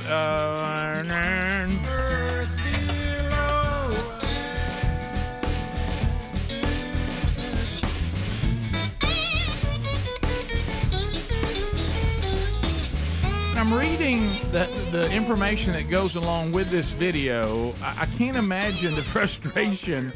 SpaceX crew arrives at International Space Station to retrieve stranded astronauts, but they took 2 stranded astronauts But they left the ones. They're still not going home to February. What's happening? These had been on. I think. Correct me if I'm wrong. These were scheduled to come back. They had been on there a good while. Yeah, but there ain't no way they're going to get in front of me if I've been stranded out there and I'm about to miss Christmas. I think I cut line. They had been there, but they had been there a long time, and they're like, "Hey, I'm sorry y'all's messed up, but ours is here to get us, and we're going." I'm cutting line. Yeah, I think February was the first time they could work them into the rotation. But the good thing is you got 2 people out of there. There's more room with them. Now, that is true. That is true. Got to be glad of that. But think how they feel standing. Look at his face. But didn't they bring He's really some up? bothered that these people are leaving and he can't leave. I guess you're right, Bubba. They swapped them out, so I guess on that it didn't help. There's that woman with that wild hair. Oh, you mean they brought 2 and took 2? Yeah. I think Oh, so. well, never Oh, mind. That's man. even worse. That's worse, and I had my eye on that other bed over there. What I don't understand. Nick and Alexander, I guess, is who came. I guess they were scheduled to bring some things back because doesn't the Dragon capsule have 5 seats total? I mean, I would go. Can't they get on there? There's extra seats on. Is there room for us? Is there room in? I'll ride me. I don't care. Look, let's just, yeah, absolutely. Let's be honest. I got a little bit of a frowny face on this past week in Atlanta. It's that feeling, and I understand it's the number of servers. I got that. Okay, I got it. But how bad does it ever bother you? And I can't. Sometimes I'll even say it, like you're sitting there and you're waiting to sit, and there's tables available. And you're kind of like, hey, can we not just sit right there? Yeah, I know. Yeah, And y'all don't see that one. Seats. And they're like, no, we got a look at her system. We're hair. working. I would have been like what you just said, Bub. If you have that right, I'd be like, aren't there some other seats on here? Is this a weight issue? What's the situation? I sure would have exhausted it. Do you think they even thought about bartering with the ones that are going back? I would have. Look, I know you've been up here a long time, but if you're not in a big hurry to get back, that's a crowded room right there. Yes, I'm it's crowded. crowded. A total of 9. And I got news. She didn't know she was going to get stranded, and she had got a better haircut. All right. Well, that's ridiculous. Yeah, the Medusa look is a little troubling. It It's is. scary. So I think they do that too, just for fun, to show you that they actually are falling. She literally looks like Medusa. She does. Yeah, it is. She loves because you, it's she loves you curly. saying that, Rick, but she does. So on. Well, I don't mean any. She even looks like her in the face. I'm sorry, I just did that thing people do. I'll declare that I don't mean it to be offensive, but that didn't make it not offensive. Yeah. Right. Just because I declared it. Yeah, Greg, you didn't have to say the face part, Greg. You didn't have to say that. Greg, Got a little witchy poo look about it. Okay, I wasn't going there. right. Am I wrong? I wasn't going there. I wasn't. No, She I was wasn't. green. Nobody the ones splashed in the water red on her. are the ones in the red the Russians, or are they invited to this? Well, they're going to wear red. Yeah. That one right there at the front looks Russian. Greg, you might. Do you think it's a little awkward? They're all up there on the space station together, and they know that they're fighting the Ukraine, and we're sending missiles to fight them back. How about that? That's got to be an awkward. Hey, sorry guys, we were already up here when all this started. I right, figure they probably go, you know what? Let them worry about that. We're all got to survive up here. So International Space Station. Now, International Space Station, does that mean, are we all sharing this? Yeah, we're in it with the Russians and a lot of other people. Yeah, because one of them that came was a cosmonaut yesterday or whatever. The Russians are actually So U.S. responsible. NASA astronaut and a cosmonaut. Yeah, the Russians are responsible for the propulsion system that keeps it in orbit. Well, you kind of keep them happy. Then. But do we ever say, well, SpaceX is We're kind of our guidance, thing? but they're propulsion. But you see the private sector getting the job done again. Yeah. Oh, I know. Getting up there, taking people up, taking people back. Yep. Living that. Same thing in North Carolina, as far as the private sector getting it done. Well, that's people always, are helping people. That's always it. So anyway, that's funny. The text line. Look, there's someone. Is that Speedy? Is that you in there? That's Bubba. Is that Bubba in there? Yeah. Who's in there? That's Bubba. They're making him the astronaut. Okay, yeah, I see. Look at Bubba. There he is. He's in We've there. got some incredible graphics. We really, really do. Shame y'all ain't working for somebody. That's it. So there you go. All right. So we're gonna continue. Somebody's asking too how you hear the Bible study on Wednesday. It's real simple. You can, if you subscribe to our YouTube channel, you'll get a alert that it started. But if you can't do noon to 1, there's 2 options. Our podcast archives have it later today. The YouTube will have it in archive, and then you can get it from there. No problem. So it's that simple. Another thing we were going to talk about, and Greg, this harkens to a story from home. In Tucson, Arizona, they have the grand reopening of a fully rebuilt McDonald's. Do y'all like when you have a fast food restaurant and then they start getting newer ones that look better, and they'll come back and upgrade the other one. Oh yeah. Except for the time you can't Make go it there. even better. So they when they did this, they put a giant inflatable Ronald McDonald on it. Big. So big. I mean, it's a big one. And now the people that live there say that Ronald McDonald's big clown head is obscuring the view of the beautiful landscape there, and they want it down. Yeah. We want Ronald down. We want it down. They want him. They said, Can we just have a few golden arches that are not that tall? quote is you've built a McDonald's that's supposed to fit in more in an upscale community, but now you put this big balloon on it and you've killed the whole vibe. Look, that's a big one. That's such a big one. Look, it is blocking the mountain. Well, not really. You can see the mountain around it. Right. That's not that big of a block. Why's everybody got to complain? And how many times do you? I mean, I guess if you live, I doubt you live. If you work across the street from it, I mean, like I say, you ain't got to look at it long anyway. It does I look mean, like right Ronald around. McDonald is about to attack your town. But you remember that? Rick, you remember they put that one in Amston? That's What what I happened was to just, it? that's what I was just about to say. We can get one of them. We made. had. But I know who did it. We have one about that size, and somebody pulled a Hoyt. All right. That lived in our community, and they Ronald went from sitting up to face down in his lap. somebody got back there and put a hole in it. So, Climbed up the back of McDonald's on the ladder. yes, they did, and they put they literally stabbed Ronald in the back, and then his face went forward, and I will say, right up there with shutting down the car wash when you get to watch him deflate, and your buddy did it. It's pretty funny. Yeah. Now, I'm not when he warned you, said, y'all check You're not Ronald out. suggesting you should No, do that. don't do that. In fact, never do. Do not do that because it's against the law, and you're tampering with people's property, and you should not do that. But They if ain't cheap, them things. but if somebody did it and they're able to sit there in the vehicle and say, Especially when it went head y'all to face. keep watching, and Ronald McDonald's face starts going forward. All right. As if he's ready to face Mecca. But it's not. But it shouldn't be done. No. I I don't understand should some not be people done. Never got caught having either. so much time on their hands. The article reads, locals, some were very upset about. Very, For that? Very if I rode upset? by that, I might go, wow, it's pretty how about big be one happy right I had there, a but- new so I'm McDonald's? very If the upset. Ronald McDonald inflatable makes you very upset, you're having a great life. Yes. you're If that's allowed- at the top of your list of what I must have done away with. Let me I'm tell you, doing all right. I've got doing all so right. many other things. I think you could have easily asked me about it and say, I haven't even seen it. What are you talking about? You don't see Ronald McDonald? I never noticed it. Bottom of the hour, phone calls are next. We'll chat with you, America, at 866-WE-BE-BIG. Look, if you get a grand reopening of a McDonald's, the big inflatable comes with it. Yep, come It on. adds to the festivity. You gotta have the fun. Phone calls are next, 866-WE-BE-BIG. Rick and Bubba, Rick and Bubba.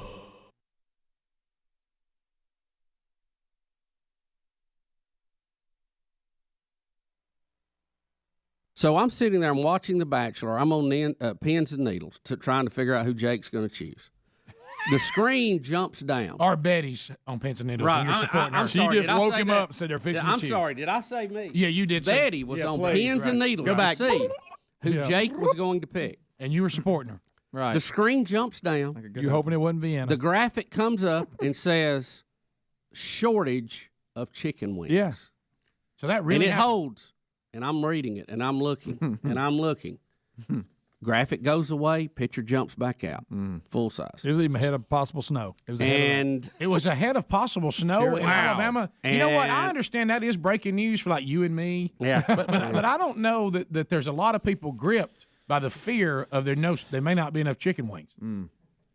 Now it bothers me. But I was mean, going to say the strange thing is that it did bother Bubba. a little Well, bit. yeah. You think we don't want to know that?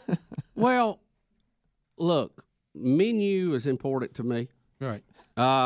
But I just didn't know if during a show that, I mean, by their own admission, had millions of viewers. That's right. And probably, if not a million, hundreds of thousands of viewers locally. If chicken wing shortage ranked up there, maybe should we have just not said anything? Well, now I know that the real Greg Burgess has always, and he studies things, and and some of it you study local news's attempt every evening to try to come up with enough stories. And even national do it. But yeah, and now and I'm not making fun because it's tough to come up with something anybody cares about 7 days a week. But I love to watch them try to spin a story and make it a big deal. Like I seen them one time. We had ice coming in. That's always a story. and they happened to have a live reporter at this truck stop. It was in an area that I normally work at, and it's full of trucks. And he was like, "Hey, the trucks are getting off the roads." And I'm thinking, "No, they're not. It's like that every night." But because it didn't even snow, Right, he was trying, but he was there and he had to report on something. Well, they'd already dispatched and I'm him thinking, to that this area. looks that way every night. Yeah, had to come up with something. Well, y'all, I know this is going to make me look like that. I the typical, slightly overweight guy is going to ask this. Well, what happened? Are we really out? I fell asleep and I didn't hear it. Would you get it, Bo? Did anybody else see it? And, I'm gonna have to find out. what was the story? And has it been fixed? Let's say if we had a resolution to this emergency. But I just thought it was odd. Yeah. Breaking news. Snow forecast for Deep South. You might see that. So-and-so signed scholarship, late entry into recruiting war, blah, blah, blah. New mayor of Birmingham lays out his plan. New mayor has key breakthrough in budget crisis. Bubba, if I was searching, would I say out of chicken wings? What would I say? Here's Alan in East Dubuque. I'll leave that one to you. But I just thought, even though it may be a big story, it caught me a little off guard at that particular. Alan, do you know the story? I did the same mental note. I remember thinking, so that's got the it. story? Got it. All right, Alan, go ahead. Yeah, I seen it yesterday it was on the morning main news or whatever, Channel 13 or whatever. Yeah. But yeah, they said that there's so many restaurants and across the United States that are starting up new businesses as far as selling wings and stuff that there's going to be a shortage of them, and the prices are probably going to go up. Well, there you go. that's supply and demand, but you know what we need? More chicken houses. Yeah, we got, but chickens, we crank chickens out. But you're saying there's so much demand right now is exceeding supply. People's healthy eating, the healthy eating, Rick, has drove the chicken prices through the roof. Prices of wings have risen as much as 50% in the last 18 months. Well, that's the free market. That's good. That's not all bad. Let me tell you what that's good for the guys selling chickens. Well, you know what the restaurants are finding out, because you and I knew this for the longest. If you're in the restaurant business, if you want to make some money, serve chicken. Sure. Just chicken's a good one. Well, what happened is then we got on this wing craze. It was chicken fingers. Right. And then we all got caught up in wings. And we really kind of gone, we've winged out. Instead of wigging out, we've winged out. Right. And we love, as a matter of fact, I'm new to wings. I used to think wings were not worth the trouble because there's not enough meat. But then I started. When they went boneless, I loved them. Yeah, but then my sons all became big wing people, so they pulled Dad in. I remember even ordering other things. Then when I said, let me see what all this wing thing's about. Oh, hey. Yeah. Yeah, I was like Sam. Buffalo me wing. and the boys went and tore them up. Yeah, it was like green wings and ham. I was like, hey, I like wings. There you go. The buffalo funny, wing Rick. craze. Just the fried wing I'm not into. Right. When it's still together. Yeah. But the buffalo wing when you format, took the bone out so I could tear into it. There's a demand for wing, not the breast, because they said the wing is the only one that's going up in price. The chicken breast is staying the same, but it's the chicken wing that's in such high demand. How about chicken necks? Where they at? Where's chicken lips? They're popular in some areas. Any chicken neck? We have some commentary on the. So is the whole How's nation chicken rump doing? Yeah. This.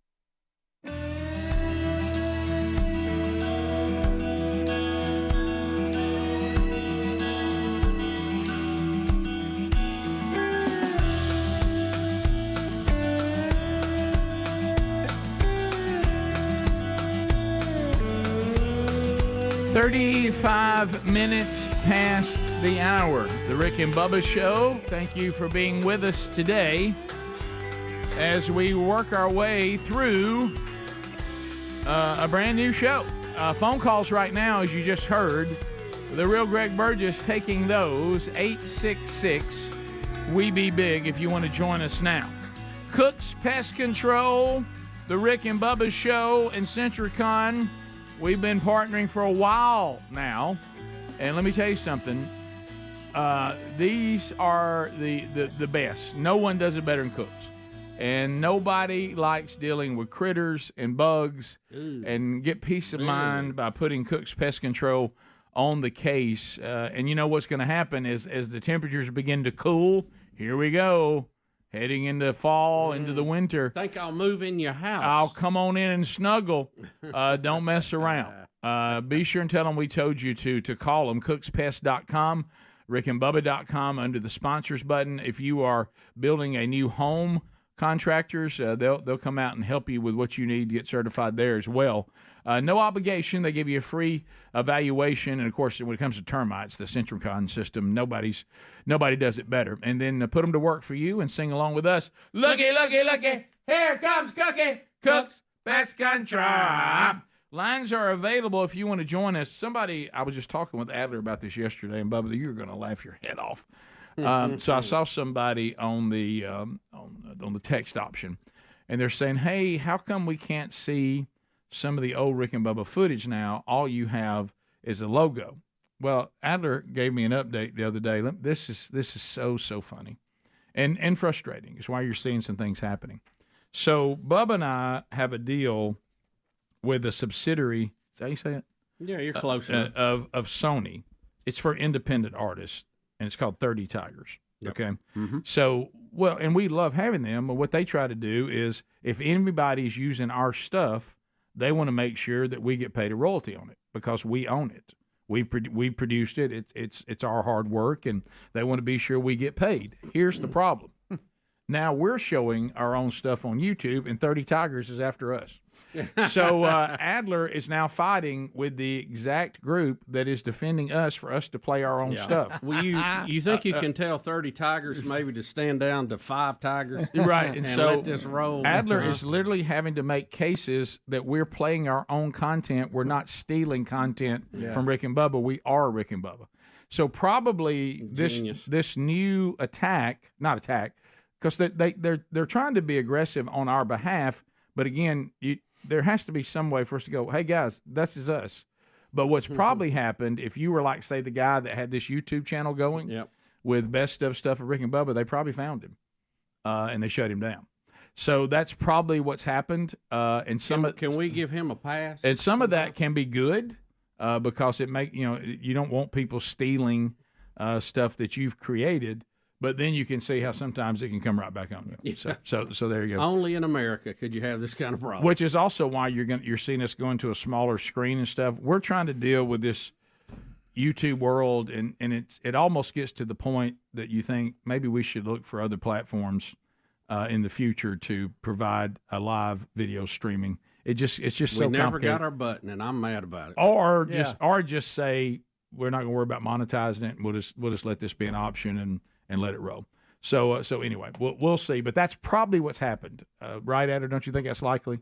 Don't you think that's probably it? Yeah, and so like Rick is talking about, if you're ever wondering why I'm just showing a video on the screen behind Rick and Bubba and not going full screen with it, it's trying to avoid copyright strikes against our channel. If you get 3 copyright strikes on your channel, they can potentially take your channel down. Right. So we're trying to avoid that. Take it down. And I've appealed several of these strikes against us for not because there's a difference between a strike and a copyright violation in which they just demonetize a video. A strike is another level, and you only get 3 of those. We get demonetized pretty much every day, and I'll go and look and see, all right, what got us flagged today, and it is like the midget at the concert, or so, and it's a classic Rick and Bubba bit, and you can appeal those copyright notifications. You can say, hey.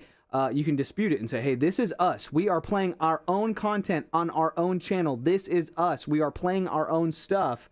And those disputes have come back, and I have lost those disputes.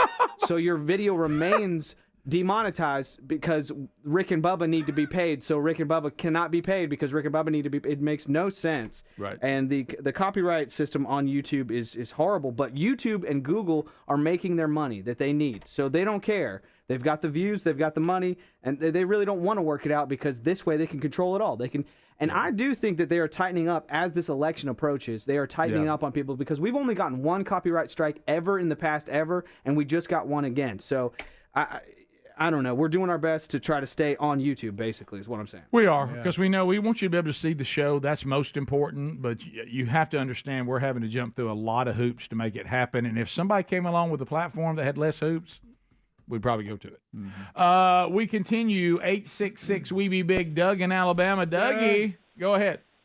Hey, what's going on, fellas? How y'all doing today? We're good. Tell it. Hey, do y'all know what the truffle shuffle is? Say that again. Do y'all know what the truffle shuffle is? I do not. No, Bubba, do you know?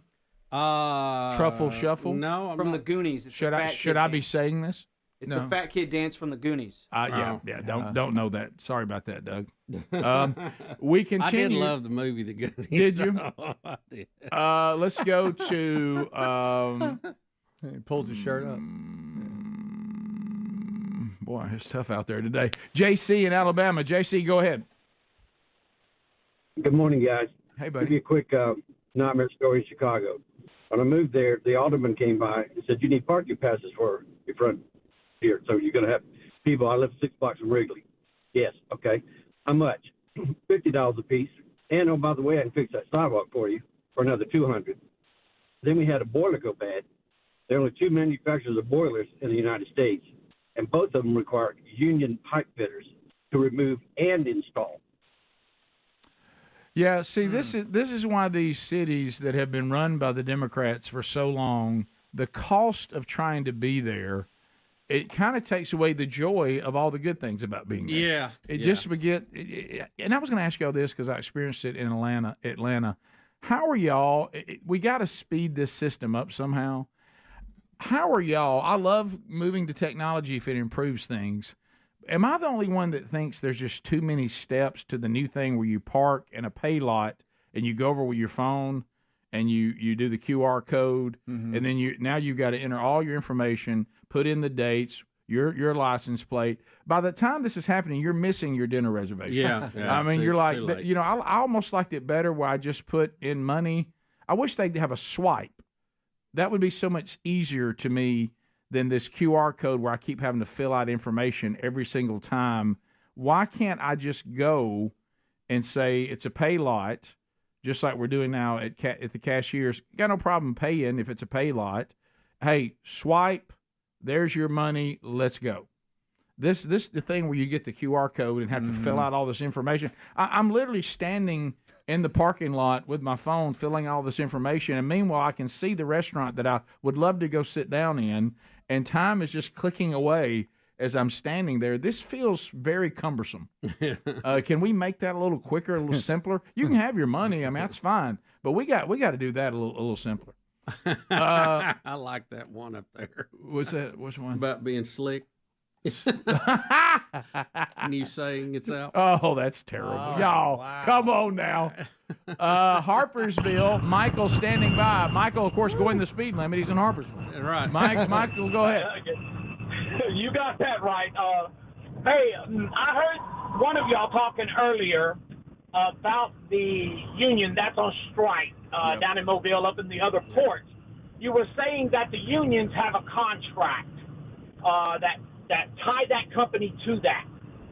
But if the workers are on strike, are they not in violation of their contract, A, or B, their contract is starting to go out, they're negotiating for a new one, so they can say, no, we don't want your contract, we're not going to take this, and we're going to bring in new workers and automated stuff. Does it work that way, or am I missing something? Good question. If it ends, I guess they could not renew it and go with someone else, right? I think it's more complicated than that. You got all kind of federal agencies that oversee this kind of thing, and I don't know. And then you have state laws too that tie into some of it. Right, so I don't know. That's a good question. That's a good question, friend. I don't really know. I don't think International Longshore Is it Longshore? Longshoreman? Longshoreman Association. Yeah. 15 minutes to the top. We'll be back. More Rick and Bubba coming up right after this. Rick and Bubba, Rick and Bubba.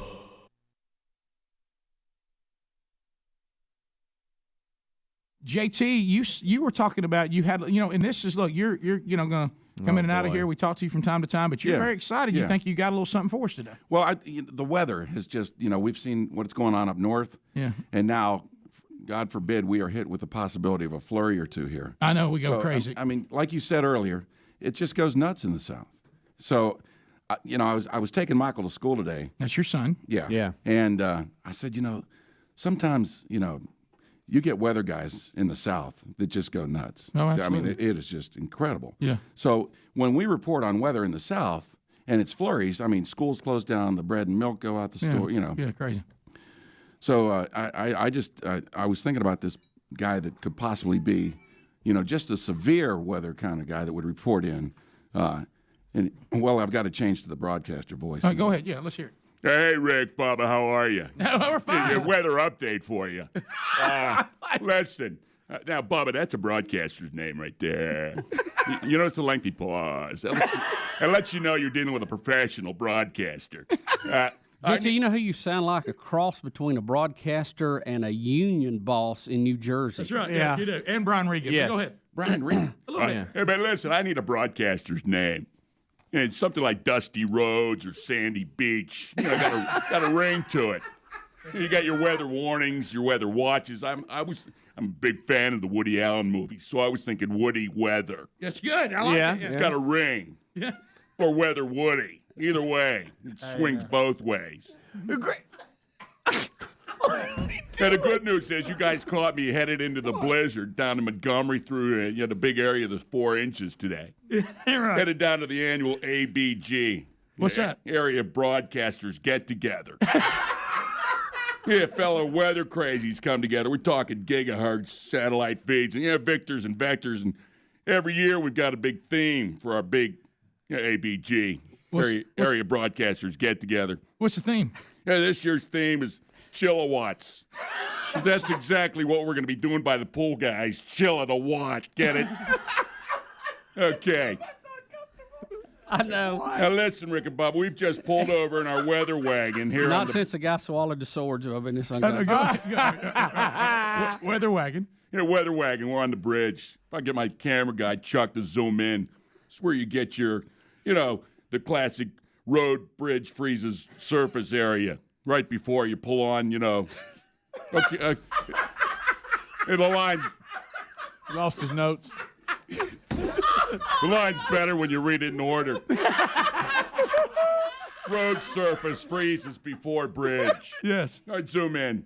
Hey, look, we got a flake. A little tighter, Chuck. Yeah, there, look. Oh, gosh, it's melted already.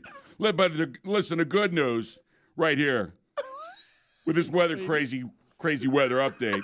I can't look at him. We're going to give you... We're going to report weather on the 7s. That means every 7 seconds I'm updating for you. Oh, yeah. Free. Going to do it free. I'm sorry. Weather on the 7s. Weather. So you better go get your bread and milk. That's all I'm saying. Is that it? Because, no, just about the time. I think it should be. It should be. Just about the time you make that bread sandwich with your peanut butter and you take your first bite. Yeah, this storm's going to be out of here. It's going to move that quick. Really? Yeah, I'll tell you, sharpen the pencil because this one's going in the books. Record snow flurry. And we'll check back in. Woody weather on the road. Thank you, Bowser from Sha-Na-Na. Or Bull from Night Court, either one. Yes. All right. So So JT, that was your new. That was a new. How do you like him? Well, I really can't get Brian Regan out of my mind. You sound like Brian Regan. Well, look, you know what? When did this bit come to you? This morning. He's back to normal now. It was early, wasn't it? Well, yeah. And I've left. JT's back. I've had this experience too. Something at 4:30 that is a knee slapper. Absolutely. When it meets 8:15, it just don't happen. Sometimes it's better just on the fly. I know. I got tears rolling down my eyes. Look, JT, that's part of our business. You try things. You try. Quick, Stuart, call quick. You wouldn't run there and let Stuart call from Vancouver real quick, would you? Swing it over to Stuart. So you guys don't like Woody the weatherman? Well, it just I'm just There's have a new character. some weather guys get over excited about it. No, we get that part.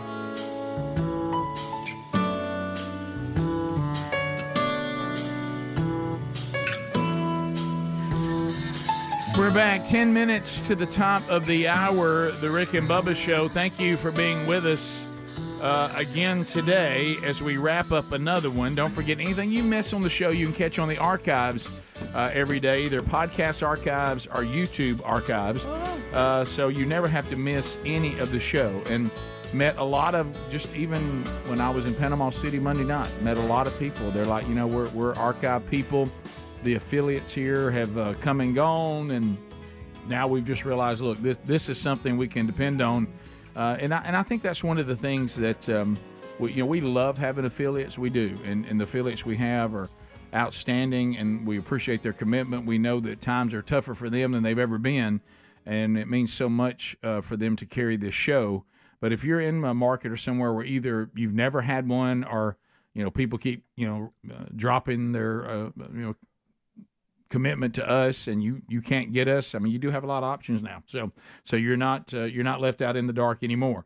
Babylon B having some fun, of course, and I agree with this. And it was a comment that I think all of us could make if you've been watching any football of any kind, professional or college. I don't know how it is on the high school level. I haven't watched many high school games this year, Greg. I know you have, but here's Babylon B. They're going to talk about the NFL, but I think it applies to football in general, especially college and NFL. To save time, NFL announcers will now only mention when there's not a flag on the play. So to save time, it seems like there is a penalty every other play. I don't know whether football has just gotten sloppy, or officials have just gotten where they're. I will tell you this, and this is all levels. Yeah. I watched because I do think some of it is on the officiating. Because I'm trying to remember which game was I watching. Was it Alabama, Georgia? And I can't remember what game it was this past Saturday. And they called back a really long run. It might have been Auburn. They called back a really long run, and they called holding on the offensive lineman. So you think to yourself, well, yeah, that must have been tough. Mm-hmm. And they go back and show the block, and not only was it not all that key in the play, See, that's it wasn't even holding. No. All he did, wait a minute. He knocked the Makes guy no down, sense. and I guess what they thought is that he took him by the shoulder pads and pulled him down. Mm-hmm. But when you watch it back, he really just knocked him down. The defensive lineman was off balance, And it really wasn't in the he play? finished it by taking him down. And it's it's like, I know that we don't want to give anybody an unfair advantage or put anybody at unnecessary risk of injury. But this stuff has gotten so nitpicky that it's ruining the game. Yeah, what I hate is you get those kind of and then calls. they won't call one. Yeah, and then you've got a guy back to pass. You see the pass rush coming, and they are about to do one of the blockers has got his jersey just pull. I mean, you can see it about pulling him off. Right. And they'll start waving their hand, and you don't get a call on that. But they just keep adding rules, and it's just like life. It's like laws. We just keep adding laws. Add more and more and so more. I really think football needs to say when they're going to add a rule, they got to take two away. That'll help. Right now, I think we could cut out 20% of the rules, not hurt safety, not hurt competitive advantage, and not going to really hurt the game.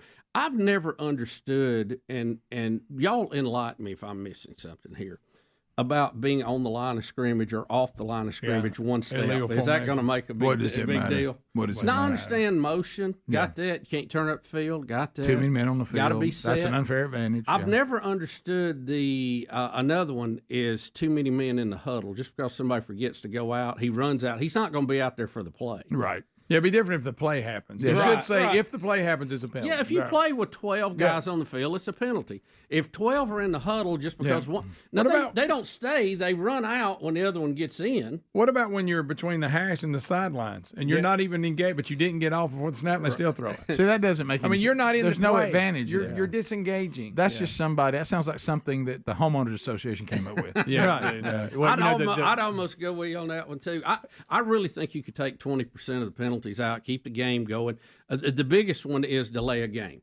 We want to keep the game going, so we have a delay a game that stops the game longer than the 1 second they were over on the play clock. So let the play go, penalize them afterwards, take a timeout away, whatever you want to do. But don't stop the game to tell me they're taking too long when they took 1 second, and I'm going to take 2 minutes to enforce a penalty. So you're going to let them play the play after not getting the snap off? Yeah, why not? because they didn't get the snap off. But didn't you penalize them after, Yeah. or take a timeout away from them? Something. Now you think, okay. You know what I'd like to say too, and I know a lot of you are going to say, see Rick, the what? logic though, Speedy. We're stopping the game because we want to speed the game up. I want there sense. to be some sort of logic to it. Like, say, if I'm White Hat, and the offense, we may or may not have fumbled the ball, but their offensive lineman recovered it anyway. Right. Yeah. They still have the ball. It's never going to be the defense's ball, Right. okay, because Right. they have it. Right. And there might be a quarter of an inch that I need to respot the ball Right. if I look back and it actually wasn't a fumble. Yeah. To me, I want to look at that and go, the offensive lineman is laying right next to the running back. He got the ball. Hey, what if it was a fumble? Who cares? It's not going to change anything. Yeah. Offense has the ball. They recovered the ball, whether it was a fumble or not fumble. They still retain possession. The mark of the football would be a half-inch difference. Yeah. We're not. Let's keep moving. Let's keep this game moving. And like you see this on some penalties, like on the kicking game, where you're having a change of possession. Oh, yeah. There'll be a penalty. Whether we bring it back and re-kick it or whatever, let the play stand, mark it off after the end of the play. They're still penalized. Keep going. You have to slow it down. I've noticed in college football, which I don't care. I mean, that's up to the coaches. But I noticed that we do allow end zone celebrations now. Oh yeah. Yeah. College football is full blown. It's Right? You choreographed. just can't taunt. Rick, I'm watching them in high school doing it. We used to really get penalized in high school, but Yeah. I've been so watching that's all allowed now. Yeah, it must be because I see it in high school. Now you can't spike the ball, right? You can No, I dance don't all you think want you to, can right? spike Yeah, I don't think you But can. choreographed dances must be okay. Yeah, you can't disparage your opponent, like get in their face. God forbid. Or do a dance on them. But you can do your own little thing as long as it doesn't slow the game down. I want you to know that the most absurd thing And I'm to all me right with is that. I don't taunting in football. So I'm playing a sport where it's perfectly legal for now, till we take it away, to completely annihilate you with my body. It's a collision sport, but don't say anything mean to me. Or do a throat slash. Do not do a throat slash. You can't do that. Don't say anything mean to me or point your finger at me. That's a penalty. Yeah. Well, remember is we full- outlawed shooting the bow one time. You remember you Oh, couldn't do that. couldn't do that. Shoot the bow. Well, you know, the new thing now is the offensive tackles. You got to, they're not on the line of scrimmage, so Yeah. they're Yeah, very, lining very, up, yeah. they're too far They're back. trying to get that. Yeah, which I understand. Trying to I was block those watching. defensive ends. I think maybe in pro they would come out at the beginning of the year. My They said we're goodness. enforcing it this year, and they threw like 3 in a row on that. Golly. This very is the thing. one that gets me when you see the two wideouts and one's on the line and one's behind it. They call a change in the play. One swap. steps up, one steps back. One step. That's Crazy. In motion now, when we were coming up, you couldn't do. They'll run a circle the quarterback. Go. Yeah. What? You couldn't do all that when we played. Once you moved, you couldn't stop, turn around. You turn you have the shift, then you have the motion, and the motion's good as long as you don't go toward the line of scrimmage before the snap. But again, if you don't cross the line of scrimmage, what does it hurt? That's right. I don't know. It's Call lot me of rules. crazy. Lot of rules. Yeah, call me crazy. It just feels like we got a lot of fat we could trim. Yeah. Trim the fat. Let's keep it moving. Trim the Let's fat. keep it moving. Yeah. The too many people on the line. Like I or said, whatever, the but- stadiums have become fans pointing out penalties more than applauding plays. Oh! Uh-oh, got At him. top of the hour. Rick and Bubba, Rick and Bubba.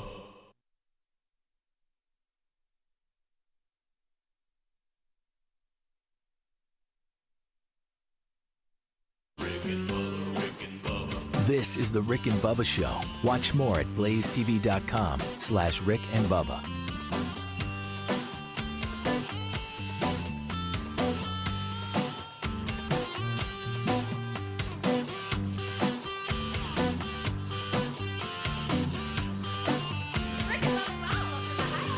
Rick and Bubba, Rick and Bubba.